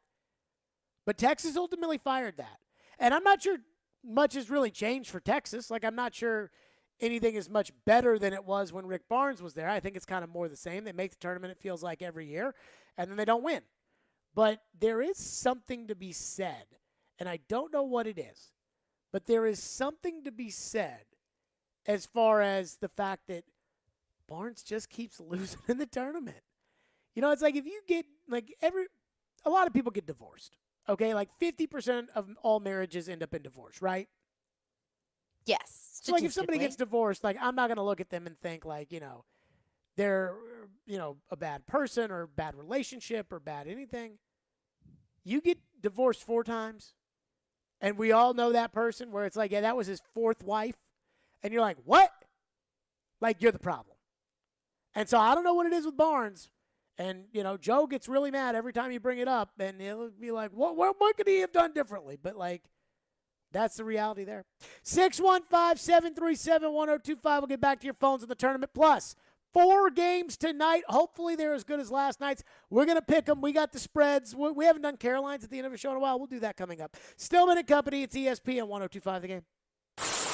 Hey, I'm Matthias Ekholm, and this is Smashville. Ekholm, his shot, he scores! Matthias Ekholm gets the Predators' 3rd of the night. You're listening to the flagship of the Nashville Predators radio network, ESPN 102.5 The Game. Gary Ashton here. Most people in Nashville know me as the don't sell without the intel and the guaranteed offer guy. But despite my accent, I'm also 100% guaranteed Nashville. I'm a guaranteed musician, a guaranteed dog lover, and you're also guaranteed to see me at every Titans and Preds game. Guaranteed offer means the Gary Ashton team with RE/MAX Advantage will sell your house for top dollar with no cleaning, staging, showings, or open houses, and give you up to 90 days to close. So there's plenty of time to find your next home. Guaranteed Nashville means my team lives here and loves it here. We've served Nashville for over 20 years, and we're passionate about helping the people we call neighbors and friends, which is why we've had a long-standing tradition of donating to the Vanderbilt Children's Hospital. If you're thinking about a guaranteed offer, get the only one that's guaranteed Nashville. Request a no-obligation offer by calling 615-301-1650 or go to GaryAshton.com today. Remember, Gary Ashton, guaranteed Nashville. Cheers to you, girl. I know you're excited about the new job. Oh, thanks so much. Hey, is that my engagement ring you're wearing? Don't be silly. Oh, wow. They are identical. How did that happen? Don't tell me. He went to jail. Yeah, yours too, I guess. Wow. Don't make her settle for one of those cookie cutter rings from the big corporate chain jewelry stores. At Genesis Diamonds, you can get her a stunning one-of-a-kind designer ring, one that's as unique as she is. Genesis has over 4,000 handcrafted rings from world-class designers like Tacori, Viraggio, Henry Dossi, and others. These are designers that you'll never see in one of those mega corporate stores, but we have them starting at under $1,000. So ladies, don't settle for the ordinary, for a ring that will be yours and yours alone. Make sure he goes to Genesis Diamonds. Continuously voted best jewelry store and best place to buy an engagement ring. Green Hills and Cool Springs.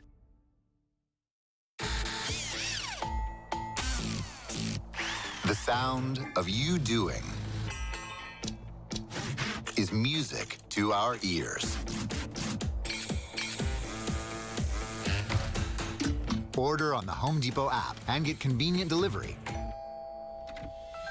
so you don't have to stop doing when you need something. The Home Depot app. How doers get more done. Inside knowledge on the Titans. Todd Downey's got his notepad out right now, just writing things down. Ooh. Inside knowledge on the Predators. They can go right into the forecheck, and boom, you get a beautiful goal from Colton Sissons. And then there's a team in Knoxville. How excited should Tennessee fans be by what they've seen from Josh Heupel in year one? Wake up and hang out with Robbie and Rexroad. Weekday mornings from 6 to 10. Brought to you by Little Guys Movers on Nashville's best sports talk. ESPN 102.5 The Game and The Game Nashville app. Watch live on Twitter, Twitch, and YouTube. Stillman and Company is on. Delivered by TriStar Moving. Stillman and Company, we will get to some of the phones here on the program. So years and years and years ago, you know how the president always does an interview before the Super Bowl on the 8 hours of pregame that they have? Yeah. So years ago, this was Tom Brady's second Super Bowl. That's how long ago it was. And Jim Nantz was the host for CBS, kind of like how Greg Gumbel is now. Greg Gumbel was calling the game. Jim Nantz was at the desk. And the Patriots are playing the Panthers. And Jim Nantz asked George W. Bush who he was rooting for in the game. And George W. Bush said, well, I'm just hoping for a good game. You know, if there was a Texas team in there, I'd be pulling for them. But I'm sorry the Cowboys aren't here. Wish they were here. Sorry the Texans aren't here. Wish they were there. And I'm like, George W. Bush, how much do you really care about the Texans? They're a year old. Like, what are we talking about? But that's, the political answer there, right? Like, so one time Floyd said something like, I'm just hoping for a good game. And so I called him Floyd W. Bush because, this is back when you could, talk about the president and not have everybody get all worked up all the time, which apparently is the world that we live in now. But I say this because last night, Gonzaga, Arkansas was a great game. It was a great game. Villanova, Michigan was a good game. Duke, Texas Tech was a great game. Houston, Arizona was a good game.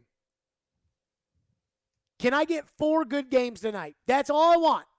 I mean, I want Carolina to win because I want Carolina to play Duke in the Final Four, Coach K's final. But can I just get 4 good games tonight? And I know I got St. Peter's playing tonight, and that's all I'm asking for as a fan who you brought up in the last segment, Caroline. There's no rooting interest for you anymore. Mm-hmm. Can I get 4 good games tonight? That's all I'm asking for.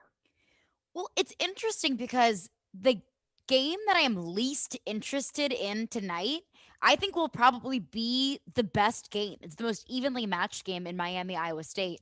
But for some reason, there's just nothing about that game that really does it for me, that really intrigues me, that really excites me. I mean, I look at St. Peter's, Purdue, a Cinderella against a team that was expected to go far in the tournament. I look at the 2 blue bloods and UCLA, UNC. That really intrigues me. But there's something about this Miami, Iowa State game. I believe it's a 10-11 seed. That just, should be a good game because it's 2 evenly matched teams. Just does nothing for me. See, here's what I'm thinking. I'm thinking Miami's going to go to the Final Four. I'm thinking North Carolina's going to go to the Final Four. Are they in the same region? North Carolina and Miami? Nope. I don't think so. It would be Kansas. Providence will play the winner of Iowa State, Miami. So they'll go. So they'll both go to the Final Four. Duke will go to the Final Four. And then, the ACC will continue its dominance, the great basketball conference that it is. Which it is a great basketball conference. That's all I can say there.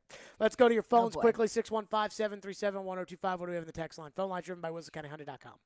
Shane from Ashland City texts in and says, do you really think that Duke was great? I wasn't really wowed by them last night. Did they miss a shot in the last 7 minutes of the game last night? Not that I noticed. I think they shot 70-something% for the game.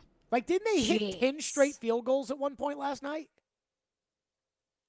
Probably. I didn't see that, but I think they shot 71% for the game or something like that. How can you not be impressed by that? It felt like that? every single shot was falling. How can you not be impressed by that? I mean, they're freaking good. Banchero and Wendell and, look, I'm not going to sit here and act like I've been watching college basketball all year, like I'm Joe Rexroad and I know where these kids went to high school or anything like that. But, I watched Duke play last night. I'm like, that's a pretty freaking good team. Houston is freaking solid. They got to the Final Four last year.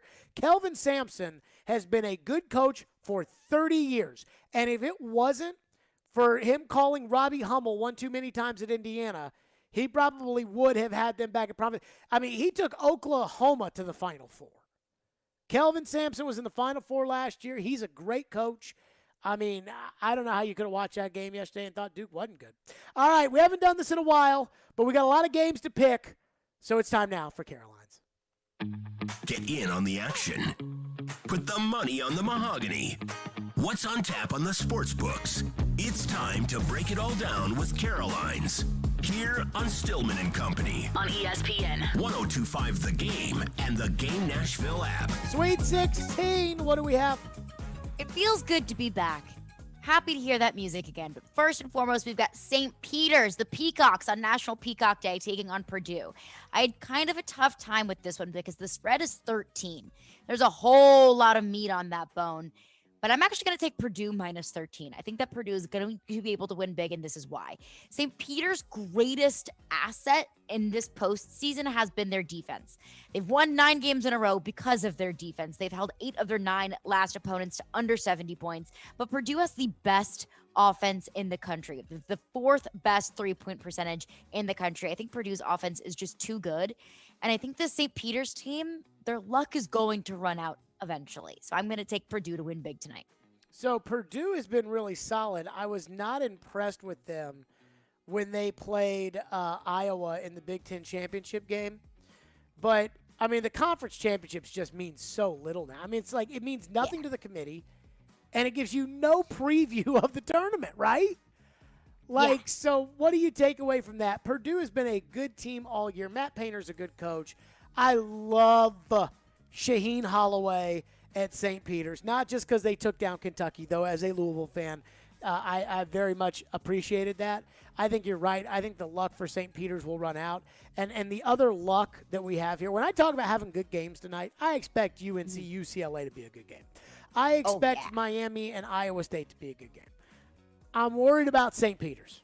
Like, that's who I'm worried about tonight, not giving us a good game. So I'm going to root for St. Peter's, but I'm with you. I'm going to take Purdue. We've also got Kansas Providence tonight. Kansas, the lone 1 seed, left after Arizona and Gonzaga getting bounced last night. So Providence opened as on the money line with plus 310 odds, and that's now shrunk to plus 265. So Vegas is leaning in the favor of Providence here, and I am as well. I'm actually going to take Providence against the spread plus 7.5 here. I mean, Kansas is 18-17 against the spread as the favorite so far this season. So anytime they've been favorite, they are pretty much even. It's kind of a toss-up. But if you look at Providence, for example, with a spread of 5+ points, with Providence as the underdog, they're 4-0 against the spread. Providence straight up against the spread as an underdog is 8-1. Providence, when they're an underdog, plays really well, and they've really capitalized on this kind of underdog mentality. So I do think that Providence is able to keep it close enough to be able to cover the spread. I think Kansas gets the win here. I think Kansas is just the better team, and they're a 1 seed for a reason. But I do think that it's going to be a little bit more of a barn burner than we're expecting. See, I don't think Kansas is that good. And I'm going to take Providence to cover the spread. I'm going to take them to win the game, too. Ed Cooley has got something cooking at Providence. I mean, he's a good coach. That's where I'm giving Providence the nod. Like when we've got a coach that's been there for a while, we just think, oh, this guy's a great coach. But when he's going up against, kind of an up-and-coming coach, and I know Ed Cooley's been at Providence for a while now, but he's really started to catch fire. We kind of don't give enough credit to the new blood. I thought Eric Musselman at Arkansas taking out Mark Few at Gonzaga, I thought that was kind of a good example of that last night. I think Ed Cooley and Providence, I think they're going to get it done. They've been solid all season long. They play in one of the tougher conferences in college basketball in the Big East. And let me just say this. Wasn't impressed with Kansas against Creighton. I thought Creighton could have won that game.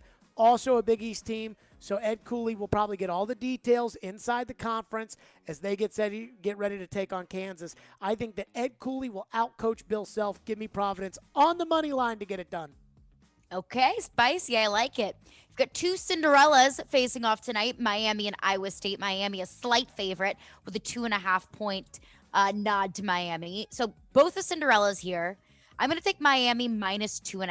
I think that Miami has the better postseason wins and that they have the more of the energy kind of behind them. I look at Iowa State. They have one of the best defenses in college basketball, but they cannot shoot a shot to save their lives. So I do think that Iowa State's defense is going to give Miami a little bit of trouble. But I mean, I look at Miami's wins against USC. I look at Miami's wins against Auburn. They have better quality wins in the postseason. I look at Iowa State beating LSU in the first round of the tournament. That's not a homer take, but there wasn't anything impressive to me about beating LSU, especially how vulnerable that team is right now. So I do think that Miami is going to be able to get that narrow win at minus 2.5. I will take the experienced coach, Jim Larrañaga, who took George Mason to the Final Four years ago. I will take Jim Larrañaga and Miami to get it done. Plus, they put their foot up Auburn's rear end. The game of the night tonight, UNC-UCLA. Give me UNC on the money line plus 115. That's the best value here. They destroyed Marquette. They upset number 1 seed Baylor, and they were up. It would have killed them if Brady Manick had would have killed them, barring the circumstances, yes, but ended up beating them in overtime. UNC is hot. UCLA, their leading scorer, has a bit of an ankle issue going on in Jaime Jaquez. I do think that UNC is going to be able to get the win here, so I'm going to take them on the money line. It's the best value. So I want UNC to win. And I love UNC because I think that 1 through 5, they match up with anybody in the country. I am a little bit worried about Johnny Juzang and Jaquez and the experience of UCLA. And Mick Cronin's a good coach.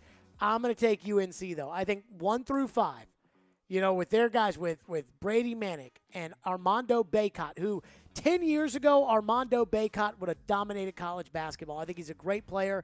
Leaky Black, R.J. Davis. I mean, they've got a great starting 5. They cannot go to the bench North Carolina. But I think that it'll be a barn burner. Overtime, give me North Carolina. We're out of here. That's it for us. The 6 with Elijah and Michelle. They've probably got the Sweet 16 covered. That's next. Enjoy the ball games. Enjoy the weekend. We'll see everybody Monday at 2.